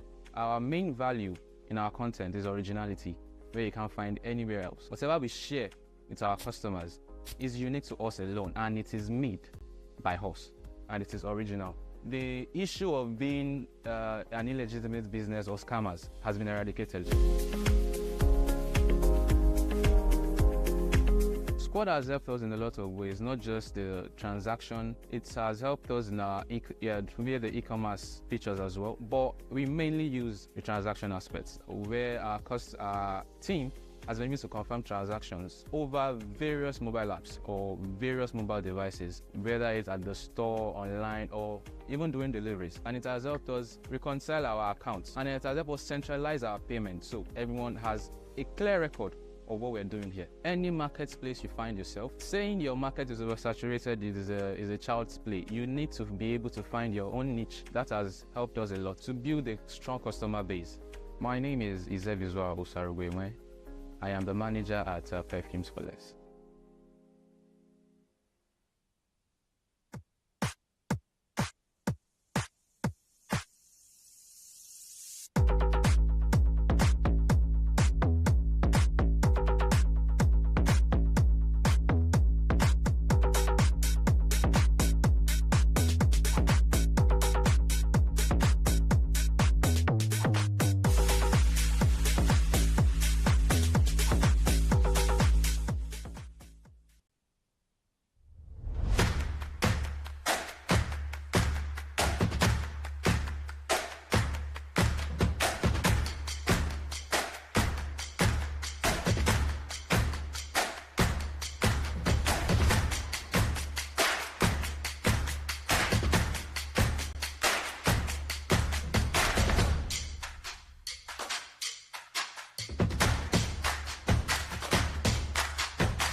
Don't worry, Jen. Well, very soon we'll be relaxing and we'll be well taken care of. I see Michael being a rich footballer when he grows up.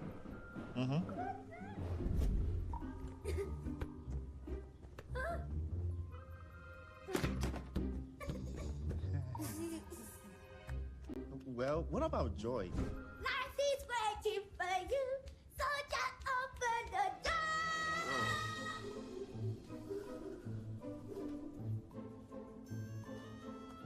I think Victor might just be the chosen one.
Although we've been in the industry for over 10 years, we established our brand as Perfumes for Less as a company in the year 2021.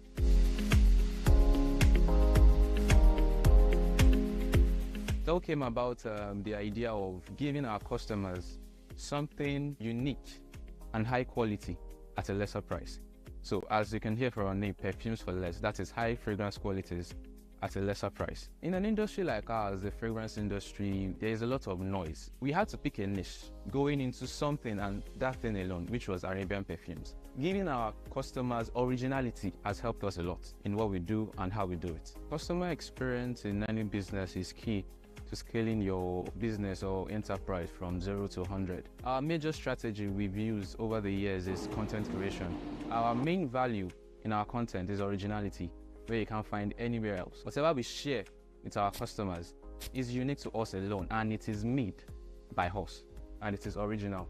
The issue of being an illegitimate business or scammers has been eradicated. Squad has helped us in a lot of ways, not just the transaction. It has helped us in our the e-commerce features as well, but we mainly use the transaction aspects, where our team has been used to confirm transactions over various mobile apps or various mobile devices, whether it's at the store, online, or even doing deliveries. And it has helped us reconcile our accounts, and it has helped us centralize our payments so everyone has a clear record of what we're doing here. Any marketplace you find yourself, saying your market is oversaturated is a child's play. You need to be able to find your own niche. That has helped us a lot to build a strong customer base. My name is Ejiro. I am the manager at Perfumes for Less. So then and where we shot there. Yeah. Okay.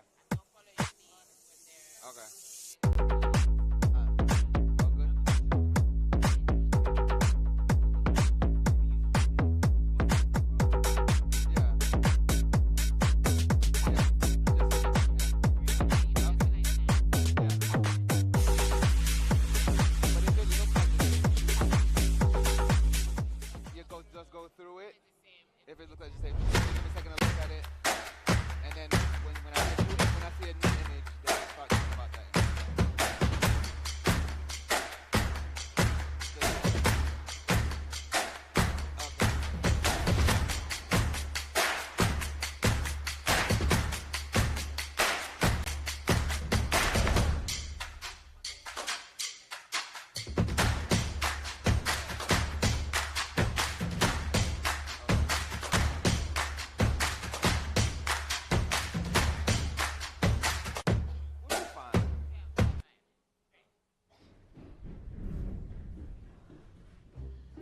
Don't worry, Jen.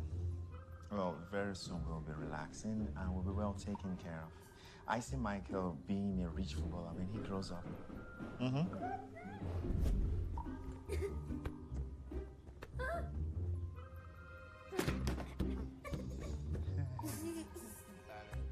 Well, what about Joy? Life is waiting for you, so just open the door.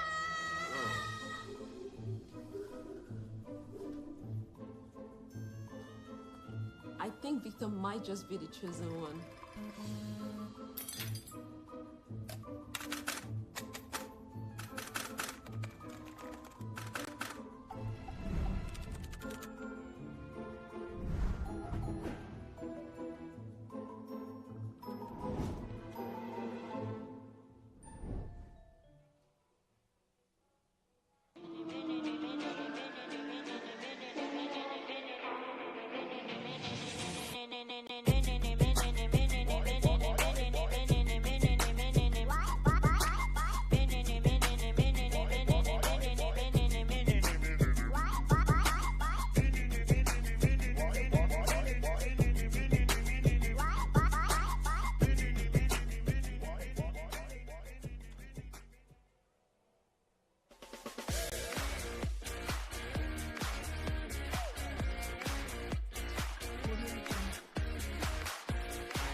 us to start, because we will not start.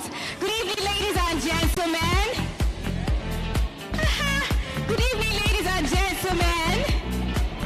Now we're talking. We're not yet talking, no. Good evening, ladies and gentlemen. Are you people tired? Are you hungry? Which one? You're hungry? If you answer me louder, maybe I will bring small chops. Good evening, ladies and gentlemen. That's what I'm talking about. If we did not shout, I would have collected this bag back. All this our goodie bag. I will collect everybody's bag back. How are you guys doing?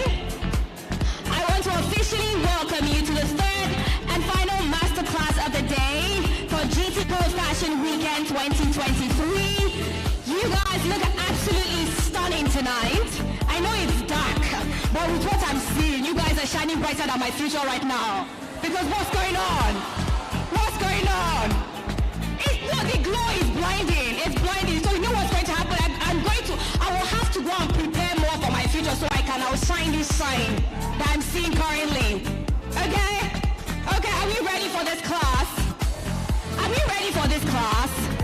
You people are not, we are not ready. Sure, we should go back. We'll carry the goodie bag, then everybody will go back outside. Is that, did you say yes? Stand up there. Okay, so this masterclass will be handled by Jawara, and it's all about hair sculpting. What I'm seeing with our hairlines in this place, I think we all need this class. If you will not be honest, I'll be honest, I need it. Because can you see? There's nothing going on in the front of my head anymore. I don't have hair again. I feel like we all need it, and I think the best part about this class is the fact that we will actually be having a live hair demo. Who's excited about this one? If you're excited, can I hear you say GTCO? Can I hear you say GTCO? So y'all see what GTCO is doing for us. Like, they take their time to meticulously give us exactly what we want. I mean, the first class already just gave us a little bit of inside research where we had to look into ourselves and tell ourselves that our black is beyond beautiful. And the next class we had to take us through fulfilling our dreams. And right now, we are fixing your hairlines because God is good all the time. I didn't hear you, honey. You know you have hairline problem. Let's be honest. That is not forehead. It's not extra forehead. It's hairline problem. Are we going to be honest?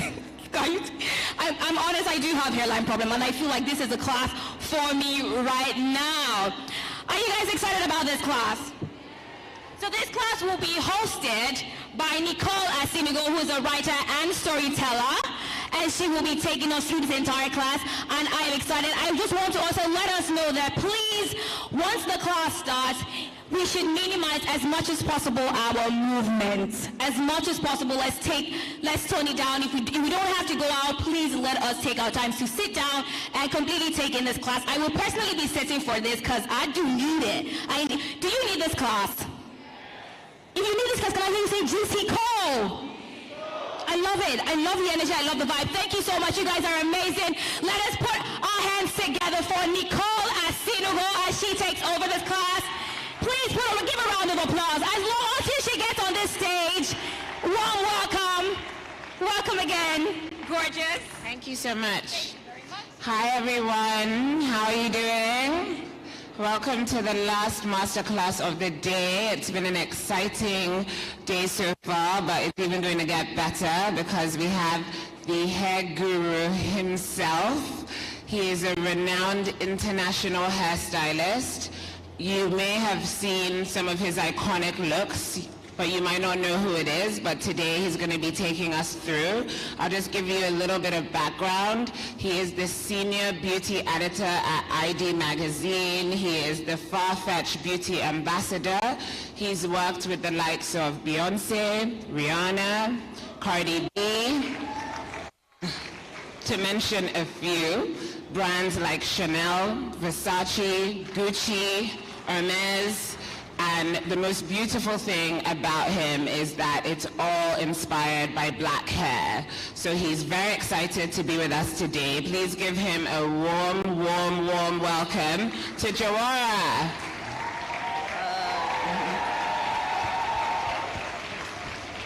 Hello. Hi. Hi, everyone. Let's sit. I'm going to turn it this way a little bit. Okay. Can you guys hear me? Okay. Hi, everyone. Hi. Hi, Jawara. How are you doing? Good, good. How are you? Very good. We're so excited to have you today. If it's one thing everybody in this audience knows is we take hair very seriously. I see that here. I see in that Nigeria. Here. That's a very big thing here. Yes, and we're so excited to hear from you. Before you go into your live demo and before you snatch our edges, we want to ask some questions about your early life. Okay. I read that you grew up in Jamaica. Yes, yes. My name is Jawara, which is a West African name. Can you guys hear me? I feel like I can't hear myself, so... Can we... Hello? Can you hear me? Yes. So my name is Jawara. It's a West African name. It means peace and love. I was raised in Jamaica, Kingston, Jamaica, during the 90s, which is like the height of the dancehall era. And I don't know if you guys know any of those videos, but there's a lot of hair and a lot of clothes, a lot of style, which was heavily inspired from Africa because a lot of Jamaicans ended up in Africa. I mean, a lot of Africans ended up in Jamaica. I was raised around a lot of reggae legends. So my mom is a reggae singer, my aunt is a reggae singer. So I went to a lot of shows, a lot of plays, a lot of concerts. So I grew up around a very rich culture that involved hair, fashion, clothing, jewelry, and that's kind of where I had my start. Amazing. So yeah. When did you see black hair and think, I wanna touch it, I wanna change it, I wanna style it? I started doing hair at 6 years old. 6 years old. And my aunt had a salon in Kingston, and she had the salon where all the dance hall women would go. And I would go with her because there was no one to watch me after school, and then I started like sweeping hair, then I started picking up hair, then I started roller setting, then I started styling hair, so it kind of like trickled into this thing. But the most important thing was being in the salon. There was such an ecosystem of everything. You could get everything done in the salon. You can find someone to take care of your children. You can buy clothes in the salon. I think the black salon is the most magical place in the world because it's not just about hair. It's like the whole ecosystem of the culture. And I fell in love with salon life and black hair care then. And so I trained, moved back to New York when I was 12 years old. I was doing everybody in Queens and Brooklyn hair. I was the hood hairstylist, basically doing braids, weaves, everything. And then when I was about 19 years old, I went to cosmetology school, and I went to FIT at the same time because I wanted to leave hair alone. I wanted to go work in fashion because I was like, hair is not sophisticated enough. It's not, you know, well-to-do, which I was wrong. Then I fused them both together, and I started assisting at salons in Harlem and salons in Jamaica, Queens, and like one of the things I did, also my friend did as well, was I started to work in strip clubs, to do the hair in the strip clubs. So I worked at a place called Aces. People are like, ooh, but it's actually one of the most beautiful places to start your career. There was a lot of women there that inspired me, and they always wanted their hair done a certain way. It was all about glam. It was all about, you know, just being amazing. And so then I started to assist backstage at fashion shows. I worked with a hairstylist named Guido Palau and another one named Sang McKnight, and I was like their assistant backstage. First I was like the bag boy for 6 months. You couldn't even touch any hair. And being backstage and being like one of the only black people backstage, I felt like I would love to open this world up to more of us. So that's what I try to do now. And 2013 I went on my own, and I've been doing that ever since. Wow, that's beautiful. Yeah. So as a young hairstylist and as an assistant hairstylist, did you have dreams of owning your own salon or, you know? Yeah, I mean, when I was younger, I wanted to own my own salon, but I think as I got older, I saw that all of the lead hairstylists in fashion didn't look like me. So I had this dream that I would be the first or change that whole narrative of not a lot of us backstage, and it came true. So I'm very happy about that. As far as dreams, I intend to expand business-wise. I intend to expand changing the conversation as it pertains to hair and how the hair industry is underserved for us. So I would love to change that for sure. Wonderful. I feel like we need to see. We're very visual as people. Yeah, I'm a visual. So we want to see some of your, we want you to talk us through some of your iconic looks and covers. Okay. Let's do it. Where is it? Here? It should be seamless. Yeah, it should come up on the screen, but as they're preparing to show the slides, what was your first feeling of seeing your hair on a cover of a magazine? I cried. You cried? Yeah, I cried. It was very emotional because it's like, as a child, I don't know, I think I grew up looking at like model pictures of like Naomi Campbell and a lot of other women in fashion that I looked up to, and it's crazy because it's like I never thought for 1 second. What is this? Oh, this is Beyonce. Casual. Talk us through that. I did the hair for the Harper's Bazaar shoot. You can go to the next one. Did the hair for the Harper's Bazaar shoot. This is 2021. The significance about these pictures is, in fashion, it was always believed that hair like this is not sophisticated, it's not beautiful. I call it hood hair. This is what we do in the hood. And I think it was kind of like a fuck you basically to everybody saying this. We are fab, we're black, and blackness is the fabbest thing in the world. So a lot of my work is an against what the fashion industry usually does. And you could go to the next one. Next. Yeah, that's the same shoot. Wow. Next one. That's the cover. Beautiful. Next. That's another one. Wow. We did same day, but so what goes into like the look? Well, I usually like to go into prep days, and I like to send ideas before I even get near. I like to send to the teams, and they always come back with what we like, what we don't like. And I kind of like build from there. And I think the connection with the person that you're doing the hair with is the most important, because it's not only about how they will look, it's about how you make them feel. So a lot of that goes into it. You go to the next one, I think. Is he? Next. Well, we can look at Beyonce all day. Just look at her. And, but working with a talent like Beyonce, does that add increased pressure? Or is it more like, you know, either, no matter who it is? I think at first it may increase pressure, but when you meet her, it makes you so comfortable and so calm and so like, I think energies are so infectious, and when someone comes with good energy, you just automatically feel like, you know, you feel at home. So that's a good thing. You can go to the next one. I think they're having like some issues. Technical difficulties. But okay, in terms of a shoot, yeah.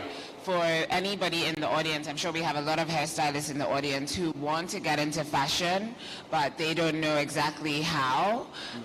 What kind of proactive things can they do to show designers that I think the first thing is try to work under or work with someone that is doing something that you like. Try to work around people that are doing things that you like, assist for a bit. Also, I think test shooting, like just getting with young photographers, testing, making sure that you're trying things on the camera that work, because hair in real life and hair on set is two different things. So it's really important to kind of understand the medium of hair because it's such a malleable thing. So testing is really, really important. And to what extent does storytelling play in your work? Storytelling. Storytelling. So, as I said before, hair is a significant thing for me. Like, it's not just hair.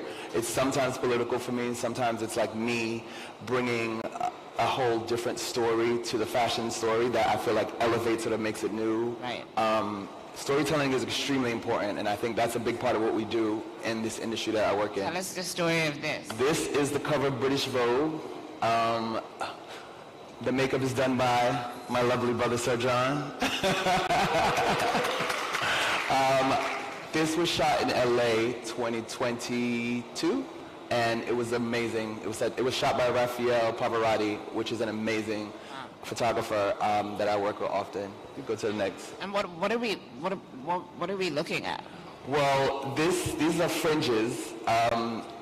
There's these stories about people being afraid of fringes, especially short ones, but I like to dismantle all types of phobias when it comes to hair. So I put the shortest, most choppy fringe. I think that made this moment work for me. So. And what's your creative process? Can you walk us through, like, from inspiration to, you mentioned, like, mood boarding and sending? Inspiration, sometimes for me, it starts from people watching. Like, one of the things I love to do is to come to places like Lagos, Nigeria, and we'll just sit somewhere and just watch people and just take it in. I was at my hotel yesterday, and I sat for about 10 minutes, and I just seen people walking through the lobby, and I'm just like, taking pictures of my phone because the hair in Lagos is insane. You guys are on point. It's like, I'm like, I want to come back and do a case study.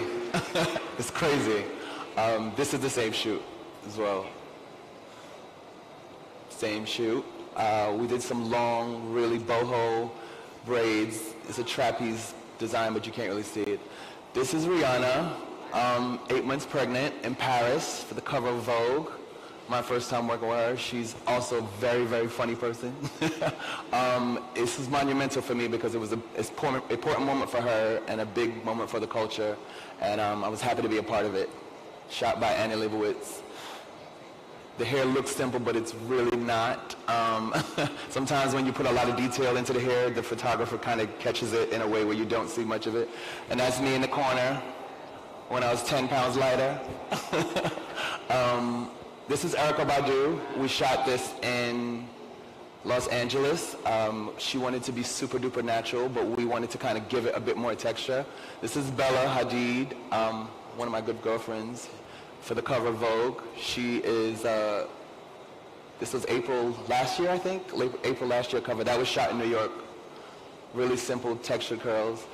This is Iman. Of course, the hair is hidden here, so you don't really see it, but sometimes in pictures when you don't see hair, it still tells the story about it, especially if it's fashion that embraces face and neck and body. So sometimes pulling back on hair is doing hair. I just want y'all to know that. Okay? And you got to know, as a hairstylist, when to calm it down with the hair sometimes. Like, whoa, the hair's taking over the picture, pull it back. So sometimes pulling back is a good thing. This is the same photo shoot. Flying braids is what I love to do sometimes. How do you collaborate with the stylist and the designer? What's that process I'd like to sit in on calls, and I like to meet people. Sometimes if it's a lot of my friends that I'm shooting with, we kind of have an understanding about what we feel already. I think fashion is its best when it's collaborative. not one person saying, I want it like this and that's it, or I don't want it like that. I think it's best when it's collaborative. So like stuff like this with Naomi Campbell, of course, in her classic hair. It was a collaborative shoot because we sat around and we thought about doing this big hair. We're like, you know what? No, it's about gracefulness and just her being the pinnacle of what she is, and I kind of decided to just keep it natural. Not natural, but her natural. This is Dua Lipa on the cover of British Vogue. I want to say 2019. We shot this on the side of some rocks on a cliff in the UK. Really, really cold. As you can see, the flowers are blowing. It's a really, really cold day. Some shoot days are crazy and some shoot days are more calm. So when I see that, that's what I think about. Did you ever think when you were starting out that this is where your path would take you? Actually, yes. Okay. Because thinking about it makes it happen. Manifesting is a very, very powerful thing, and I think I didn't see what I wanted to be, but I thought about what I wanted to be, and I kind of just worked towards it. And I think that's really, really important, to just think about something that you can't see in front of you. And how, because sometimes people talk about manifesting, but people don't actually know how to do it. So is it writing down your intention? It could be many different things. It could be writing down affirmations. It can be saying things to yourself. It could be seeing yourself in a certain space. It could be saying out loud what you want and just hoping that the universe gives it back. Yes. This is Beyonce once again with a really, really textured hair that we made for the cover of British Vogue, December 2020. Yeah, in 2020. Just an amazing person to work with. Wow. This is the same shoot. I love playing with textured hair, and so does she. So we had quite fun with this. This is Jordan Dunn, who is going to be here speaking tomorrow on the cover of British Vogue for November. She is just the loveliest person to work with. In the UK, we did this with Nick Knight, I think we did. Oh, amazing. This is Italian Vogue cover that just happened, I want to say last April. Last April it happened. We had a lot of fun with this because you get to see the texture. This is a photographer, Carolyn Jacobs, and a stylist, Emru. You guys should be looking out for them. They're amazing. They live in Paris. Really cool people. This is this month's French Vogue that is out now. We did this with a photographer, Malik Bowden, and one of my favorite stylists, Ibrahim Kamara, who's a good friend of mine. He styled this. This is last month's French Vogue. Okay, so the roster is endless and amazing. And I really want people, especially aspiring hairstylists and aspiring people in fashion, to understand the power of collaboration and also networking vertically. Or horizontally? Horizontally. Yeah, networking is extremely important. I think that in whatever area you work in, it's extremely important to network, especially when you want to work in fashion, film, photography. It could be a bit tricky because there are some people who are a bit funny acting. But I think that when you are persistent with who you are, what you do, and you have a strong vision of like how you want to move forward, it's really, really, it's up to you. And I feel like we're just natural networkers as Africans. And then also networking with your peers. Yes, networking with your peers for sure. And, really finding a photographer friend. Yeah. I think it's important to make friends with peers, reach out to young photographers, reach out to young stylists, work with them, collab with them, and I think magic happens. This was for Fantastic Man. It was a shoot that I kind of wanted to push the hair a little bit with the men. It turned out really good, so... And how do you even get that? Do you tease the hair? How do you... It's... How do you get Okay, there? so pump it up, right? I grew up in the era of pump it up. This is pump it up right here. We spritz the hair, we kind of flat iron it with the iron, and it kind of makes this sizzle sound. We did a lot of that in Jamaica, so I kind of took that and made a whole career of it, basically. So, pump it up. This is shot by Raphael Pavarotti. And styled by Ib Kamara. We did this for W Magazine. This was a concept that I came up with to push the idea of hair and color and just like we were coming out of COVID and I wanted to make something fun and happy, and this is the hair that we did for it. This is, I shot this in 2017. This is my background. This is basically where I come from. This is the hair that we did in Jamaica when I was growing up. This is how we did hair in Jamaica. So I kind of wanted to bring it to the fashion scene, and this is a photo shoot that we did where we shot some older women just leaving the salon, and this circulates a lot. I'm seeing it on a lot of... I want to stay on that a bit, just in terms of culture and the role that plays in inspiration. Yeah. So a lot of the times, there are a lot of us here in Nigeria that, you know, even as consumers, we consume a lot of hair from China and things like that. So in terms of like identity and like taking inspiration from our natural black hair, can you speak to that and the power of that? It's extremely important, I think. I think that understanding that you already are in the place, Africa is the birthplace of everything. And there's so much pulled from you that you don't even know how much we influence everybody else in the world. And I think it's really, really important to understand that African culture is fab. And you pull from that, you learn from that, and use that to your ability to be authentically like, you know, who you are. And I love that.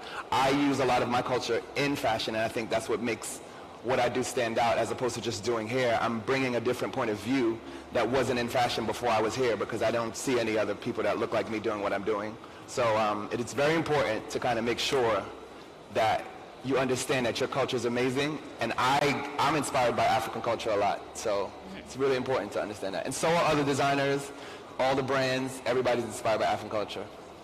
For somebody who wants to get into editorial, wants to get into fashion, what advice would you give them? I would say first start testing. Start testing with young photographers, testing clothes. Don't even worry about if you have the connections, just test on the street. Sometimes I know people who started testing with their phones, their camera phones, and their friends, and they just get wigs and they're playing around with wigs and clothes, and the next thing you know, it grows and grows and grows into a career. So just start from wherever you can start from. Beautiful. This is in American Vogue.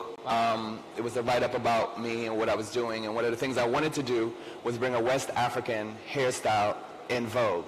So I learned this technique from a Nigerian in New York, and I was able to put it in Vogue, and I hope you guys could understand that I'm inspired by you all the time as well. This is Naomi Campbell. Wow. That's Solange Knowles. That's Kendall Jenner. Wow. I'm just going through, right? Don't mind. Yeah, we're just going That's through. Megan Thee Stallion, who I loved working with. We did this ID shoot a few years ago. Do you guys know what that is? Yes. Okay, because everybody acting like... Can you tell us about how you even got that role as the senior beauty editor? Yeah. I'm sorry, say that again? Can you tell us about how you got that role at ID Magazine? I was approached by Alistair McKim, who is the editor-in-chief, and he just loved what I was doing, and he loved that every time I did something, I had something to say about culture, and you know, commissioning other young artists to be in the magazine was something that I was like hinting to him I wanted to do, so he approached me about it. The last person to have that title was Pat McGrath, and she had that title for 15 years. Wow. So I'm the first after her. Wow. Yeah. Can you tell us about your brand collaborations? Brand collaborations. It's really important to kind of meet with the teams before the shoot days and like lay things out and understand where they're trying to go, but how your hair fits into it, how your style fits into it as well. Like I said, sometimes pull back, sometimes push forward. Working with Laurent was amazing. This was shot by Marcus in Paris, and this is a wig, but I love to make wigs look very natural. How do you do that? Huh? How do you make them look more natural? Practice. Give us some tips. You gotta and practice. tricks. You gotta practice. I think that, you know, I do a lot of plucking and teasing and dyeing and knots bleaching, but I understand that just looking at hair, looking at a head of hair, a natural head of hair, and try to mimic that directly on the person is like what I try to do with wigs. This is Kendall Jenner from Marc Jacobs, the ad campaign that's out now, and this is Versace with Emerada.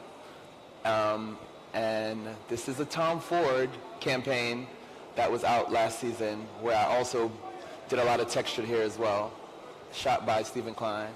Wow. Oh, this is Solange Knowles for Calvin Klein. What made you want to bleach? What made you want to bleach the hair? Was that part of the look? Or? She was wearing a short bleached thing at the time, and we just added some more hair and kind of made it like more natural and raw. One of my favorite people to work with, because she's pushed me as an artist to go further with my hair styling. So I really appreciate that.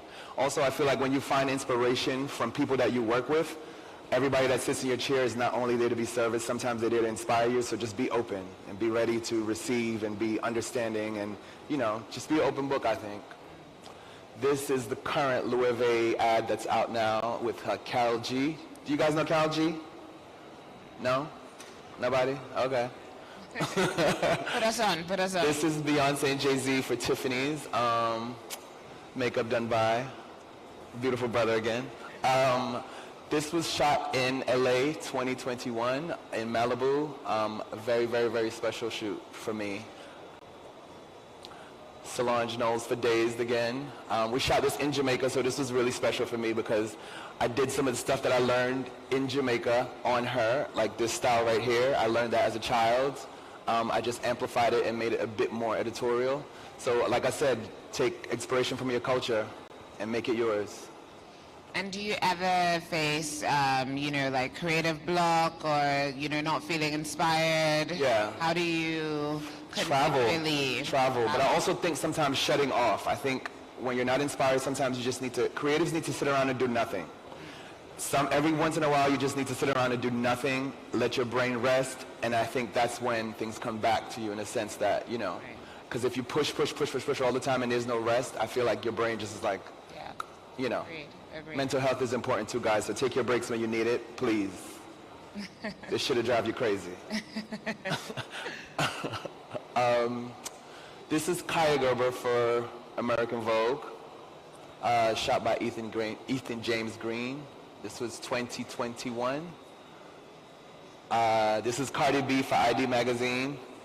This was really interesting because she, at the time, did not wear short hair like that, so I kind of had to push it on her, and now she wears short hair all the time. All her hairstylists are putting short hair on her. This is Anak Ye for British Vogue, which was a really cool shoot where I got to play with afros and textured hair as well. Beautiful. And this is Naomi Campbell. One of the reasons why I started working in fashion, because when I lived in Jamaica, I remember someone showing me a picture of her and they said, oh, she's Jamaican. I was like, wait, what? So there's a world for me in fashion because she's Jamaican and I could be Jamaican. So, she means a lot to me, or what she represents means a lot to me. Sometimes. Amazing. I know that you have, you're going to give us a live demo. I'm going to give a quick live demo, just something quick. Just something quick. Nothing crazy. We're not greedy. So don't think I'm up here sewing in no weaves and no. Okay. But we could do a quick demo, just like basically a quick way how to do a structured hairstyle using braids and rope and just making it really interesting. Okay. Come on up. It's an updo? Yes, an updo. Let me take this off. Get comfortable. Can you guys hear me? Please encourage our model. Give her a round of applause. Hi. She has her model face right on. Here. Not even. She's not smiling with anyone. It's funny because I learned this from African culture, so me showing it back to you is a bit weird for me, but I'm going to add my twist to it. Okay. That's just what I do. All right, here you go. So, what we did is we pre-braided her hair in 8 braids really quickly, and we're just going to use the elastic to kind of create this real tight.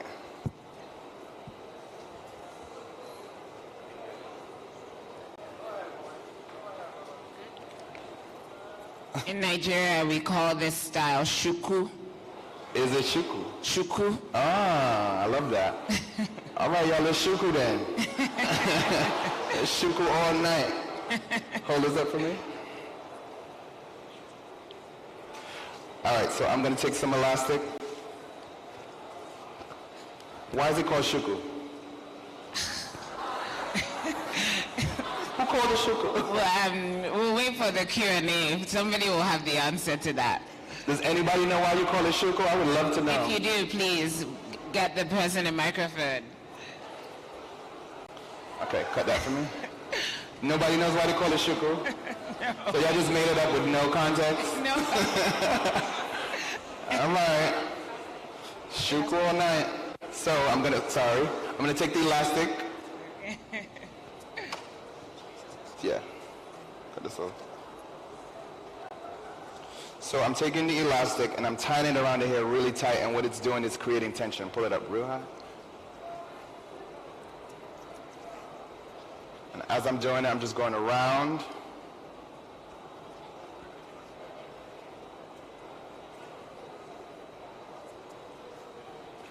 Higher.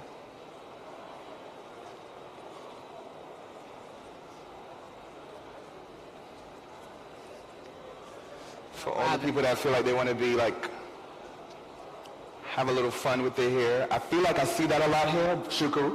Yeah.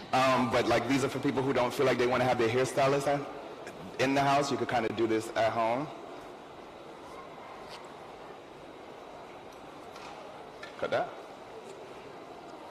So what that does is creates a base that doesn't move, and from there you can start to create, right? So what I love to do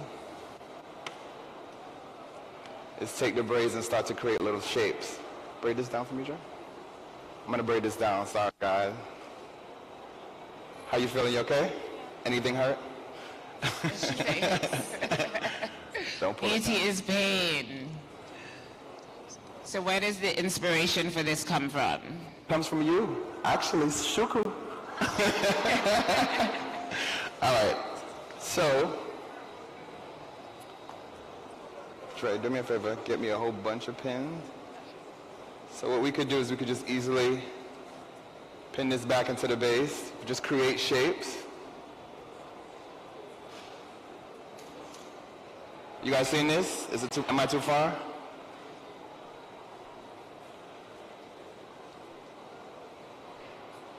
Today I'm going to choose circles. I usually make different shapes.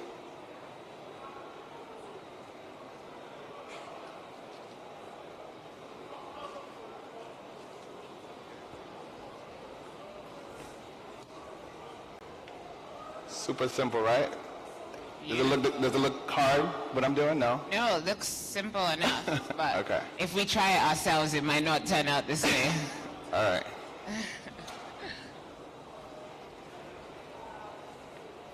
And then what we could do is we could get a little creative down here.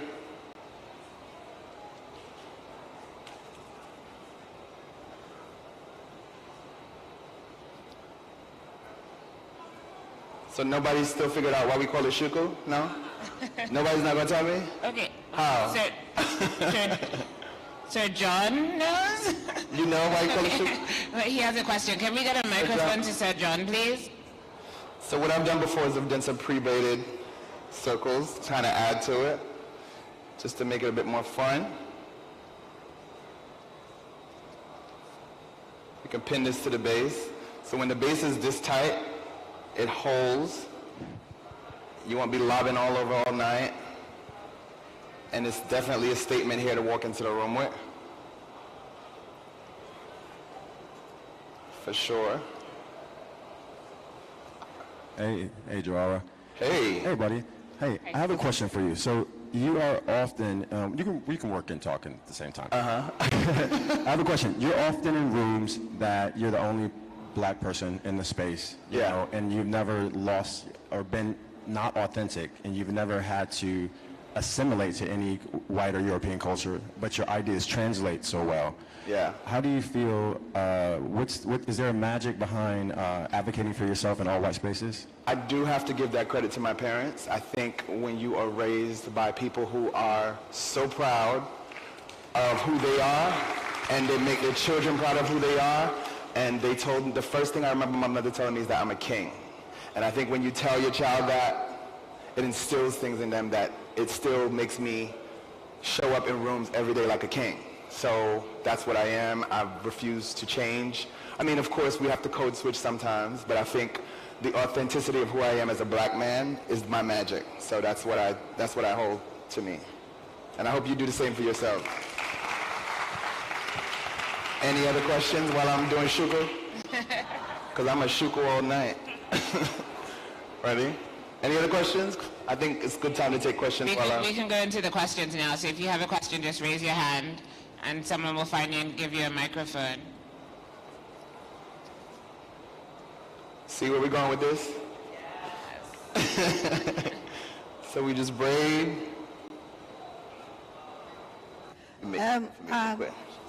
Any other questions, guys? Yeah, my name is Tukumbo Yamu, and where are you? Talking about shuku. Hi. Hi. So you know shuku? Yes. Okay. It was a style that was meant for the royals, Yoruba land, like the Oloris. They call them the queens. See, I love this. You have a king and you have a queen. So usually the queen, who is the Olori, usually dresses up and wears a shuku. Very elegantly, regalia kind of hairstyle. So it's called shuku. Well, I mean, it's only right. In Yoruba. So that's the origin of shuku. Thank you so much. Thank you. I appreciate that. Thank you. Thank you. Okay. So today we're doing our version of shuku on the royal. But what we can also just realize is that it's something really easy to do if you want to do statement. I wouldn't suggest this for everybody. I don't think this kind of hair is for everybody, but just something really quick that you can do if you have some leftover cornrow braids or anything to make it really cool. I love that you gave me that. Thank you. I feel so inspired. Thank you. I appreciate that. We're going to do a few more, but I feel like you kind of get the idea of where we're going with it, right? So. Beautiful. Any more questions while he's working? No more question? Hello. So this is our version of shuku today. Super simple. Ish. Okay, so mine of course, if we have more time, we'll do more, but pin it a bit more, my pins. Mine is not a question. It's still about shuku, the origin. Okay. It's originated from the corn, a maize. The stump of the corn, the way it goes up. Yeah, it goes up like that. Yeah. And the corn rows that leads up to the stump. Called shuku. It's a Yoruba word from Nigeria. That's where the word shuku originated from. The inverted style is called koroba because it looks like calabash. Yeah. When you invert the shuku and turn it back down. So instead of it going up, it goes back. So that's koroba and there's shuku. See? Shuku the corn. This is so valuable to me.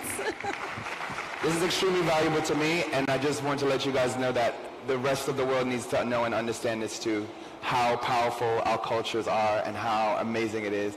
The fact that I could be doing something that you recognize that comes from you here means a lot to me. Thank you.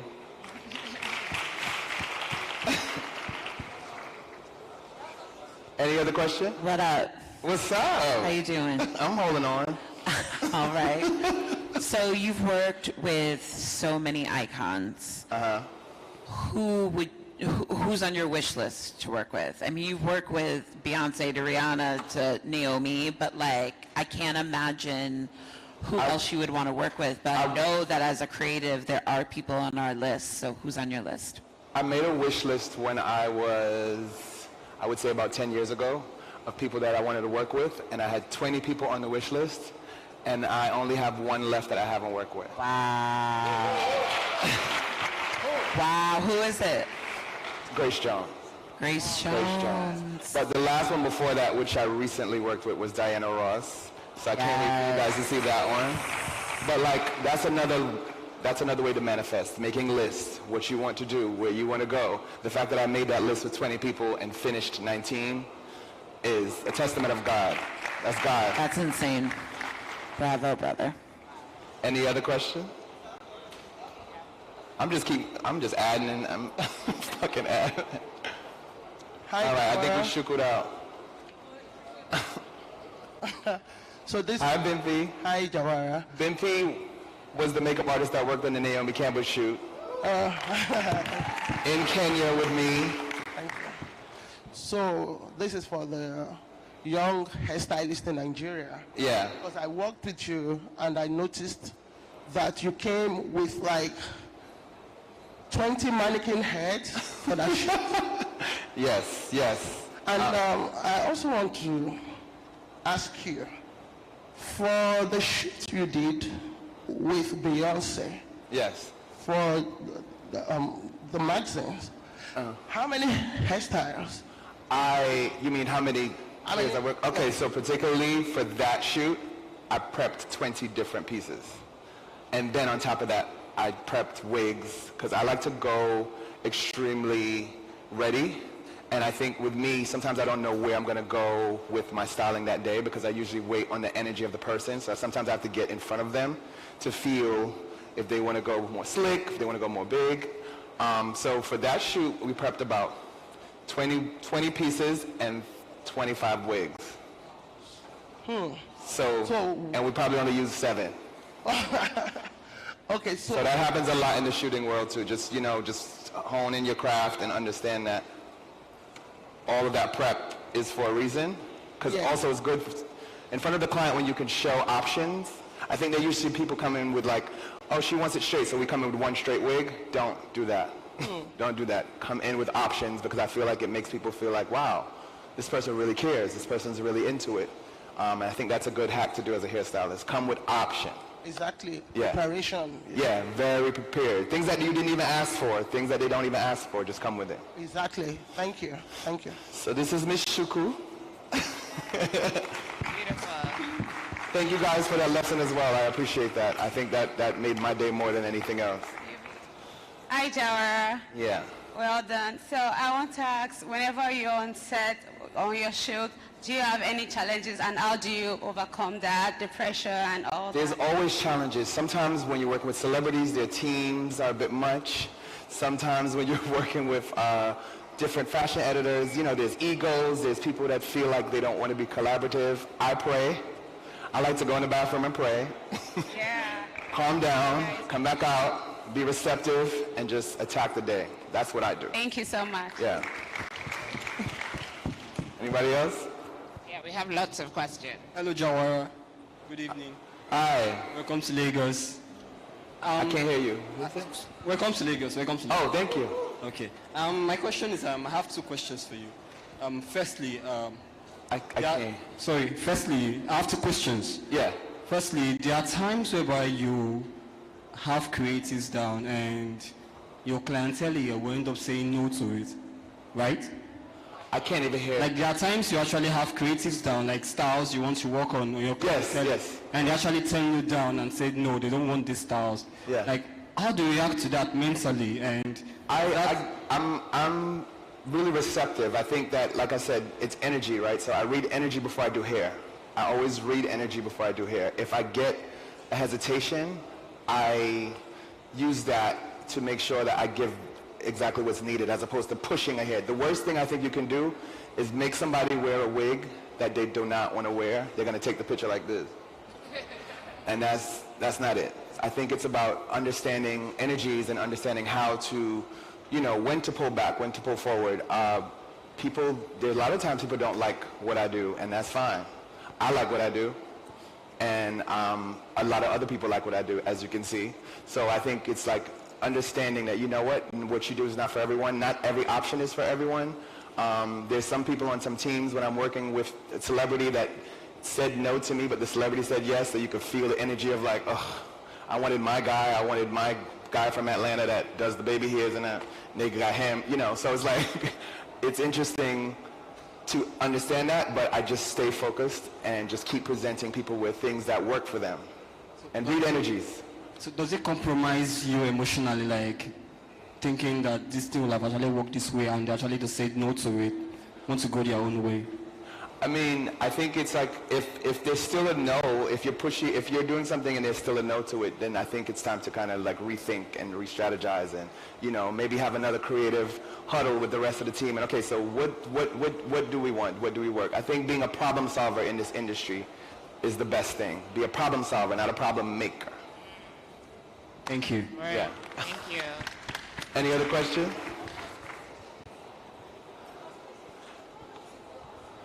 I can't. The products you bought, are they for sale?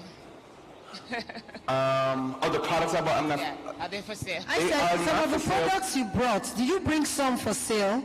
Because we were talking about pop-up. I heard you saying pop-up. I want to have one of the pop-ups. I don't have any for sale, but I could give you mine. Okay. But thank you. In the future, hopefully, I will have products for sale. Okay. Thank you. Yes. Thank you. Thank you. Any other question? Yes. I have kind of like two. So all the, like your entire body of work has been shoots and like working with people on sets. Do you ever do fashion weeks? Do you do any other kind of, and what's it like? I do New York Fashion Week. I do Paris Fashion Week. Did you do this? I do London Fashion Week. And I GT do Fashion Week. Milan Fashion Week. I do GT Fashion Week. Okay. We didn't show any runway shows because I felt like I didn't want to overwhelm everybody today. But that's a big part of what I do. I do runway shows. So I've worked on runways for like Burberry, and I've worked on runways for Off-White.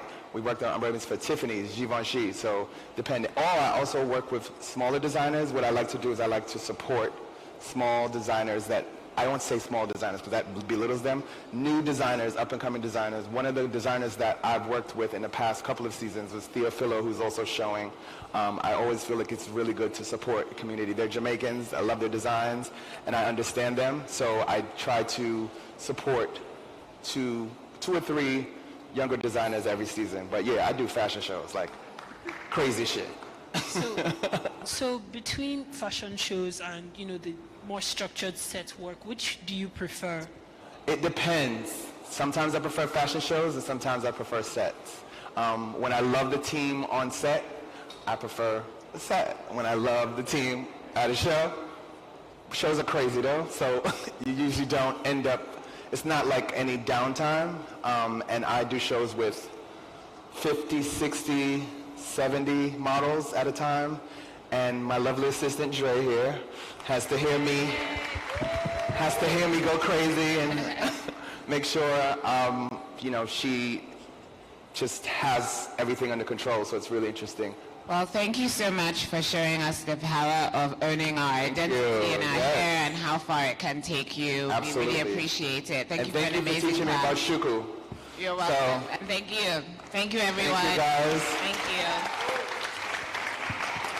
you. Thank you so much. Should we take it down or? Okay, maybe.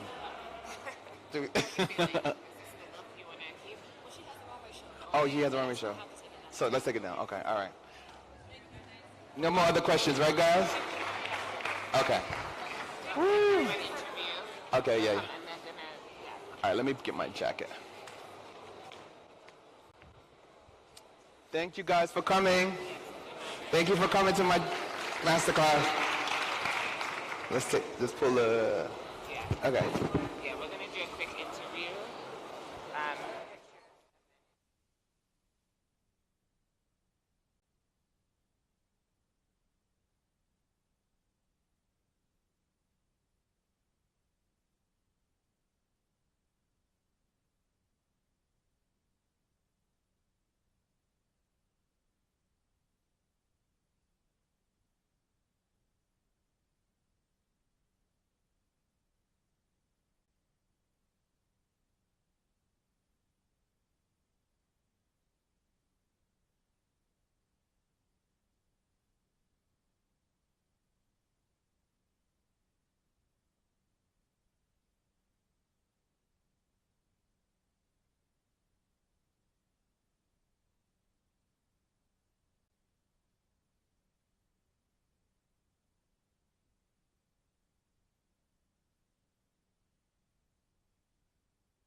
take your seats. The show will be starting in 5 minutes. We have 3 more amazing designers. Please take your seats and do not move around during the show. Thank you so much. My G, Sholowo, Sholowo, don't spend on your own. Sholowo, my G, I'm on your own. My G, Sholowo, Sholowo, don't spend on your own. My G, I'm on your own. Organize. Every other day I organize.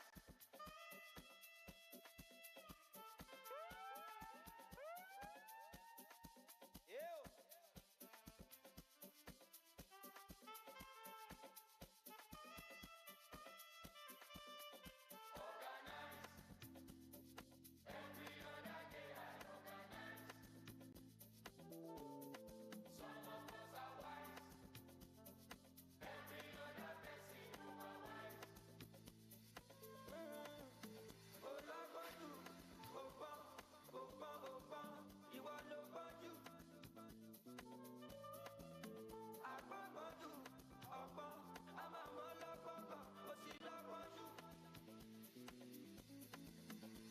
Wanna do polo èèyàn kò gba gidi ọ̀pọ̀lọpọ̀ òun dàkúnjẹ ń sinmi ṣe mí jọ́lọ̀ èmi yàtọ̀ sáwọn nǹkan kàmí sọ́tọ̀ ọjọ́bọ̀ ẹgbà lọ́kọ̀lọ́kọ̀ tó bá fọ́kọ̀ say tonight for the club we go turn up everybody ready for the fọ́kọ̀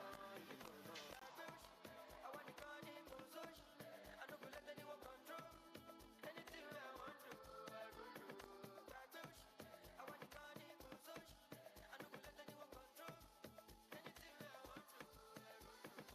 Tune into the king of songs of Lord. C'est pour moi les pas, c'est moi les gars tu l'adore. Oh y'a pas la commanda, et moi les gars j'ai master. Kilo compose, kilo conveda. Down in the West End, she no remember. Oh oh, ebele suwa ebele, every time we fire get go. Udani suwa, no you give me na suwa. She a bum bum, bami bum bum. When you show tó bá wà, ó jáde síta, ẹnu ṣe dùrẹ́là, èmi Godzilla, Maradona, yóò lọ Coachella, Emmanuela.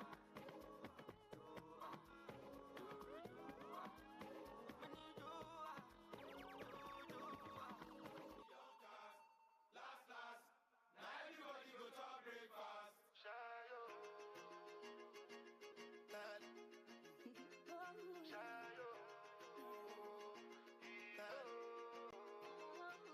You go bow for the result, oh. Nothing to discuss, oh. Cause I did win by default and without any doubt, oh. I'm a me happy adult, oh. I no go feed the girl, I no go feed the girl insult, oh. I'm a mind that's really talk, oh. I put my life into my job and I know I'm in trouble. She manipulate my love, oh.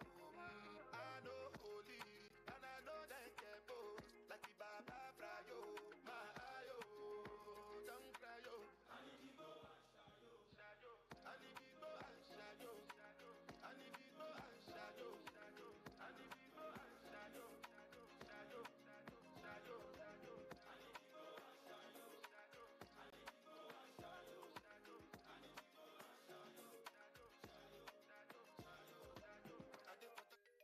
Girls in my crib, 0 Snapchat, 0 Instagram posting. Fuck up the vibe, my dick start falling like London Bridge. I don't care if I saw you in a magazine or if you're on TV, that one don't mean nothing to me. Don't need a shower, baby, I need a freak. Lick it like ice cream, as if you mean to be disgusting. It's not enough. Chop my banana, one side I lie, then no stopping up. Go shopping up, fuck that. If I go Colorado, breakfast don't fall. Me Danny Muja come. As well champagne in my mood. I guess a girl from the ghetto. Girls from uptown. That's the life of a city boy. Oh yeah, Dama. Oh yeah, Jello. Oh yeah, oh yeah, oh yeah, Mama Sheba, come back on. Make me the start to the paragon. Start to the halagon. Cause you know say my people they calagon.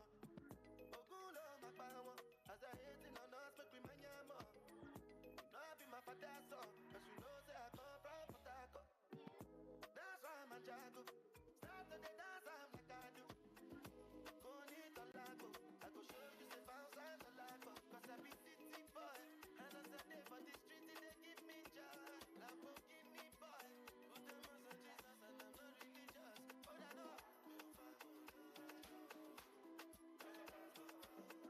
Another banga, banga. Come here, wait till the water you. Green body make I all come, yeah. I know you seen your me. I get the money pass your papa. Wait till you one way I don't feel do for you. Why you want the boogan one? Share you be kids than any. You better drop your body and move sucker.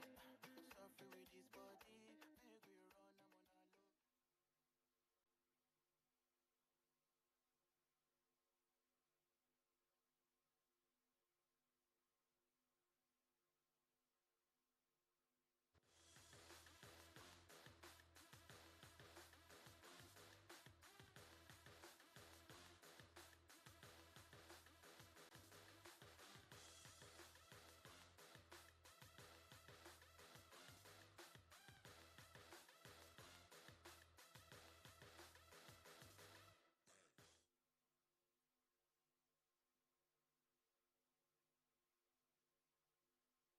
I've had so many rainbows in my clouds. I had a lot of clouds, but I have had so many rainbows. And the thing to do, it seems to me, is to prepare yourself so that you can be a rainbow in somebody else's cloud.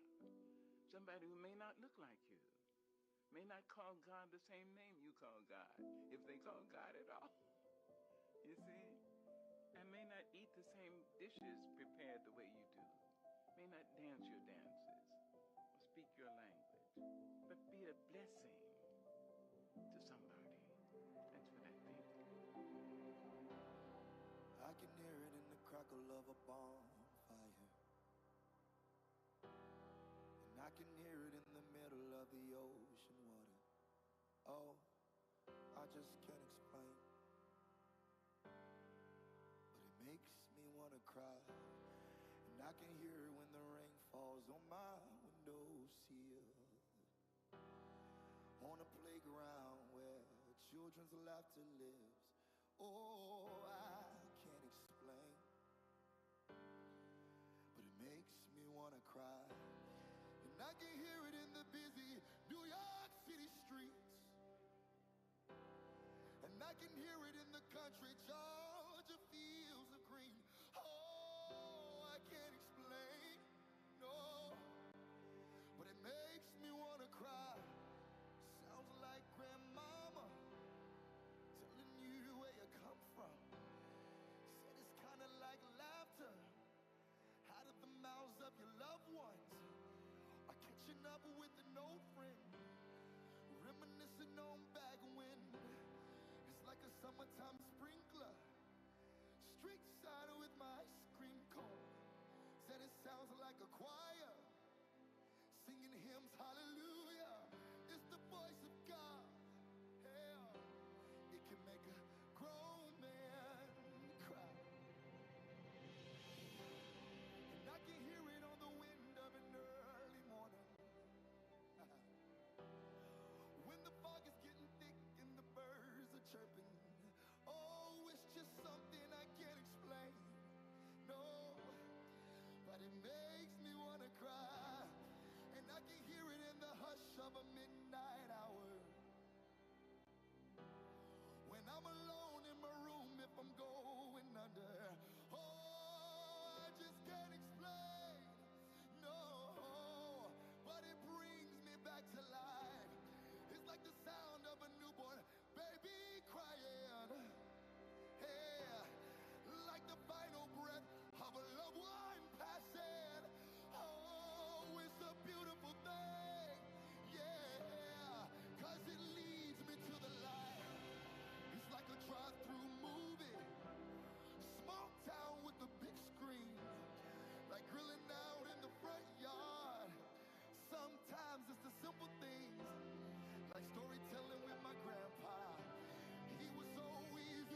can make a grown man cry.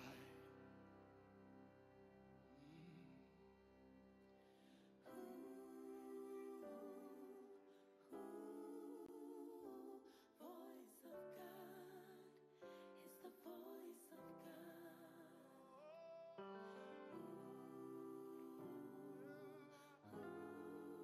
Voice of God is the voice of God. If you listen, you will hear Him. Voice of God is the voice of God. In the question, He's the answer. Voice of God is the voice of God. Just like my daddy, he always taught me. Voice of God. Yes, it is. It's the voice of God. I remember that day when he called my name. Nothing was the same because of the voice. Yeah, and everything was changed. I saw myself in a different way because of before there were so many noises, I made so many wrong choices listening to the voice. But now I hear, and He's still speaking. He still declares. There is the voice. Creation responds. The winds still obey. The voice of God. It's the voice of God. Voice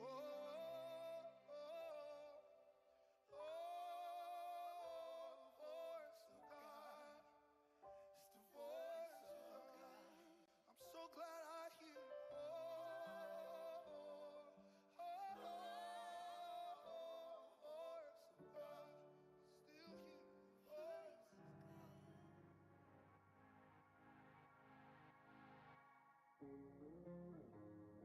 Have you ever given your all to somebody and still there was nothing in return? Tried your best to break through all the walls, but you're the only one that ends up hurt. Have you cried all night to the early morning? Checked your phone but nobody was calling. Before it gets better, it might get worse. I think that's how this works. We all need somebody. We all need someone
nothing in return.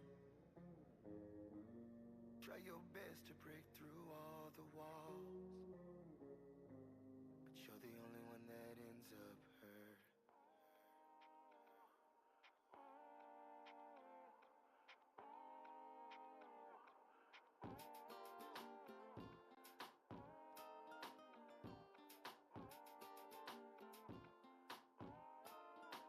Under your shadow, under your wing, hide me, hide me, hide me, cover me. Alright, yeah. Even in the middle of the night, I know it's gonna be alright. You hide me, surrounded on every side, but my enemies won't survive. Under your shadow,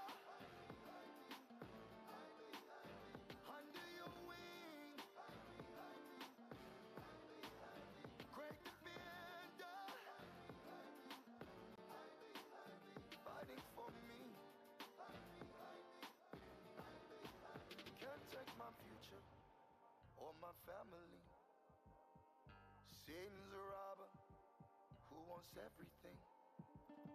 Yeah, yeah, yeah. Looking on the brighter side, I can't believe you're still alive. You hide me, I think it's gonna be alright. My enemies won't survive. Under your shadow, yeah, yeah, yeah, yeah, yeah. I'm under your wing, yeah, yeah, yeah, yeah, yeah. Great defender, you're my everything. You keep me safe, keep me safe, keep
celebrate.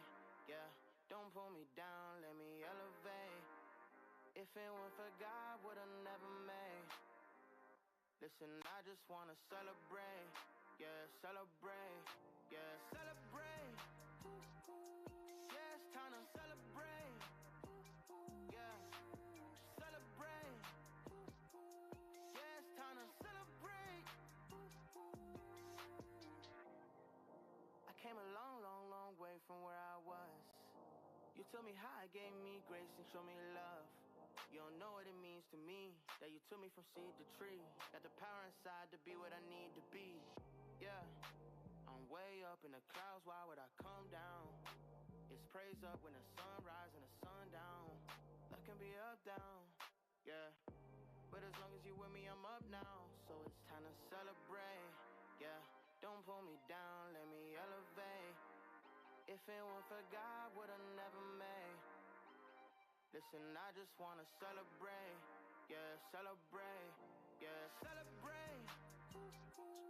Yeah, it's time to celebrate. Yeah, celebrate. Yeah, it's time to celebrate.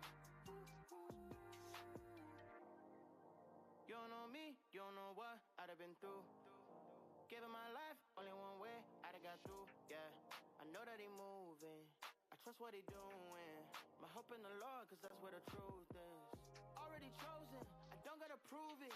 Yeah, I'll never be perfect, but I'm always improving. Yeah, I got a reason, all of the presents to God every season. Started the work just till it's completed. All of the powers against me defeated. Time to celebrate, yeah. Don't pull me down, let me elevate. If it weren't for God, would've never made. Listen, I just wanna celebrate. Yeah, celebrate. Yeah, celebrate. Yeah, it's time to celebrate. Yeah, celebrate. Yeah, it's time to celebrate. Time to celebrate. Yeah, don't pull me down, let me elevate. If it weren't for God, would've never made. Listen, I just wanna celebrate. Yeah, celebrate. Yeah, celebrate. Yeah, it's time to celebrate. Yeah, celebrate. Yeah, it's time to celebrate. I came a long, long, long way from where I was. You told me how, gave me grace and showed me love. You don't know what it means to me, that you took me from seed to tree. Got the power inside to be what I need to be. Yeah, I'm way up in the clouds, why would I come down? It's praise up when the sun rises and the sun down. Life can be up, down, yeah. But as long as you with me, I'm up now. So it's time to celebrate, yeah. Don't pull me down, let me elevate. If it weren't for God, would've never made. Listen, I just wanna celebrate. Yeah, celebrate. Yeah, celebrate. Yeah, it's time to celebrate. Yeah, celebrate. Yeah, it's time to celebrate. You don't know me, you don't know what I'd have been through. Giving my life only one way, I'd have got through. Yeah, I know that he moving. I trust what he doing. My hope in the Lord, cause that's where the truth is. Already chosen, I don't gotta prove it. Yeah, I'll never be perfect, but I'm always improving. Yeah, I got a reason, all of the presents to God every season. Started the work just till it's completed. All of the powers against me defeated. Time to celebrate, yeah. Don't pull me down, let me elevate. If it weren't for God, would've never made. Listen, I just wanna celebrate. Yeah, celebrate. Yeah, celebrate. Yeah, it's time to celebrate. Yeah, celebrate. Yeah, it's time to celebrate. Time to celebrate. Yeah, don't pull me down, let me elevate. If it weren't for God, would've never made. Listen, I just wanna celebrate. Yeah, celebrate. Yeah, celebrate. Yeah, it's time to celebrate. Yeah, celebrate. Yeah, it's time to celebrate.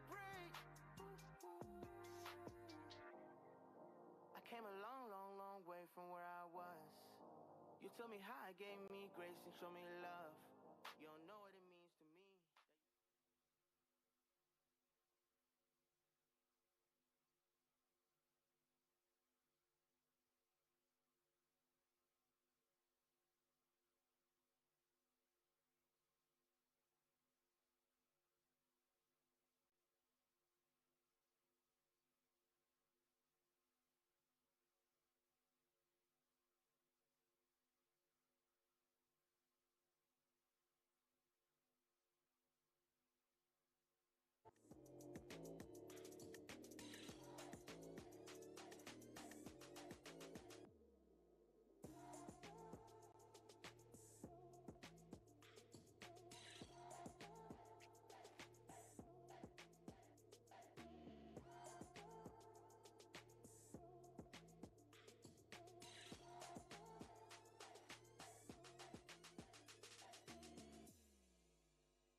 Nizibika kuendani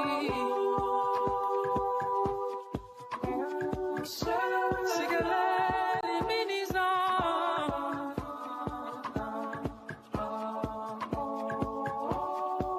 Baba hivi aninayo Eningange na muyo Ibane mababuti Chambalindi aninalo Eninga bambalo na Baba hivi aninayo Uwe itsemana Sambana sintizio Isibika kuwe Isibika kuwe Uwe mtali Sigeleni miniza Sigeleni miniza Baba hivi andinayo Endinga menamuyo Ibanelela Ibanelela kuti Sigeleni miniza Trabalini andinayo Endinga malona Trabana sentisi Uyenze nelena Wabaimbi andinayo Endinga menakuyo Nizidika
Bye.